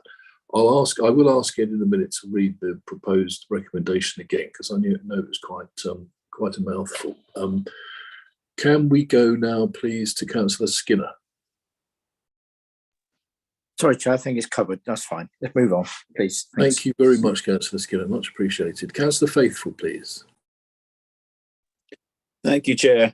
Following on from Councillor Lawrence's comments, both, I think we've already probably said about it at other times, but both Fennerton and Wimpole are rural communities with rural road access, and the scale of development that's being put forward is going to totally choke up the road system, and we don't have the sewage system. You know, I've said about it before that the road to Patterson's Cross becomes a river with sewage running through it, and I've actually been walking around clearing the drains out while it was happening, and you think this smells a bit off.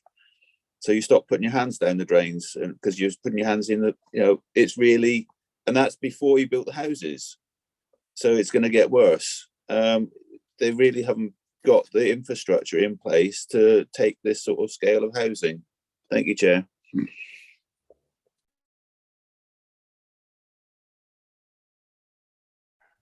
You're muted, Chair.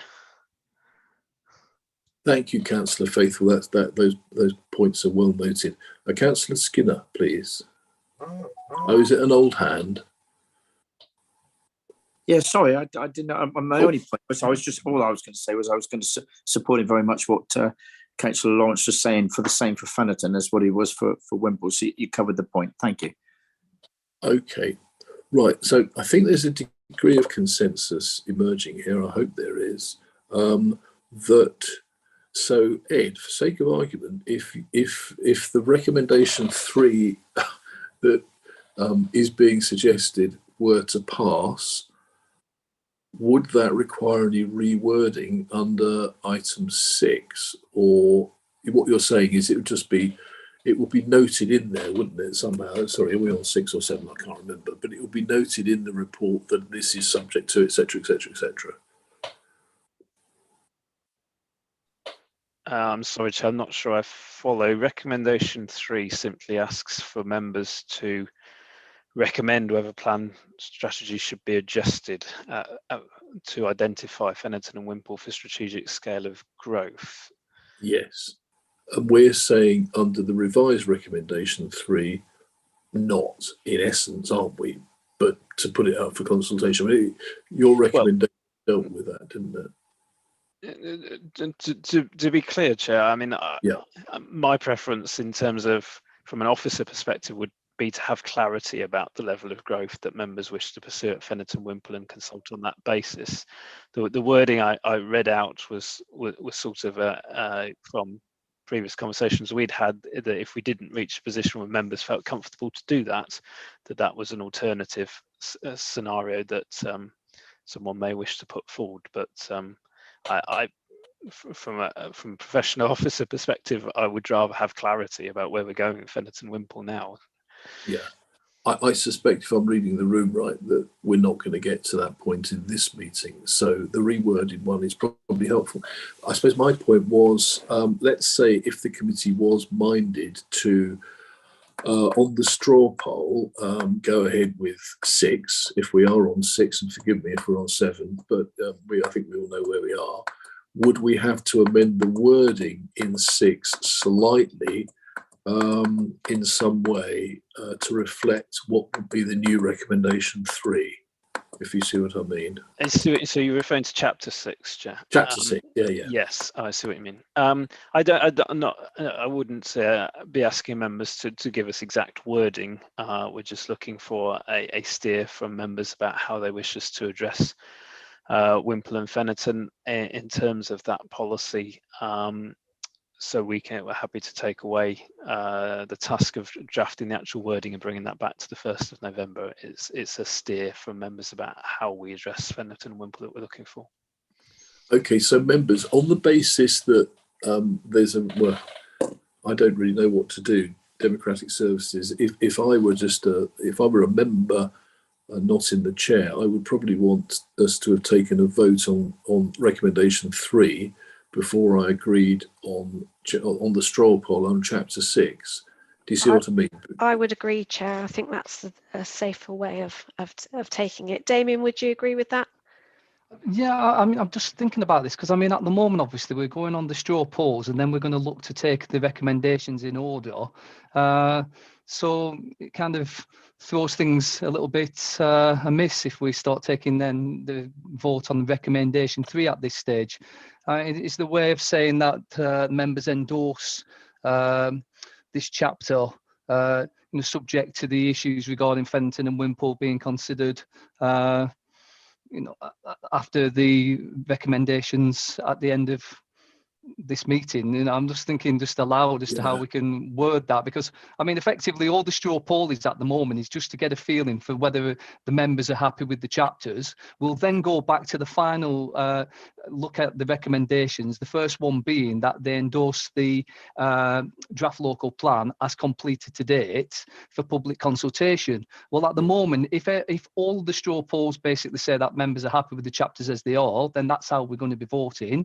But if there are amendments to some of those suggestions to chapters, then we would be saying on recommendation 1 that wording along the Land Strategic Planning Committee recommend endorsement of the draft local plan as agreed via the straw polls and as a to this report for public consultation. So it'd be slightly differently, wouldn't it? So I think the best. Yeah, sorry, Damien. I was just going to say, I think the best way to deal with it is just to get the straw polls out of the way and basically to deal with the Fenton and Wimple issue later on in the 3rd recommendation rather than now.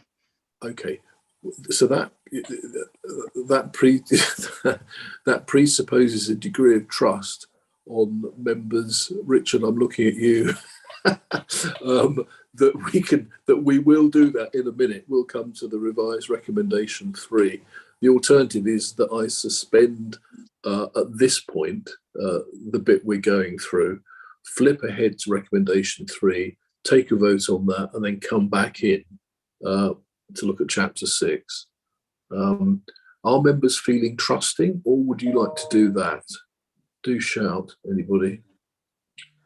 I'm struggling with the Fenton one, to be honest. I know Richard's got the Wimple one, and the same sort of reservations over the Fenton one, in the way that you're doing. This is why what Damien has laid out is the reason why I wouldn't have done the straw polls in the first place, because you're nearly putting yourself between our place and a rock. So no, I'm happy with the method that we've done so far. I think it's fine. I'm just trying to offer some extra security because, of course, members are perfectly able to vote against chapter 6. That's no problem at all. I just thought it might be helpful to establish a bit of security about Fenton and Wimple in that revised recommendation. But maybe just thinking. Yeah, I think we should go to recommendation 3 and make a vote on that. Let's do a vote on that. So if we can, just at the moment, just come out of going through the plan by chapters. Go ahead to recommendation 3. Ed, could you read? Dan, Councillor Ledger, please. I'm just thinking, Chair, that we haven't got right now. What we want to be doing is taking something so that it can get consulted by the public. I think that's the thing that we as a committee need to have at the forefront of our minds. If we say no today, what is our alternative? So what are we going to be consulting on? Because right now, if we say no today, all we're doing is taking the voices away from the residents on giving them an option. I think that's what we want to do, is give them an option. So Personally, I don't think that. Oh, Dan, I think we've lost you. Or is it only me? No, I think we have, Chair. It's not just you. Okay, we lost you at the word personally, Dan.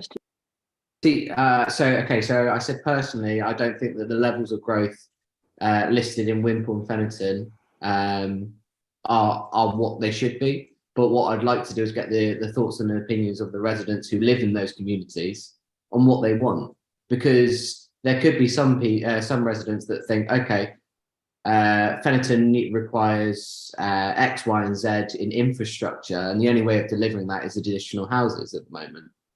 Now, who are we to say that we're restricting those communities from growth that they might want to have? I don't know. Until the point we go out to a consultation and we actually ask them, we're just guessing, really. I think we can all assume what the answers probably would be, but again, it's a shot in the dark. So I'm more than happy to take this to consultation if we are under the guise of that's all it is consultation at this point, in fact finding what the residents want. So then we can actually feed it into a plan that's targets growth in the right areas. Otherwise, we're just going to be sat here going around in circles, because most of us here don't want to see growth in our own little patch, and it's turkeys voted for Christmas. So a way of moving forward, let's take it to consultation, see what the residents want, and let's move on. If you were in the chair, Councillor Ledger, as you soon will be, would you now just take a vote on Chapter 6, a straw poll, and then deal with the revised recommendation at 3 later? Or do you think I should clarify recommendation 3 now for the comfort of members, and then come back into the chapters after that? I'd deal with 3 now. It's okay. Good. Yeah, I mean, to be honest, I'd probably deal with it the opposite way. I suppose everybody's entitled to their opinion, but I just think it's cleaner just to get the chapters done now, and we'll deal with the other item afterwards. So we can even say, excluding the issue of Fenton and Wimple at this stage, and we'll come back and look at that in the recommendation for number 3, if we want to take that away.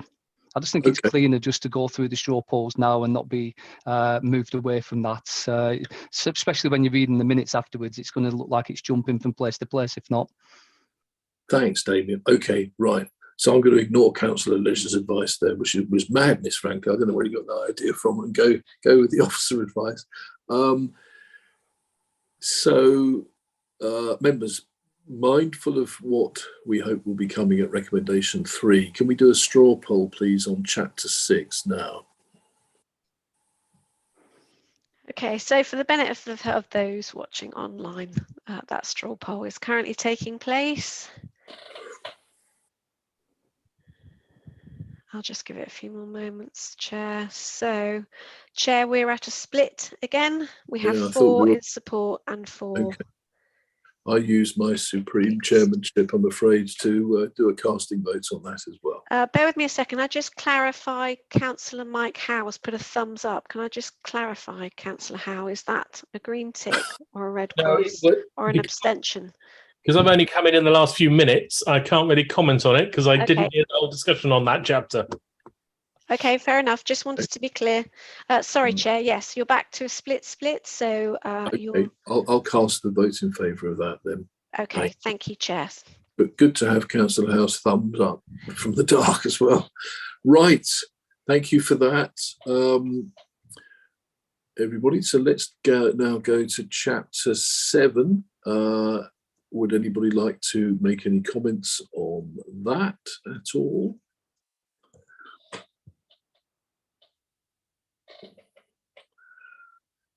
So I see nobody on that. I think we're getting into more generic territory, aren't we now? Chair, I'm struggling to get to Chapter 7, to be honest. I've moved my screen back to this one, and take your time. Take your time. I know what you mean. To be quite page frank, number could be helpful, Chair. Yes. Page 78 or 79. We're on to 79 now of the agenda papers. We'll take you to Chapter 7, and you can just click on the any part of it, and it'll take you straight to the relevant section. Thanks, Vice Chair. So yeah, the start of this section is agenda page 215. That's what I was looking for. Thank you. Okay. I'm still 215. Go. Hang on a minute. There we are. Yeah, climate emergency. That's better. Now I know where we are. Yeah, good. Councillor Ingham, please. Thank you, Chair. I don't think we've gone anywhere near to addressing the climate change. And I think, well, I hope that comes out through public consultation, that they'll want to see how we're tying our plan, this plan, strategic plan, to meeting the climate change emergency. We haven't done it. We've touched on it. I don't think we're anywhere near it. What I think people would like to see is for us to say, by following this strategy, we will meet our requirements by 2040. And we haven't got a timeline on that or a tie-up to that at all. Thank you, Chair. Thank you, Councillor Ingham. Councillor Rylance, please. Thank you. So I just wanted to say, actually, we're doing quite a good job, I think, of playing catch up on 40 years of not tackling climate change, and more acutely in the last 15 years when it's been absolutely known about quite widely. So, you know, it's a good start, and obviously we need to keep going and need to keep upping the ante, so to speak, in tackling climate change. But yeah, we're just playing catch up at the moment, aren't we? Okay, thank you very much. Councillor Ledger, please. Thanks very much, Chair. Just want to, for Councillor Ingham's benefit, it mentions 2040 and we'll be delivering a net zero plan. Just wanted to make that point under strategic policy 27, page 140. Yes, but if we're still building the same sort of houses that in 10 years that we are now, we're going to fail very badly. And I'm not convinced that we're going to do that. I'm not convinced that we're going to be manufacturing those products that make those houses in Devon, so reducing our footprint. So it's nice to say that, but I don't see any evidence to say we're going to meet those targets. Thank you, Chair. Just coming back to that, Chair, on that we've got the Part L requirements through building regs. So if we don't start achieving it and those efficiencies, we will not be developing at all. No developer will. They won't be able to get the houses through. So it's not just aspirations. Yes, it's an aspirational plan that we are going to achieve it, and it will cost us money to do, but we will achieve it because of the advancements that are going to be placed on the developers. Okay, thank you. Don't forget, we are in all of this counselling. We do have to work with county and at national level as well. Much as we want to, we can't save the planet just from the district. And I don't think it's reasonable to expect a full strategy at this stage for how to get to net zero by 2040. It's all emerging, isn't it, still?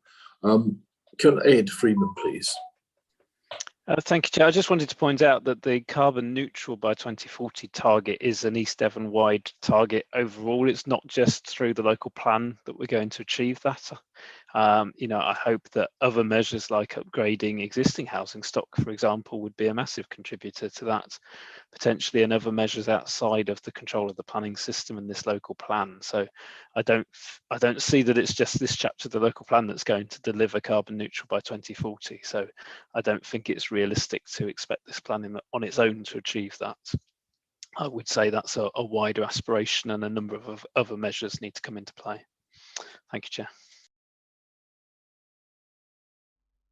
You're on mute, Chair. Thank you, Ed. Councillor Davey, please. Thank you, Chair. Yeah, I mean, I appreciate what Councillor Ingham is saying, but I think we almost need a separate strategy for that. And I would point out that John Golding did produce a very good document kind of outlining the ways we might get to net zero. And I think the good thing about this local plan is that there's more it's less of an aspiration and there's more policies in here. And I'm looking at Strategic Policy 28, which is on page 216 of the agenda papers. And it says all new residential and commercial development will deliver net zero carbon emissions. Well, that's about as strong as you can get, I think.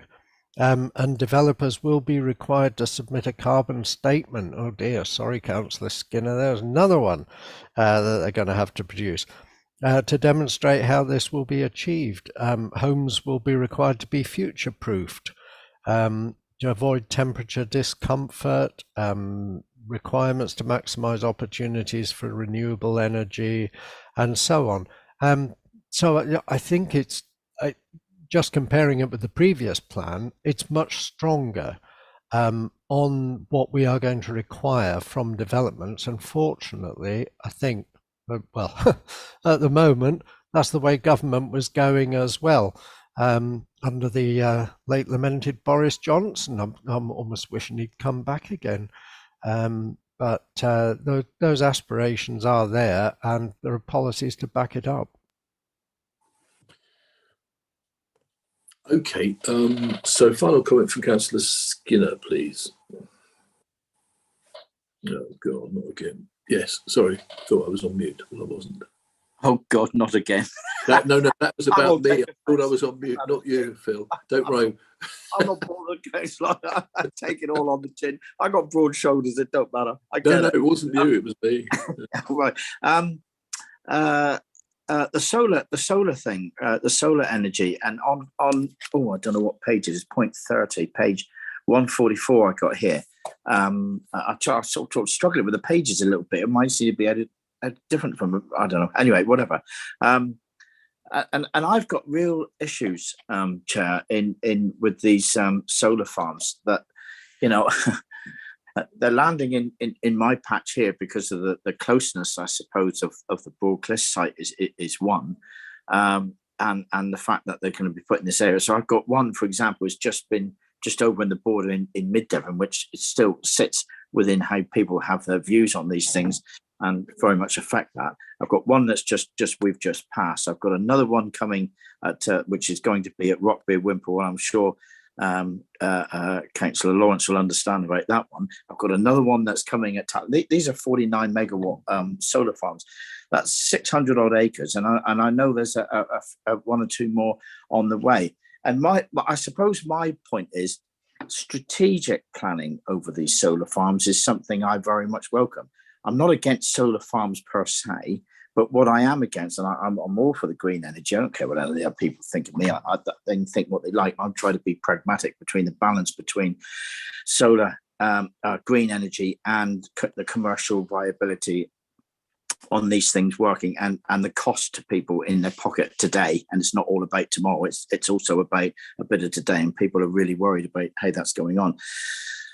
So for me, the impact in the area of which I live here is getting on for likelihood of the ones that I'm hearing squeaking in the background as well, 1,000 acres of solar panels. The point I tried to make at planning, and that's why I want to make my point here, because of course they say when you get to planning, here we are, here's the application in front of you, here it is. This is where we do policy. And the question I have to ask is, if we're talking about solar panels and we have a policy here going forward, and it sort of more or less sort of says, come on down, the price is right. What I want to be able to say is how much scale, how many solar panels, how much power, however we manage it in acres, hectares, kilowatts, megawatts, whatever it is, what is the scale of which this is going to go to? Is it just goes on for infinitum? Is it 1,000 acres? Is it 2,000 acres? There will come a point, Chair, when planning committee members are going to come under pressure and they'll say, oh, haven't we now had enough?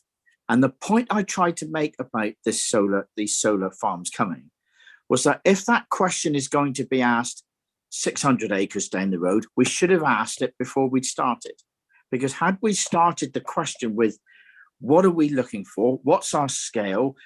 What sort of measurement do we have in saying what this is going to be? How's it going to fit in the countryside? Because I can tell you this much, I've had it in my own patch, and the amount of people, the ferocity against solar farms is massive. And I've only just did one. I've got another 3 coming around my patch. So it's a really big issue. I understand the balance between solar farms and people and green energy, but an issue that was made yesterday by a member, and I can't remember which one, but the one about food. There is a real battle here between food, energy, green energy, and where we go with this. So this is something, I don't know where I picked this up and run with this. What I'm concerned about is these things go out there, and it almost becomes, and I do get concerned that they almost becomes, oh, here's the policy, here it is then. I'm not comfortable with this. I'm not comfortable with the fact there's no limits on anything. I'm not comfortable with the fact we're not strategically planning in what our green energy is and where we're going and where it's going to come from. It's almost, we're allowing lots of things to come forward on the basis whatever comes first is the way to do it. And that's not the way to do it, because once these things are in, Chair, I'm sure you're aware, they're between 25 to 40 years. And there are many issues around these solar panels, many issues that are causing problems. For instance, when they run out of time, they're getting rid of them, the recycling and all these things. And they're massive issues in America at the moment, in the USA. And I'm sure Councillor Lawrence knows all of these things, and I'm sure he'll have something to say in a moment too. But yeah, I've got real issues with this. And I'd like to know from Mr. Freeman, when we talk about strategic planning, that there must be, what measurements have we got here for the scale of where these solar farms are coming? Okay, thank you. Just to remind everybody, what we're trying to do is a straw poll on these things about whether they go out to consultation. We're not today trying to heal the planet. And obviously what we expect from the consultation is for people to come back with exactly the kind of comments that Councillor Skinner has made, so that over the next 6 months to a year, we may continue to review our policies and to strengthen the wording. That's the point of what we're doing today. Councillor Faithful, please. Thank you, Chair. I don't see anywhere in chapter whatever 7 anything about reducing our carbon emissions, our want for electricity or whatever in the first place, which I think is possibly what Councillor Ingham was alluding to, whether it's reducing the need for heating in the house or reducing your need for driving down the road or whatever. I don't see anything. We're looking at all the ways of generating electricity or the network, but I don't see anything that says we should be working to reduce the demand for energy in the first place. Thank you, Chair. Okay, thank you, Councillor Faithful. That's a good point. Councillor Howe, please. Thank you. Just a quick one, and I'd like to agree with Councillor Skinner, and that's quite a rare thing at this minute in time. But to give him an example, he needs to go and look at Hawkchurch, which is quite literally surrounded by solar panels. And they were arguing about this 5, 6, 7, 8 years ago. So, yeah, I do tend to agree. We do need to get the balance right. I want to pick up on, what is it? Strategy 29? Yeah, Strategic Policy 29 on page 218. Yeah. And I just want to, I would like to add one word on the second bullet point. Currently, it says noise, air, water, highways, or health. I would look like noise, smells, air, water, highways, and health, because people are seriously affected by some of these developments by smell. And although air could imply it, I want it explicit, if you get my meaning, if we can. I do remember you making this point a number of times before, Councillor Howe, and that is, it'll be interesting to see if Ed can help us with that. Let's make it posh. Olfactory impact we could have, or smells. Yeah, I'm absolutely. No, you know where I'm coming from. Yeah. Yeah, stench. So any more speakers? Odour, says Councillor Davey. That's very good. I'll go with that. That's absolutely right. Yep. how desperate we've become at 3 o'clock. Let's just come back to Councillor Lawrence and then back to Ed, please. Thank you, Chair. Yeah, I think under this section 30, it says on point 1.424, the scale of resource available for solar energy is vast. Despite some schemes coming forward, remains largely untapped. So I think it spells out in no uncertain terms that we are planning to go forward with a lot more solar farms. I struggle a little bit because I go around the countryside and I know new towns have got their own heating resource and various other things, and I wouldn't want to change that. But there are areas within new towns where they could put solar panels, even if they put them on the roofs of houses that don't use the electricity.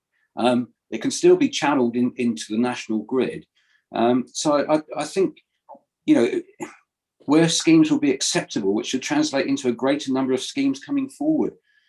What about growing crops? We don't seem to have a strategy on agriculture, but we've got a strategy on solar farms. It just doesn't make sense to me, because we're in an area where the whole country is partially reliant on food supplies from Devon.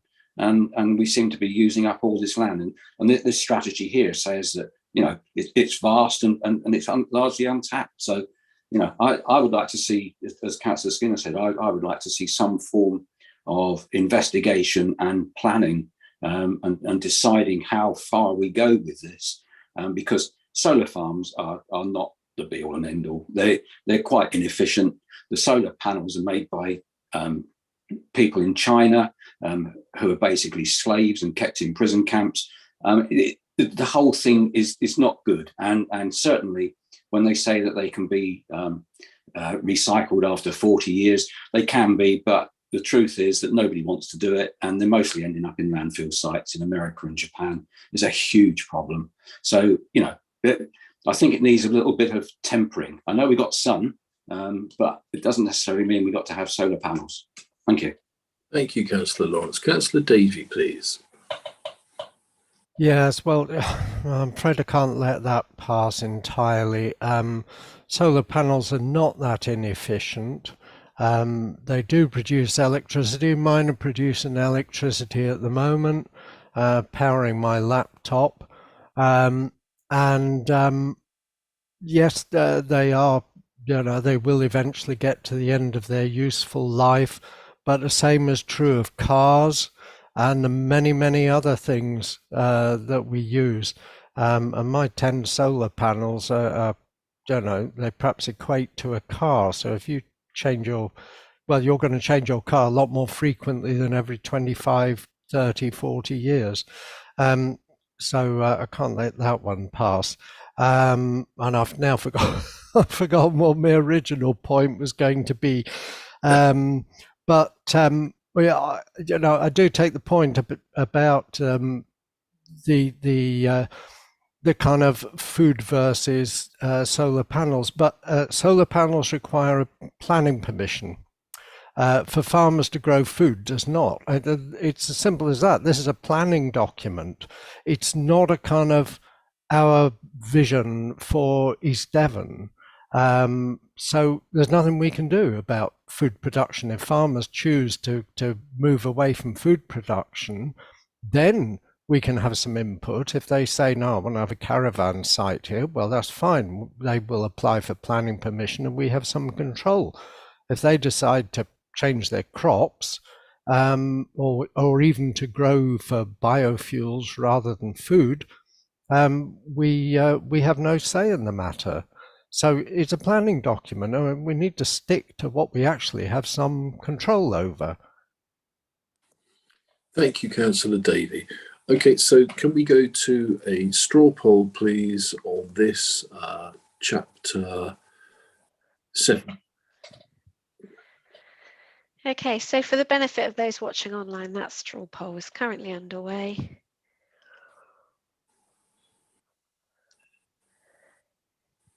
I'll just give it a moment or two, Chair. So I think we are settled at 5 in favour and 4 against, Chair. So that's in the positive. Thank you. Thank you very much. Coming now to chapter 8. And can I ask, I mean, everybody's done brilliant today, so thank you for that. If we can avoid repetition of any points, that would be helpful in running business this afternoon. So meeting housing needs for all. Anybody have anything they'd like to say that would stop us from taking this out for consultation? What page are we now, Chair? Well, I got it. 156. Yeah. Sorry. Okay. Okay. Councillor Howe, please. Thank you. And I'm going to start on page, what the hell page is it? 235 or 160, being as there's two different page numbers, which is policy 39. And I want to refer to the table there in particular and the second new town. If all we're asking for is 15% affordable housing, being as we've gone through the affordable housing problems and everything else already this morning, we haven't got a hope in hell.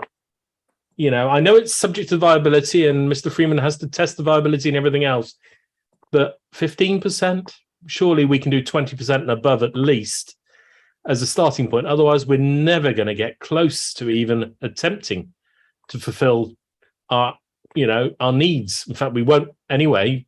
So we've got to make it a dent in it. But a new town, I mean, Cranbrook delivered 40% for most of it. And we're only asking for a minimum of 15. We've got to do better than that. It's just totally unacceptable. But other than that, yeah, we're okay, shall we say. So, Councillor Howe, thank you. Anybody, can somebody get, I went to page 159 but couldn't see it, 160. Has anybody got the right page number for that? So, Chair, in the agenda itself, it'll be 235 with the word page in front of it. But some members are looking at the page number in the left-hand corner. It's just a duplication of numbers, Chair. Thank you very much. Yeah, it's my laptop that's the problem more than anything else. Forgive me when I just get there. 232. Right. So, yeah, that doesn't match up on mine at all. But that's an interest. I'll come back to Ed for that in a moment. In fact, no, Ed, can I come to you on that now, please? Forgive me, I am flying blind. I can't see that paragraph right at the moment. But taking Councillor Howe's point as read, what is the implication of identifying such a low amount at this stage for a potential second town? Well, it's based on what we know at this point in time and the evidence that we have. As I think Councillor Howe identified, obviously we need to understand better the infrastructure costs, the opening up and development costs of any new community, and ultimately do a viability assessment to understand what it would be able to afford in terms of levels of affordable housing. We've said at least 15% because the viability work we've done for the Cranbrook plan for the expansion areas of Cranbrook determined that that could only afford 15%, and I would imagine the issues are going to be similar with another new community. Having said that, it will depend on the delivery vehicle that's being used as well, and obviously, as has been said in the past, Cranbrook's being delivered very much as a private sector-led development, whereas if we were to do something more innovative and more proactive, shall we say, in terms of delivery of a second new community, it may be that we can deliver a higher level of affordable housing than that. And certainly I'm sure that would be an aspiration. But that's why it says at least 15% at this point in time. Whether we want to say something else, I suppose, given it's early days and we really don't understand the detailed viability of any new community. Indeed, as I said earlier, we don't have the options appraisal of the three options that are in front of us at this stage to state a percentage. So I'm a little bit nervous about stating a percentage, but perhaps it's better to say that now and get views on that, and it can always be revisited later on. I guess the other thing to say in terms of Council House comments is that, of course, Cranbrook only delivered as much as 40% when it was achieving grants from Homes England. And those days are long gone, I'm afraid. So that I doubt would be happening again. So I don't think that's a fair comparison to make, hence why we're making a comparison with the expansion areas at Cranbrook at 15%. Ed, I mean, I don't know if Councillor Howe would support this, but if for now we put it at 20% instead of 15%, could we live with that, do we think? I'm just thinking about the signal it's sending out of putting something quite that low this soon. I agree with you, Chair. If they come back with viability cutting across, sorry, Ed, but if Ed comes back with figures saying it can only achieve 15%, then that's a separate argument instead of being slightly ambitious because of the signal it sends to everybody, if you get my meaning, in a consultation. So, Ed, could we live with that if we today amended that to 20 from 15? Is that something we can live with, just moving forward? I think the problem is we don't have any evidence for 20%, whereas, as I've said, we have evidence at 15% based on our experience at Cranbrook. So I kind of think it's 15% or not saying anything on that at this stage, which I'd need to look into and take a view on. But without evidence to back up what we're saying, I think it's basically 15%, or we don't say anything about a percentage at this point. Mike, do you think maybe it'd be better to say nothing at all at this stage then? I suspect saying nothing at all is even worse than saying 15%. I mean, the trouble with this table is you've got the rest of East Devon that will be at least 35%. And I'm sitting there going, how can a new town, and I get what Mr. Freeman said, and I don't doubt it at all, but, 8,000 odd homes eventually at the end, again, same as Cranbrook, but only deliver 15% in viability terms. But we're asking everyone else to pick up the pieces at 35%, where often the value of land is actually more. I'm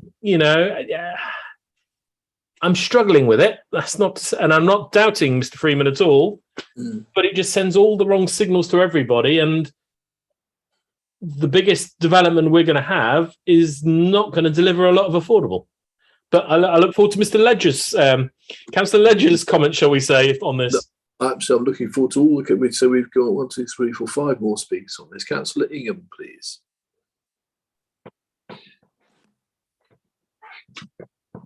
Thank you, Chair. At the risk of sounding ageist, I think we have to recognise what our aspirations are for a second new town. If we're going to supply hhousing for people who work at Sky Park, Science Park, the airport, Hillbarton, and if we want those jobs to be green jobs taking us forward through heightened growth, then we have to attract young people. And therefore, I would suggest the housing that we have supplied over 20 years in Cranbrook just isn't appropriate.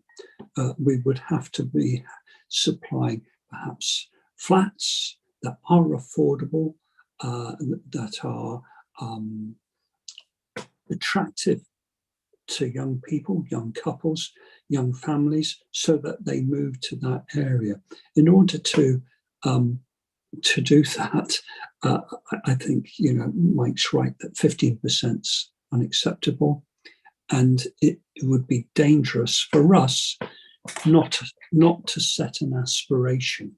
I would love us to say 50%, and then over the next 6-12 months for us to provide the evidence that it's only 35 or 40, rather than us to not set that aspiration. Thank you, Chair.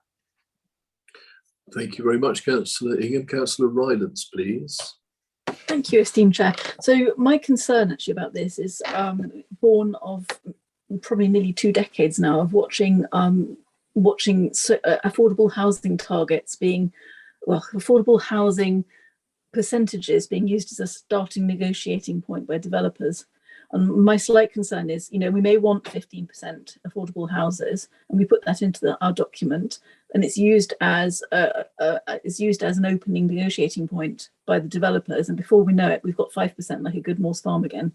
That's my real worry, because I'm going to sound like a broken record. We have 4,500 people on the housing waiting list. We need to be delivering housing that meets their needs, because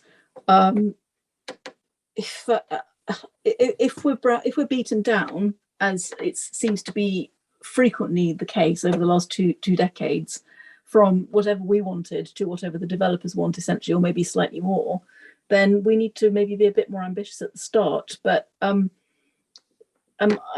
be really intrigued to know actually how much negotiation went into the sort of end 15% that you observed at Cranbrook, and does that actually include phase 1, which was 40% and cross-subsidised at the time? So if it does, then presumably it hints at much lower levels of affordable housing delivery in later phases.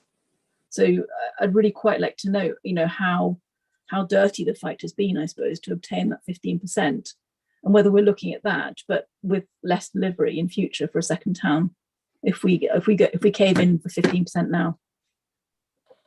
Thank you, Councillor Rylance. So sure we'll come back to that in a minute. Councillor Lawrence, please.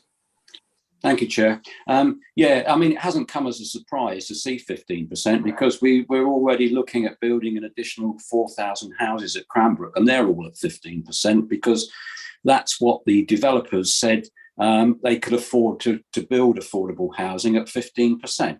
I mean, I don't think that we have worked hard enough to try and get that figure up at Cranbrook. I know it's been acceptable to the inspector, but I think it's an utter disgrace, to be honest. We're building a town, and most of the people in the area can't afford to live there. It just seems a bit pointless to me, having another new town where we're going to have 15% affordable housing. It should be 30%, 35%. Let's go for a big number. And then if we've got to whittle down 5%, so much the good. But to start off at 15%, I just think is a nonsense. And I don't know who negotiated the 15% for the 4,000 houses at Cranbrook, but I mean, they haven't done anybody any favours. Thank you. Thank you, Councillor Lawrence. Councillor Ledger, please. Going to play a bit devil's advocate here. I'm quite happy with it being 15-20%. If we are looking for a new community like Cranbrook, and looking at the infrastructure demands that have come out of the Cranbrook plan, and the amount of infrastructure delivery that is needed, and we still have a deficit on those infrastructure. The higher the amount of affordable housing that we ask for, the lower the amount of infrastructure that's delivered, the lower the amount of doctors places you can get, school places you can get, playing fields, and everything else that a new sustainable community requires. So yes, I'll be more than happy to have 30-40% affordable housing across the whole of the new town, but not at the expense of making it a sustainable town. I think that's it's a wrestle, and it will be a struggle to choose between the two. But I think a lot of people would rather have spaces at primary schools and the ability to get a doctor or a dentist place in their town, rather than an extra five affordable homes. Thank you, Councillor Ledger. Councillor Skinner, please. Well done, Councillor Ledger, because you actually waded in right on the bits that I was going to say. So there's a balance to be drawn here. But again, it's a real difficult one, because I agreed with Councillor Rylance earlier on. We're not even touching our targets, and we need to. So we need the figure to be higher. But it's no good just rattling figures off on the hoof. At the end of the day, we have to evidence-base things that we've got to do. And Mr. Freeman said that he'd done their work, and what they're trying to do is they're trying to say we can evidence-base 15%. But when we see 15%, if you actually read the words, it says at least 15%. So he's not said 15% per se. He said at least 15%. Now, me being a businessman, I see that as a sort of a token of negotiation. And Councillor Ledger is absolutely bang on the money. The point is, many people in this room, they talk about developers like as if they're making millions and billions and squillions. Well, the development industry at the moment is really quite tight. Is that the costs have gone up and all that stuff. I'm not here to support developers, but I am a realist. And what Councillor Ledger said was that what we want to try to build is communities. We want to build communities that have infrastructure within them. And if we're expecting developers to put that infrastructure in, you can have it which way you like. And I would say, here's a box of tricks. And what do you want? Because I tell you what, there's going to be a cost to this. And what will happen is if you end up going for more and more sort of demands on the developer, the prices of the houses are going up. And by the very diktat of which you want to use to belt them with is they just add on to the houses. And then we got to get ourselves into position. Are the houses then affordable? Listen, Chair, we're in a real tough spot here, as is with every authority up and down the country. The real need is, and it's been said before, whom are we building them for? And Councillor Ingham, absolutely right. Local people, local jobs. We're trying to build them for people who come there, young people with young families and building into the future. I happen to think that as much as I really struggle with it, the wording that Mr. Freeman has used of at least means it could be 20%. But if you want 20%, you actually have to be in a position that you can actually evidence-base that 20% and not just say, what do you think, boys and girls? Should we just go for 20% today? Because that doesn't work, and that's not the way to be doing it. It needs to be done with a little bit more finesse than that and a little bit of evidence-based back in it. So at least 15% sounds really low to me, and I'd like to think it was a lot more. So I'm in agreement with lots of you, but I'm also a pragmatic sort of a fella, and I sort of understand the commercial real world. We also want to build communities, and we want it to work, and developers have got to make a profit, whether people in this room like that word profit or not.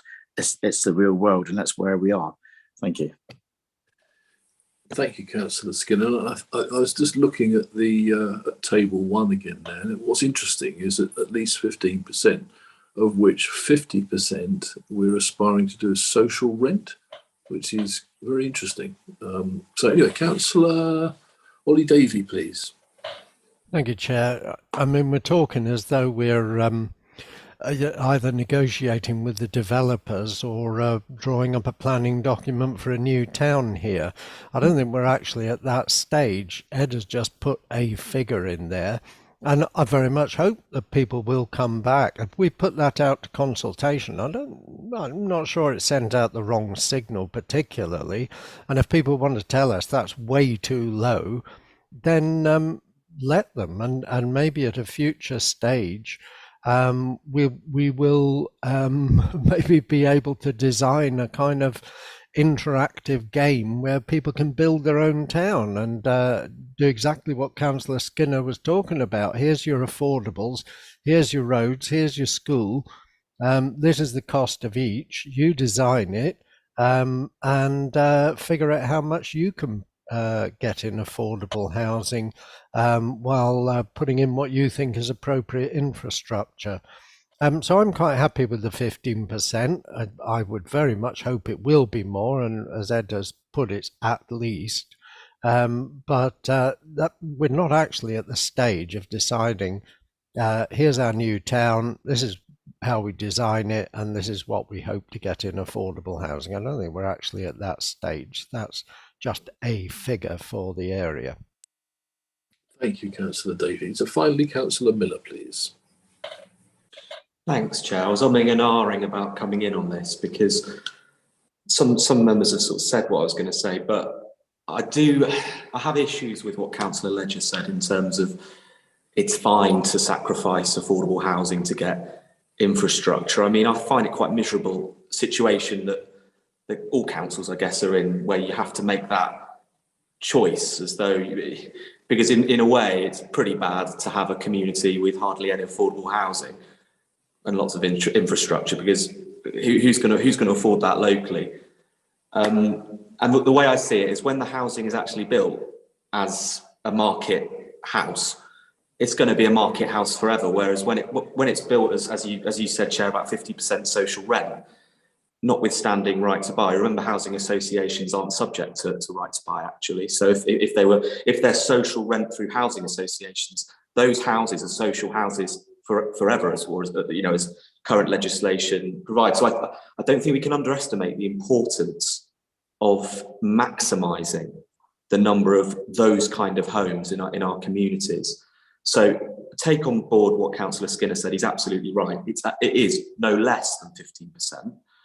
But on the other hand, I wouldn't want us to settle at 15%, and I wouldn't like to see a fatalistic attitude where we don't feel as though we can't go into ambitious set of negotiations where we're really looking at, Goodmore's Farm was mentioned by Councillor Rylands, and that was an area where actually you've got the wrong kind of infrastructure, which tackles no need whatsoever. They've put the infrastructure was for a primary school. There's no need for a primary school locally. So I think we've got to be very, very careful about saying that we're gonna prioritise infrastructure over affordable housing. Where at Goodmore's Farm, in my opinion, I'm not anti-development, never have been development going there, but in the end, you've actually got the worst of both worlds, because you've got infrastructure that nobody wanted, nobody asked for, nobody needed, and you've got 5%, as Councillor Rylands said, on affordable housing. So I think we need to be really, really careful with this policy.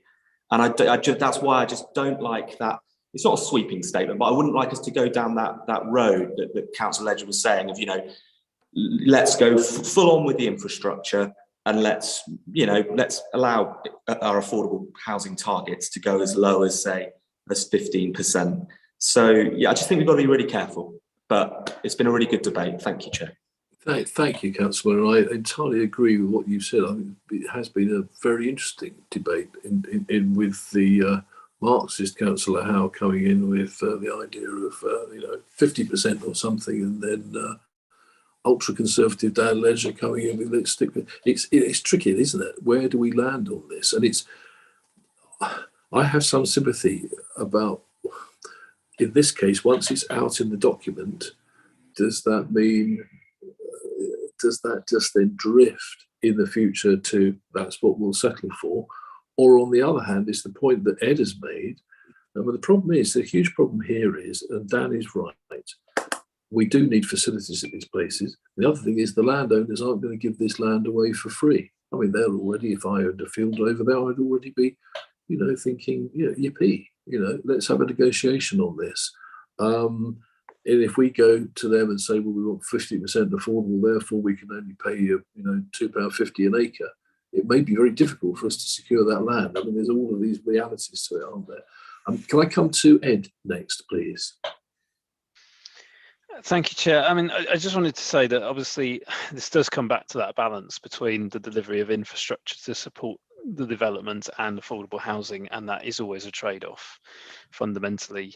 You do need to remember with Cranbrook that we did take Cranbrook out of the SIL charging regime, so it is section 106 in terms of all infrastructure at Cranbrook, which means they have much higher infrastructure costs than the rest of the district where it's still applied, and they are delivering most of that infrastructure themselves on site.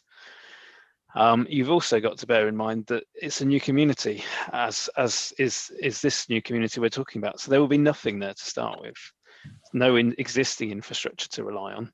So they will have to deliver everything fundamentally, and they need to open up the sites, get utilities in, etc., road access and everything. Whereas in a lot of the other sites that are within or adjacent to existing settlements, those things will be a stone's throw away, and the cost of supplying the site will be much lower. So that's why this ends up being the case with new community developments, and why I think our expectation needs to be lower in terms of a new community. But the other thing to bear in mind is obviously it's going to be high numbers of affordable housing in one location. And I think some of the Cranbrook members would point out that while the high proportions of affordable housing in the early phases of Cranbrook was great in terms of affordable housing provision, it has led to some social issues in those early phases of Cranbrook. And so there's can be a downside to having so much affordable housing in a small area. So we need to strike the balance between all of those things. I did also want to say that officers fought tooth and nail for 3 years at the examination into the Cranbrook plan over these viability issues to get the best deal for Cranbrook and the best deal for East Devon.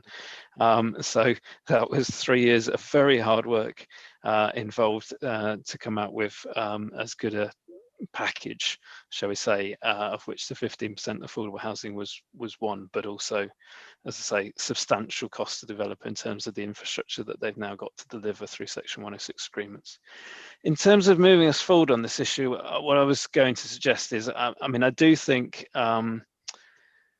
that we need to say a percentage, and I think based on the evidence we can't say anything other than at least 15%. And I would say that we have modelled all of this in terms of the percentages to try and ensure that we're meeting the needs that we've identified in the housing needs assessment in terms of affordable housing, which was in the previous item this morning. So this does all stack up, is my point, in terms of the evidence. But I do hear what members say, is that we obviously want to maximise the amount of affordable housing, accepting that we also want to deliver the infrastructure that this new community is going to need. I do wonder if, though, to cover our position, you'll note at the end of the green box for this policy, there are a series of notes which picks up on some asterisks to other elements of the policy. I wonder if a position might be better if we put an asterisk next to the at least 15%, and then put a note at the bottom of this policy that highlights that this will depend obviously on viability, on the delivery model that's being used to deliver this new community, on whether or not it's delivering the rest of the infrastructure itself under Section 106, or whether or not it's through SIL, the other infrastructure demands. I'll try and encapsulate that in a sentence or two, but just to protect our position and make it clear that all of those variables will be taken into account before we set a finished figure. Thank you, Chair. Absolutely. I think that's very helpful, Ed. Thank you. And, you know, prices may go up as well as down, kind of idea, isn't there? Right, lovely. It's been a great discussion. Thank you again, members. Can we go to a straw poll then on Chapter 8? Okay, so for the benefit of those watching online, that straw poll is currently taking place, and Chair, we have 7 in support and 2 against. So that goes forward. Thank you. Thank you very much indeed. So now we come to Chapter 9, supporting jobs and the economy and vibrant town centres. Ed, I might just, on the basis of things that have been said about this already, can I just ask you to remind us what you said at the beginning of the meeting about the amount of work that has already been done on the economic elements of the local plan? Yes, certainly, Chair. You know, a lot of work's been done in terms of understanding the economic needs of the district moving forward through this plan period. What we don't have is a final updated economic development needs assessment. There's still a question mark over whether or not we will have that in time, but we do have, as I alluded to, it's only an update of the economic development needs assessment that was done for the Greater Exeter Strategic Plan. So we do have some evidence in terms of the economic development needs, and we have seen a draft of the new economic development needs assessment.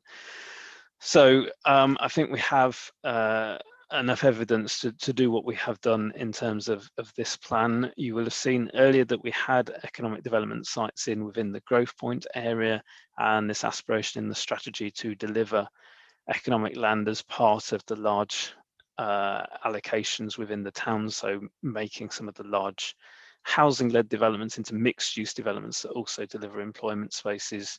You may also have noted when we were going through the towns that there were employment allocations in there as well, many of which are carried over from the previous local plan, and there's further work that needs to be done in terms of how we unlock those sites that haven't already delivered. But this is a potential area where work is still ongoing, and so just to highlight to members that there is obviously a risk that that further work may change our approach in some way and require further consultation next year. But I do think we've got enough to go out to consultation with here that presents a cohesive and robust economic strategy, and that consulting on it at this stage can only help to inform the work moving forwards. Thank you, Chair. Thank you, Ed, very much for that. I support every word you said there. I think it's really important.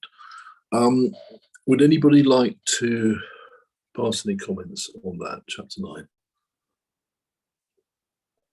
Or if not, then let's go to a straw poll on Chapter 9, please. Okay, so for the benefit of those watching online, we've gone to a straw poll for Chapter 9. And I have 8 in support, no votes against, and no one's abstaining. Oh no, we're on a 9 in support, Chair. So that goes forward. Very much. We're on the downward slope, hopefully. Chapter 10, please. Designing beautiful and healthy spaces and buildings. Would anybody like to speak on that, please? Excuse me.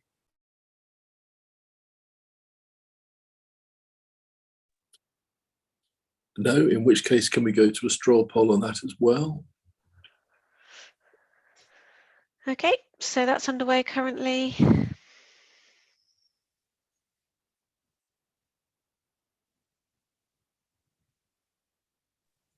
And I have 8 votes in support of that, Chair, none against. So that one goes forward too. Thank you. Thank you, Debbie, very much. Then we've got prioritising Chapter 11, prioritising sustainable travel and providing the transport and communication facilities we need. Anybody like to speak on that? We heard from Councillor Young earlier, didn't we, about buses? Councillor Howe, please. I was going to say buses. I really don't want to speak on it, but we all know the issues. And I'm not entirely sure this helps us in any shape or form. And that's no disrespect to our officers who I believe have tried their best. It just worries me going forward that we don't really have a plan. Most of our plans, as has been pointed out on the 20-minute neighbourhood, most of them don't even comply with that. So it's a struggle on this one. It really is. And I see the latest figures now show the inclination back to cars, away from bicycles and everything else again. So we're reverting back to how we were 4 or 5 years ago. And of course, that's being forced by the lack of buses as well. So I can't add anything to this. It's just, it is what it is, and it's not good, if you get my meaning. But that's not a go at the officers at all. Sorry. No, absolutely, Mike. Thank you very much for that. Councillor Rydens, please. Thank you, Chair. So, yeah, big supporter of 20-minute neighbourhoods, but what we're doing is we're developing ahead of infrastructure. So we're laying down foundations for new build developments where, quote unquote, bad habits are already inlaid from the start because the infrastructure is not there. So we saw it with Cranbrook. So before the building of the secondary school at Cranbrook, people had to send their children, or did send their children, to Clyst Vale on the whole. Once you've got one child into Clyst Vale, you're not going to make your life really complicated by having its sibling going to a different school. And so there's a whole generation of Cranbrook residents who have got into the habit of sending their children to school which is not the catchment school anymore. And that's just one example of how things can go very badly wrong in the building phase, in the early phase of new developments. And this is why I always have a problem with us talking about delivering infrastructure 20 years down the line, because the tone, by then, the tone for that community is already set. All the habits have already arisen, and it's very difficult to change a way of life once it's developed. And we're seeing that really with some of the, the parking issues, say in Cranbrook, for example, that everybody's got into the habit of parking in front of their house because that's really what you want to do. You want to go in through your front door. And they're not really using the parking spaces around the back. So, they're just two very weak examples really of how it's really important to get habits established early on in the new community. Good habits, so habits we'd like, I'm trying to avoid being judgmental because people do have different lives. But if we want to lay the ground rules for good habits that we want to see fostered and developed, then we need to make that possible. And at the moment, under the planning strictures that we're working under, where infrastructure comes after development, it's not going to be possible. So sadly, 20-minute neighbourhoods are a brilliant aspiration, but at the moment it's going to be just words because of the way we're delivering the infrastructure. We're not making it possible for people to walk to work or to walk to school or to cycle, because all this stuff is coming far too late, and after an entire generation of children has gone from birth to leaving home, in the case of Cranbrook.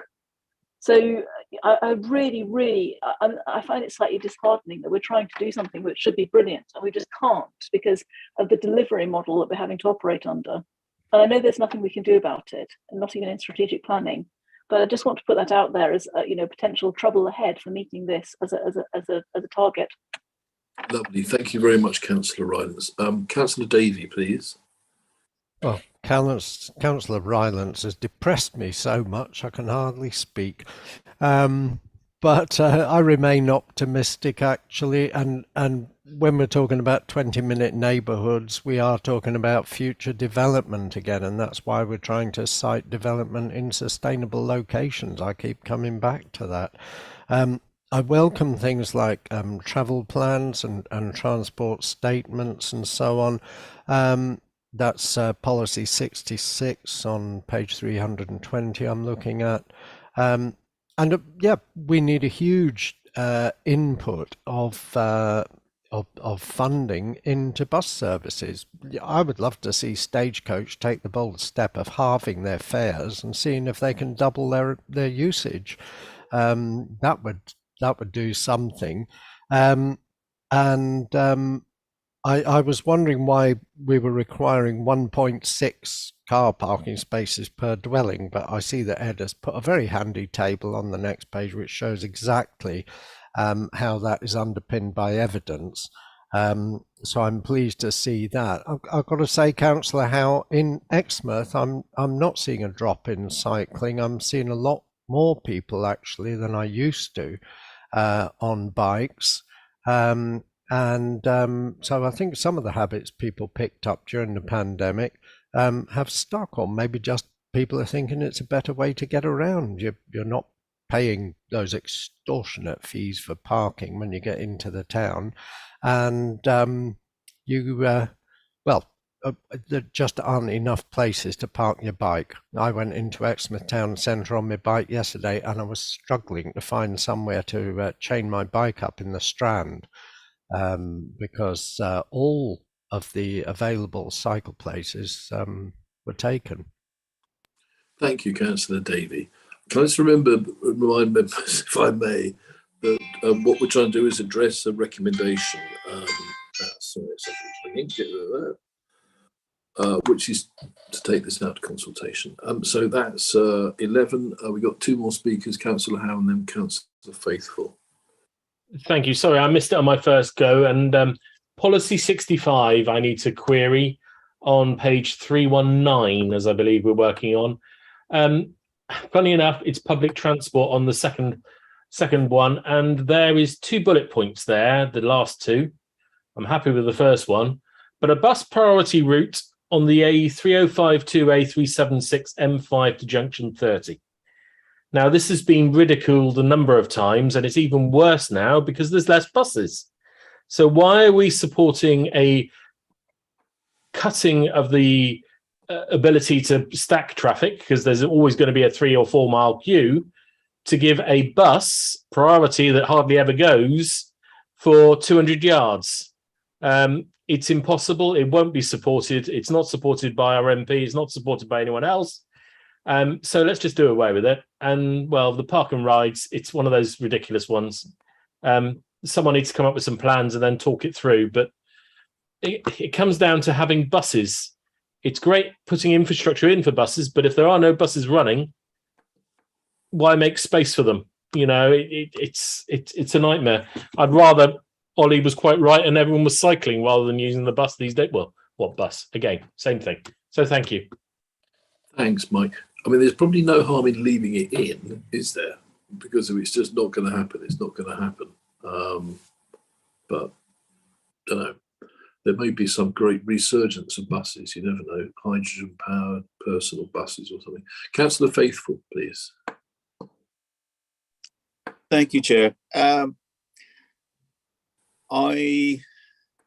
don't know if I've said for a while, but I think there's a need to have a joined up approach between the buses and the railways. Fennerton Station, we've got the Sidmouth bus that comes up and does a loop, and it's every 2 hours. And, there's a pretty poor level of connection. If you want to use that, you'd have to usually stand for quite a long time at Fennerton Station to change from one to the other. And if we can have a work with, I think this is partly Devon County, but whether we can get through SIL money conditions where proper transport is provided that will join up with the railways, assuming they're not going on strike or something, but that's another story. But yeah, they're just not joined up properly, the whole network. We need a bus service that's running at 90 degrees to the railways, going up to Payhembury, Broadhembury and back down to Sidmouth, rather than just a little loop that we've got, so that the communities can be properly integrated in the network. Thank you, Chair. Thank you very much, Councillor Faithful. Okay, thank you. So all of those points are noted, and I'm sure we'll come back in through the consultation members as well. I can see nobody else to speak, so could we do a straw poll on this chapter now, please? Okay, so for those watching online, a straw poll is currently underway. I'll just give that another moment. So we have.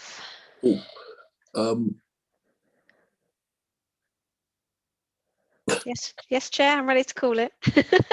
I have eight votes in support and 1 vote against, Chair. So that one goes forward. Thank you. Thank you very much indeed, Debbie. Thank you, members. Right, just coming down to some whizzing around this document still. Right, we're now on strategy number. We've just done transport. So caring for our outstanding landscape, chapter 12. Would anybody like to speak on that? No. Okay, can we go to a straw poll on that, please, as well? Okay.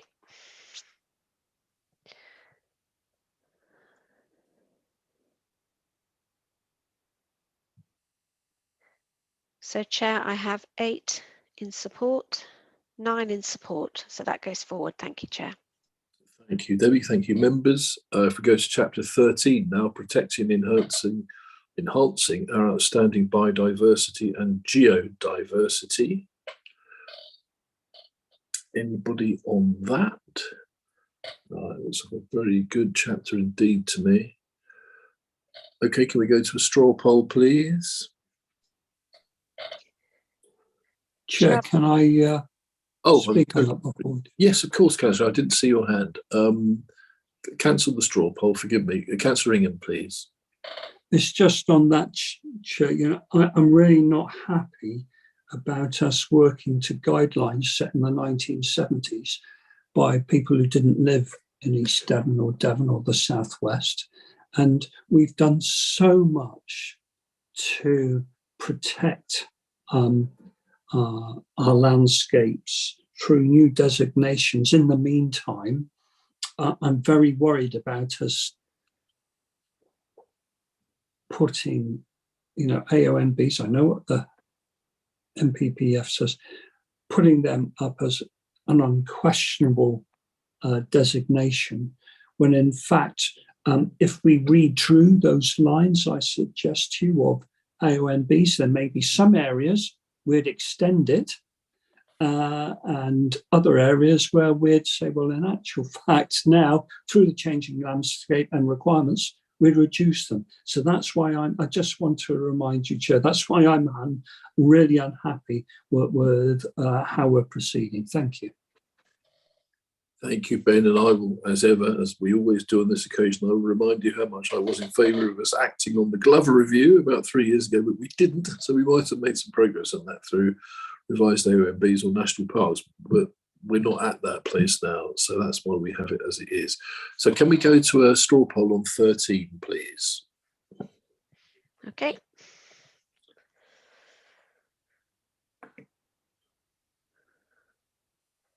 So, Chair, I have 7 in support and 1 against. So that goes forward. Thank you. Thank you very much indeed, members. So now we go to strategy 14, open space and sports and recreation facilities. Would anybody like to speak on that? Councillor Skinner, please. Thank you, Chair. And this is very close to my heart, this particular subject, because I think here we've got a real opportunity to do something really, really good as far as open space and sports facilities are considered. I was trying to, in my previous life as deputy leader, to work when working through the gas process in trying to deliver a regional hub, working with the other authorities of quite a scale to give opportunity that I believe that sport brings, and actually sport and music actually was the 2 things that bring people together, and politics is not a part of it in any shape, way or form.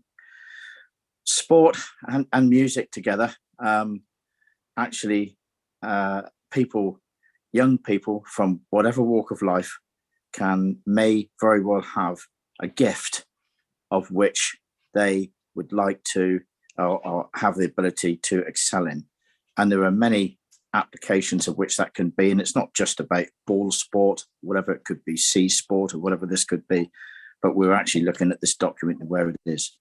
And although this document is generic in being throughout East Devon, in sports policy, in sports access to open space and recreation facilities, particularly as developments take place, I think that we've got an opportunity to enhance something much better, but it does mean in the way of working with other authorities as well. How that works in this particular document means obviously we need to put the space in to say where it goes, and then of course we would be into the arena of hearing what the public have to say regarding that sort of place that we're at. So actually this document falls well short of what I would like to have seen delivered, and I actually believe that something of scale could be something that would enhance this area for many, many years to come.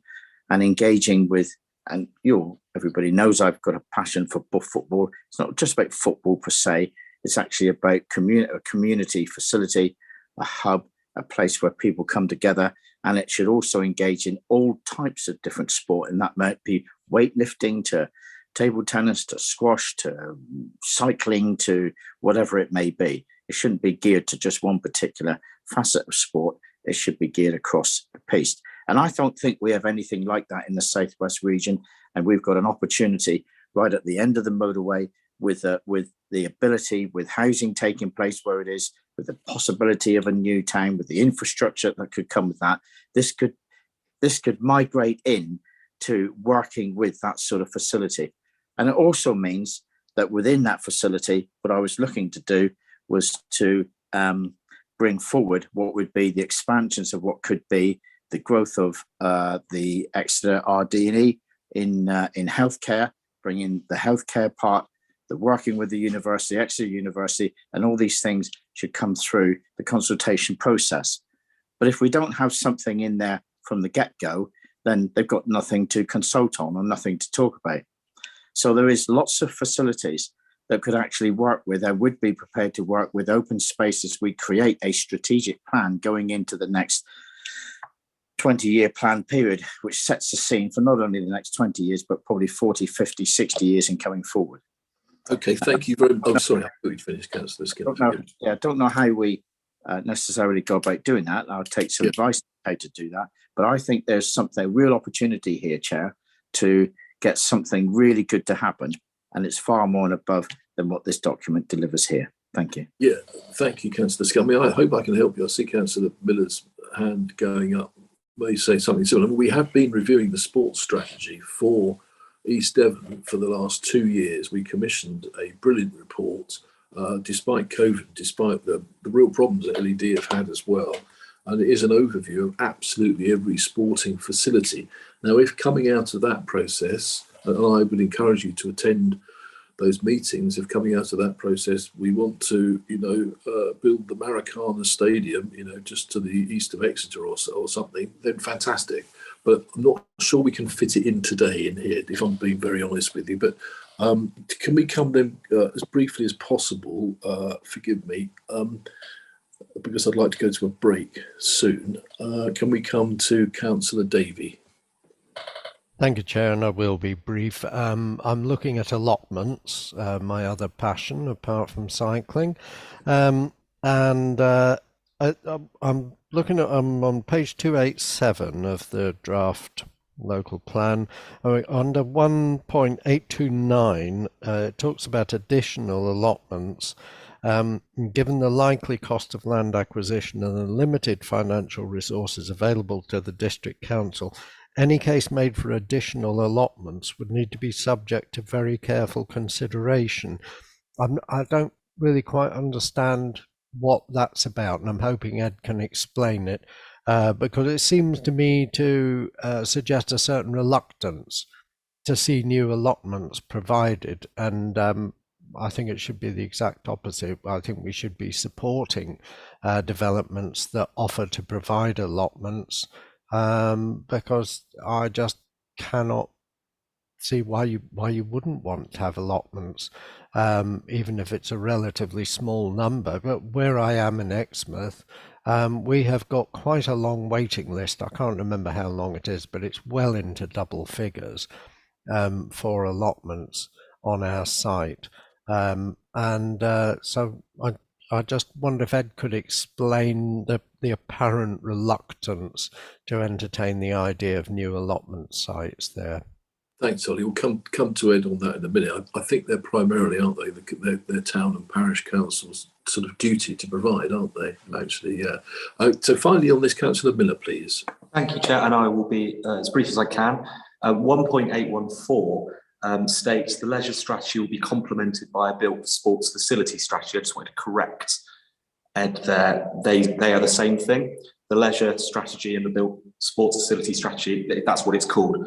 So the leisure strategy will not be complemented by a built sports facility strategy. The two are the same, and they have been they've been agreed. I was speaking to Charlie Plowden the other day, and they should actually be updated on the website as the actual final version. We have agreed that now through Cabinet.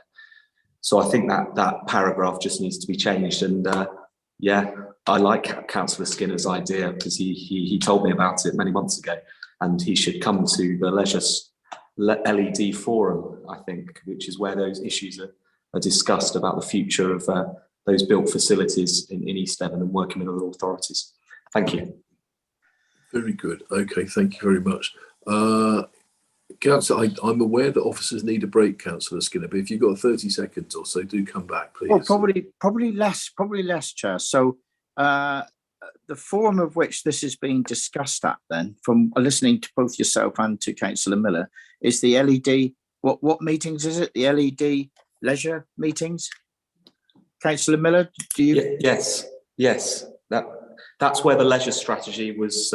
It went through that forum rather organically, and I think the forum's name is going to be changed to reflect that. It started off as a forum that monitored LED, and we realised quite quickly that we needed a strategy, which we've done cross-party, which has now been delivered, and we now have an action plan which will complement that. You may wish to look at it, Councillor Skinner, through you, Chair. So what I might do is come along to that meeting then, Chair. Absolutely, in full strip. Exeter or Liverpool, don't really care. I did. It does remind me, Councillor Skinner, I had a dream the other night in which you challenged me to a cross-party five-a-side match, and I'm just putting it out there. I'm all for it. I'm all for it. Get it organised. Okay, let's do it. Right. So finally, can we go to Ed, please, on the allotment answer? Yes, thank you, Chair. I mean, I don't know the full background to that particular sentence in the plan. I think it's referring to the district council making provision of allotments and the financial limitations of us doing that. I would certainly agree with Councillor David that we should be encouraging the provision of new allotments through new developments, certainly particularly at the new community, and indeed it's been a requirement of Cranbrook right through to deliver allotments alongside the houses, and they've been in high demand, as he says. So I will look again at that wording and see if we can make some changes to that, and take on board Councillor Miller's point as well. We'll get that tweaked. Much appreciated. Thank you very much. Ed, thank you for great input again from the members. Can we go to a straw poll on this chapter, please? Okay, so for those watching online, the straw poll's underway.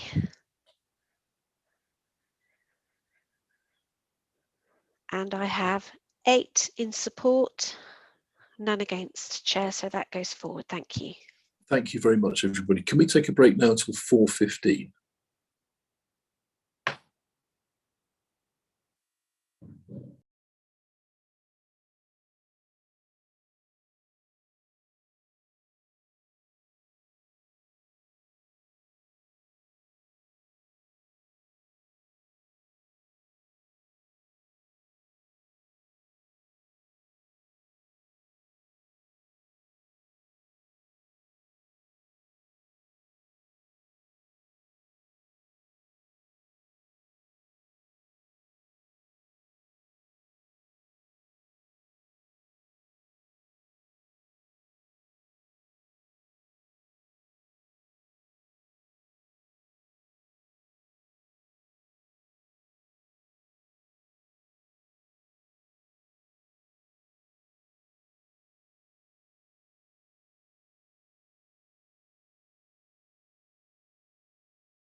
Excuse me. Hello, Debbie. Okay, Chair. Always a bit. I'm just showing off now. We've still got a couple of minutes. We still have your Chair, yeah, if you want to hold on for a second. I don't see Ed back on camera, so. Oh no. Do you did you manage a cup of tea? Yes, thank you. Very good. I have a teenage son at home who's very good at delivering tea. Yes, funny enough, one of my 27-year-old daughters brought me some tea while I was in the middle of speaking, I have to say. It's useful, isn't it? Very Useful. handy. Breeding servants. If only. Chair? Yes, Phil. You got me a little worried before we start the meeting. Yeah. You get Before you continue, Councillor Skinner, we are still streaming live on YouTube. I do know Just that. thought I'd remind you, just in case. Don't worry about that. It's not going to. That's nothing rude, Debbie. It's nothing rude. I'm not suggesting it was, but it was whether you wanted to share it with the wider public. Oh, I do. I want to. I'll share it with everybody. It isn't a problem. But I'm really quite worried that you're waking up in the night thinking about me, having dreams. Strange dream. A football match. Strange dream. But yes, if what it leads to is this mighty contest, I'm absolutely.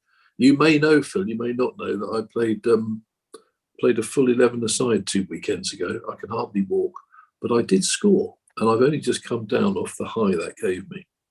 Well, now I know you're a striker. I'll make sure I'm a defender. No, I don't. He's not. It was a 6-inch tap in. I thought you were going to say he was the goalkeeper. No. Or the other thing we can do is we could go 10-pin bowling day next month, because I liked that as well. Yes, absolutely. Yeah. We'll have double or nothing on the 10-pin bowling. So yeah. Bet Fred. Yeah. Okay, I think we better start thinking about starting the meeting in about 60 seconds' time. Right, we'll do that then. So that's good. Excellent. Okay, Chair. So I can see Ed is back in his seat, so I'll stop the sharing screen and we'll get things underway, shall we? Thanks, Debbie. Right, thank you very much, members. Thank you for all the progress you've made so far. It's massively appreciated. We've now got chapter 15, our outstanding historic environment. Would anybody like particularly to speak on that? Because it isn't it okay. Can we do a straw poll on that one, please? Okay, did you want to just make sure we're core it, or do we know we're core it? We are. Yeah, oh, right, sorry. I was just making sure. I don't want to do something and then we weren't right. Okay. Okay, Chair. So we have 8 votes in support, no votes against. So that chapter goes very forward. much. Thank you. Thank you, Debbie. Thank you, members. Going to chapter 16 now, ensuring we have community buildings and facilities. Page 299 of the main document. Anybody wish to speak on that? 299. Okay, that's fine then. Thank you. Can we do a straw poll on that?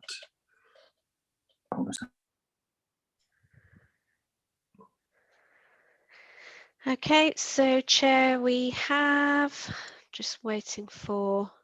Okay, we have 9 votes in support, Chair, none against. So that one goes forward. Thank you. Lovely. And then the final major chapter really is 16, ensuring we have. Oh no, we've just done that, haven't we? So 17, implementation and monitoring of the local plan. Anybody want to say anything on that? It's quite procedural, really. Okay, can we do a straw poll, please? No, sorry, I wanted to ask a question. Yes, please, Councillor. Just me trying to press the buttons and God knows what. Ed, or through you, Chair, on implementation of obviously of the monitoring of the local implementation, what? And I have to put my hand up and say I just scat through this quickly, so I haven't really read it in depth. But we've got an employment land review, which is on page 302. If you want to have a look at 1.868, and I'm really interested to know how that is going to be, what the outcomes are going to be, and is that going to be the basis of us delivering on our economic strategy? Through you, Chair, Ed. Thank you, Chair. Well, yes, it is. That's what it's intended to report on, is the delivery of employment spaces throughout the district. We do this already in terms of an annual monitoring report. We will review how we do that and make sure that it's appropriate and robust moving forward. But yes, the intention is to continue to do that and to monitor how well we're performing in that area. And just if I may, sorry, if you finished, Ed, sorry. Yeah. Just as if I may just add to that, because I know of certainly one, if not two, sites that I think we all know well, who are getting requests for new businesses every day, and they've got no place to put them. What I want to see is whether or not, when we look at what Exeter is looking to do in the way of it's doing some of its housing, both on what may be the motorway station it's within, or what may be on Marsh Barton, businesses are going to leave Exeter, and the provision for them to come into our patch and our opportunity to have them come into our patch, which is merely a land swap, but bearing in mind this is local people living relatively within the local area, whether we're not being parochial about which patch you live in, but going to Exeter to work, or from Exeter coming into our patch to work, is really important for our growth, and that we don't see these businesses just disappear into the ether, into other areas, or dare I say our competition, or wherever it may be. So being on having the ability to fight for businesses to stay in our patch, and knowing that some businesses that may want to locate, you can't just locate to a fair distance away, because you then don't have your employees come with you. So it's a really important document, this, and really important that the Employment Land Review is looking at these things. I'd like to know who does that land review, Employment Land Review. Who is it, an outside body, or do we do it from within? Ed, please. Through you, Chair, we do it in-house. We have a monitoring officer in the team who produces the Employment Land Review report and the annual housing monitoring report. So it's all done in-house, based on data that we hold across other departments involving economic development, business rates, etc. I mean, what I would say, just further to what Councillor Skinner is saying, is obviously members may not be aware, but Exeter City Council are currently consulting on the stage of production of their local plan, which includes much of the Livable Exeter programme, which includes developing a current employment land at Marsh Barton and the motorway service station at Junction 30. So we will be bringing a report at some point before the consultation period ends, with a proposed response from East Devon District Council to that consultation. But as Councillor Skinner highlights, it does have potential implications for East Devon, and we do need to respond to that in good time. I need to check when the consultation ends, but we will obviously try and bring a report to you beforehand so that we can respond and ensure that Exeter City Council have the views of this council to consider. Thank you, Chair. If I might, Chair, this is where we get to, really. Being ahead of the curve, I see this opportunity of ensuring, this is why I struggle a little bit with this document, ensuring that our employment space, that we've got good capacity for employment space, because the one thing you need, housing and employment, is always chicken and egg. What comes first, the housing or the employment? Well, to me, I think the employment really comes first, because when you've got the housing, you've then got to, people have got to go somewhere to work, and if you don't create the right environment for what people can work. So if you want to work within the sustainability program, which is what we're trying to do, and we want to see that that's going to be the employment. This is why the employment is so critical in where we think we're going to put housing, because if we don't balance that employment up, and knowing where Exeter is, because it's short of space, really what Exeter is doing is going to build housing on brownfield sites, because the policy is allowing them to do that. Those businesses on those brownfield sites, if it's an opportunity for us in working hand in hand with Exeter in whatever this is where, so I'm not going to go on about it, but the guest program would have worked, because it's local authority cooperation working. And it's really getting that intel and that cooperation working that really enhances us and it enhances them. So it's working together. And this part of this document, I read this, and it's just really important, Chair. It's really important we get this bit right. And I'm interested to know who does this report for us then, Ed, or is it something I might talk to you offline about, perhaps? Yeah, talk to Ed or anybody you like, Phil. That's absolutely fine. I'm going to do another drinking game every time you mention GESP. So don't forget that under the duty to cooperate that we knew about when we decided to come out of GESP, that cooperation has been going on fully.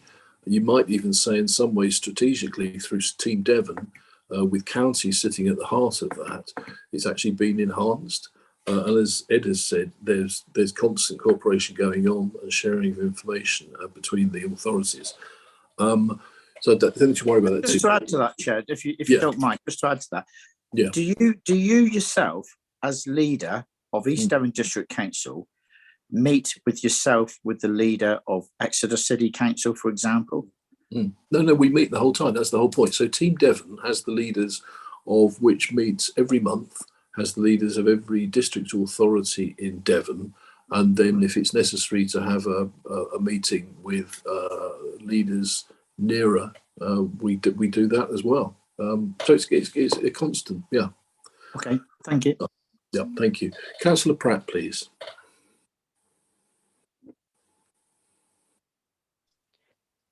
You're on mute, Councillor Pratt. Sorry. It's a question for Ed regarding the Brownfield Land Register. Presumably the council does keep a land register for this site, and I just wonder what the position is regarding the number of entries on that register, because it was disappointing that we didn't have any brownfield sites on our draft local plan. All the preferred sites were in the countryside, practically. Okay, coming to you on that then, Ed, please. Yes, certainly we hold a brownfield land register, which is available on our website. There isn't a huge amount on there, to be honest, which probably isn't a great surprise because we're not a district with a big industrial heritage of former industrial sites around the town to have that many brownfield sites, and that's been a recurring issue. Obviously, we should be prioritising redevelopment of brownfield sites, but when we don't have very many, it's very hard to have that as a significant feature in our strategy. I think there were a few brownfield sites in the sites that were assessed and are being recommended, but you are quite right, the majority of them are greenfield sites. If we could have avoided that, we would have done, but we just don't have very many brownfield sites, unfortunately. But yes, the register is on the website. If you search Brownfield Land Register, you should be able to find it. Thank you. Coming out to Councillor Rowland, please. Thank you, Chair. Just to reassure some people in case they weren't already aware, a brownfield site in Seaton, which used to be the Rakehall site, that many people might recall, did have planning permission granted some years ago.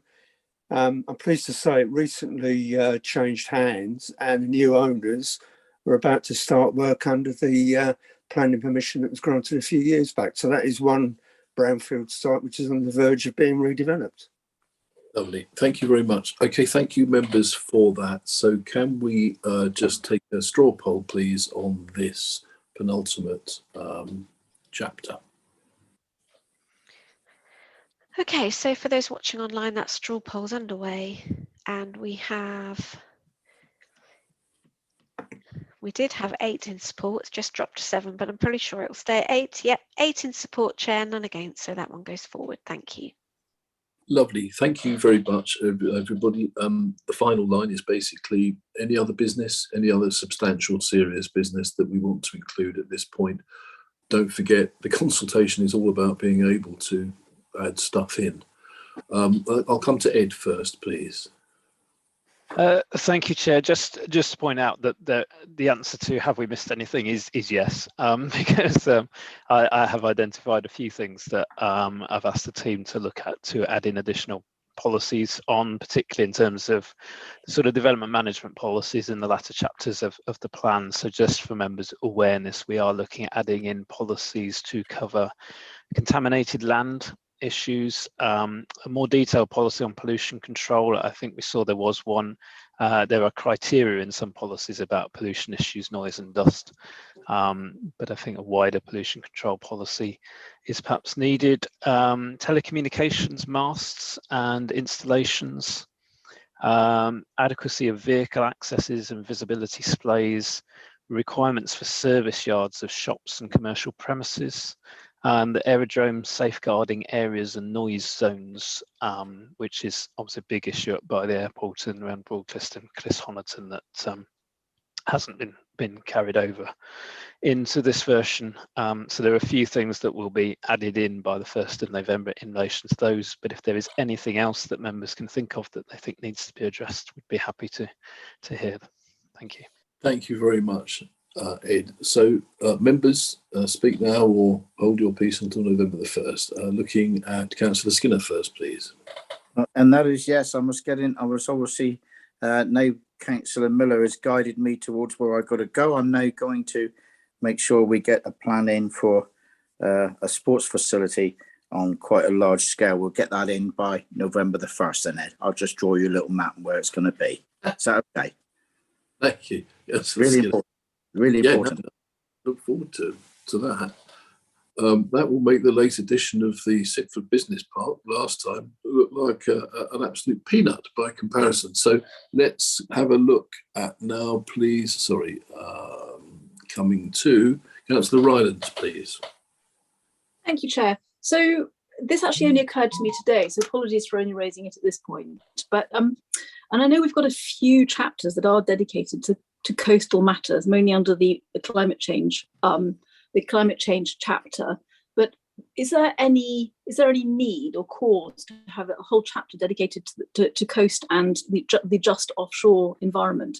Because we do have a lot of it. It just strikes me it's quite cross-curricular in that, you know, we could be incorporating it into our environmental strategy, but also into our green energy strategy potentially. I don't know how much we have any dominion over or any sort of governance over, I suppose, how far out it would go. But is there any cause for having a dedicated chapter about coastal management and the sea just offshore? That's very interesting. Ed, have you got any thoughts on that? Well, the administrative area of the boundary only extends to the mean high water mark, as I understand it. So I don't think we have control to do very much in relation to that, I'm afraid. I think it falls to the Marine Agency or something. This late in the day, I can't remember, but it's not us beyond the mean high water mark. I think King Charles III may be able to help us on this. It's sort of Poseidon-like powers over the coastline with a bit of luck. Councillor Faithful, please. Thank you, Chair. Just going back to chapter 7, I don't know if Mr. Freeman had commented about what I was saying about reducing energy consumption. Have we got any way to put something like that in? Ed?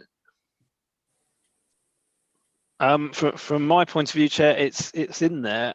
So I haven't got it in front of me, but the chapter on climate change was requiring new developments to be zero carbon, and part of that was about enhancing insulation in new buildings to reduce energy demand,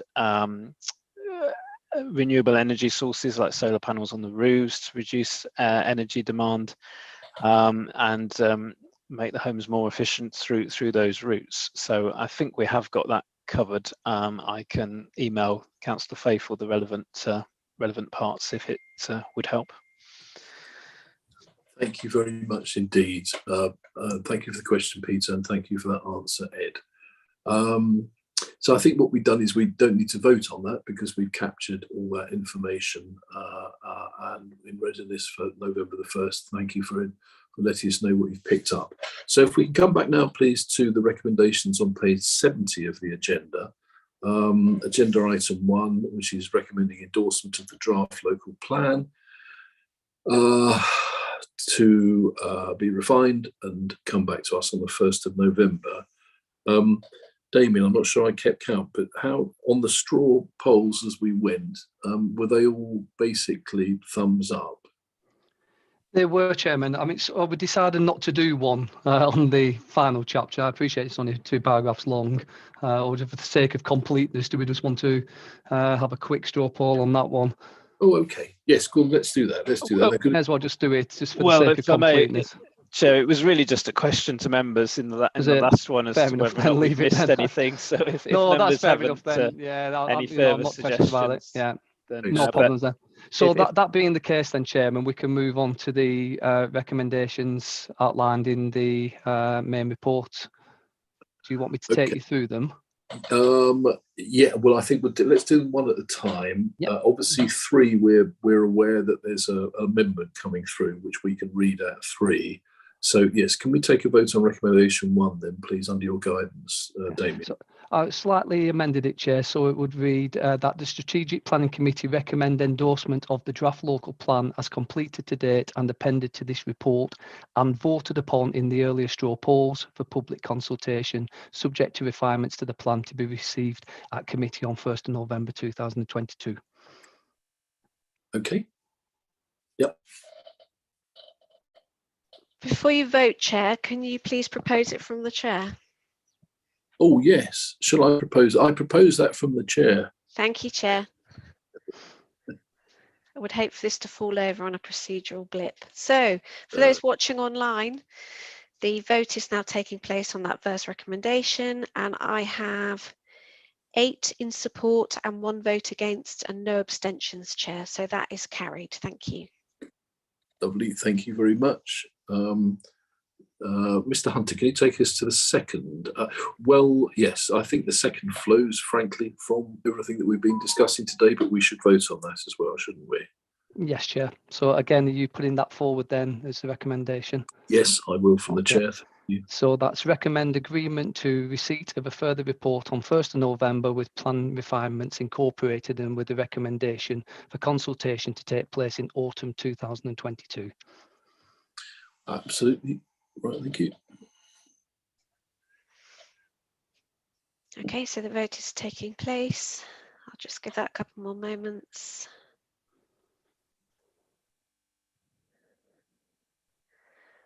So I have 8 votes in support and 1 abstention, Chair, no votes against. Thank you very much indeed, members. And then with regards to recommendation 3 about Fennerton and Wimpole, and I think we've heard the debate earlier on these, that members don't seem to be wanting to identify these villages at this stage for strategic scale growth. There is an amended recommendation, so can we hear that again, please? Certainly, Chair. So the wording that I understood was to say that the committee make a recommendation that the local plan consultation will not specify proposed level of growth in the villages of Fennerton and Wimpole, and that wording in the consultation be included to make this clear. Instead, wording to be included explaining that the number of sites that have been put forward in these locations combined with the available services and facilities has raised an issue of whether a greater level of growth than other villages would be appropriate. Specific questions are then to be included seeking views on the scale of growth that would be appropriate in Fennerton and Wimpole, and asking respondents to rank the site allocation options in order of preference so that responses can inform members of future consideration of these issues. Short and sweet. Okay, thank you. I don't think I should propose that from the chair. I think that's really important. I'd quite like to see Councillor Lawrence as a seconder of that, or even a proposer. I know Ron. We know what Ron Harris would do. He'd just, stick his courage to the stick. Would somebody else? I'm happy to propose it. Thank you, Councillor Leisure. Looking for a seconder, Councillor Lawrence. No, I must. I'll second if Okay. Councillor Lawrence doesn't want to. Okay, no, fair enough. It's only a consultation. That's what we have to keep saying. Yeah. Chair, I've got a hand up for Councillor Mike Howe. Councillor Howe, please. Yeah, and I'm sorry I wasn't here earlier for this part when you were discussing this and came in at the end, because obviously I would like the same consideration made for St Mary in this.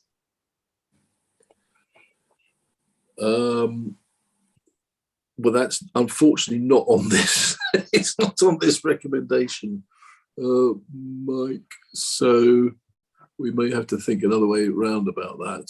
I mean, at the moment on this report, St Mary hasn't been specifically identified as being somewhere for strategic scale growth. So I probably can't take that, sadly. I don't think you can, Chair, because as you say, it's not that area hasn't been specifically mentioned. The areas of Fennerton and Wimpole had been mentioned, and okay, the recommendation's been amended, but it still refers to those areas. Okay. I think for the reason being that if the other areas had come up, then obviously people may have wanted to turn up, speak about them, etc., and they haven't had that opportunity because they didn't realise that was going to be done. So I think we do have to avoid that. Okay. Can we go to a vote on that then, please, committee? Okay, so the vote is underway. And we are at 5 votes in favour and 4 votes against, Chair. So that is carried. Thank you very much indeed.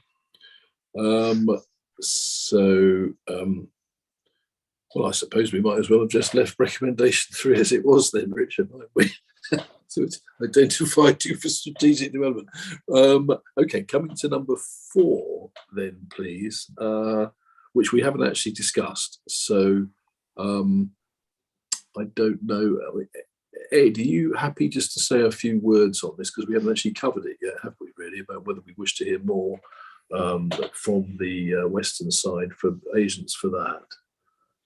I can do, yes, Chair. So, I mean, as I said earlier, you've heard presentations on all of the settlements tiers 1, 2, 3, and 4 in terms of the settlement hierarchy. What we realised in producing this report was that while you heard some presentations on some of the land around the new community options and around the growth point area and the proposed urban extension north of Topsham back in last January, you have subsequently changed the criteria by which we were seeking presentations when we looked at the tier 1 to 4 settlements. So we now have a disparity in terms of and sort of unfairness, I suppose, in terms of what we've allowed in terms of presentations for the tier 1 to 4 settlements, and in that sort of West End area of the district. So this recommendation was about redressing that and ensuring that any parties in that area who haven't had the opportunity to present previously now have the opportunity to present at the 1st November meeting to ensure that there's complete parity across the whole district in terms of who's had an opportunity to present and who hasn't. So while it's not an explicit recommendation, I'm not sure you really have any choice if you want to have to be fair to all parties and have parity across the district. I would suggest that we go ahead with those presentations and set those up for the 1st of November. Thank you, Chair. Thank you, Ed. Councillor Davey, please. Thank you, Ed. Well, I'm happy to propose that because I personally, I quite like hearing from the developers, and it will give us an idea of what scope there is in that area and what development proposals might be coming forward. So I enjoy looking at all the pretty pictures and you know, living the dream without actually having to deliver it.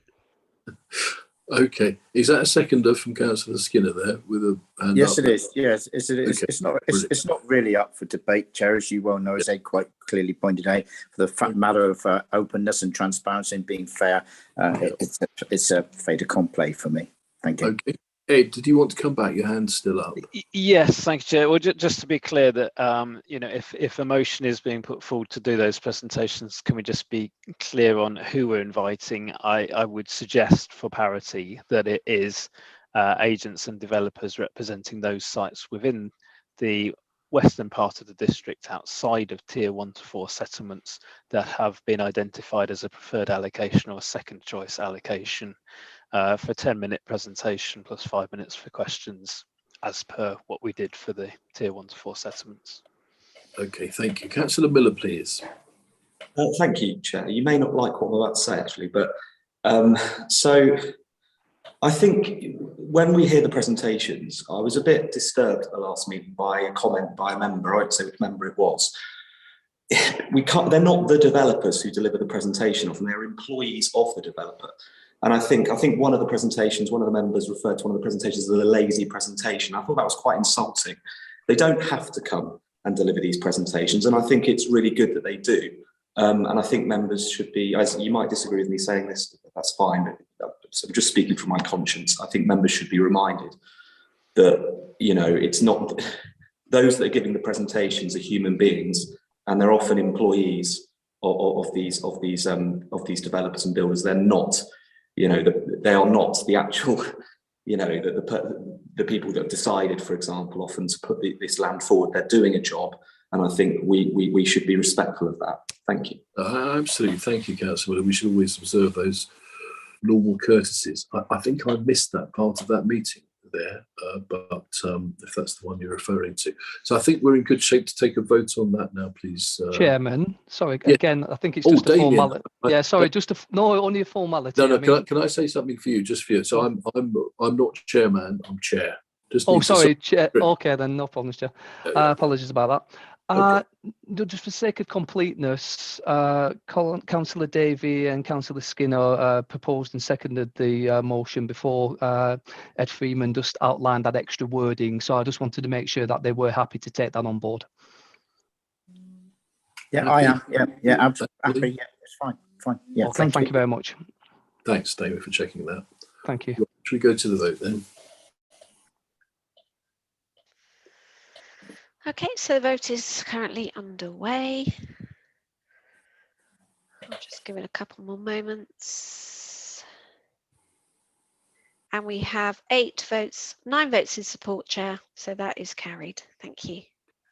Thank you very much, everybody. And finally, again, I think it's quite self-evident, we have the revised timetable, as in section 9 of the report, which Ed has referred to throughout today and previous meetings. So can I have a proposer for that timetable, please? Yep, happy to do so again, Chair. Thank you. Councillor Skinner, happy to second? Yeah. Okay, thank you very much. Yeah, no problem. That's lovely. Okay, let's go to the vote on that then, please. Okay, so the vote is underway. And I have 9 votes, so that's supported, Chair. Thank you. Right, fantastic. Just before we go, can I just ask, please, at the request of Councillor Howe, can we, Ollie and Ed and Damien, can we hang on, please, and me, just for a quick chat? So whoever has to control the meeting, Debbie, if you can throw that to whoever, that'd be brilliant. Other than that, that completes today's meeting. Thank you so much for covering so much ground today and with such courtesy and good humour. Really appreciated. We're making progress. I'm going to say it again. This is only a consultation. It's not the end of this story by a long means, by a long way. So thank you, everybody. And other than those few people staying behind to see teach, good afternoon. Thank you. Thank you, Chair.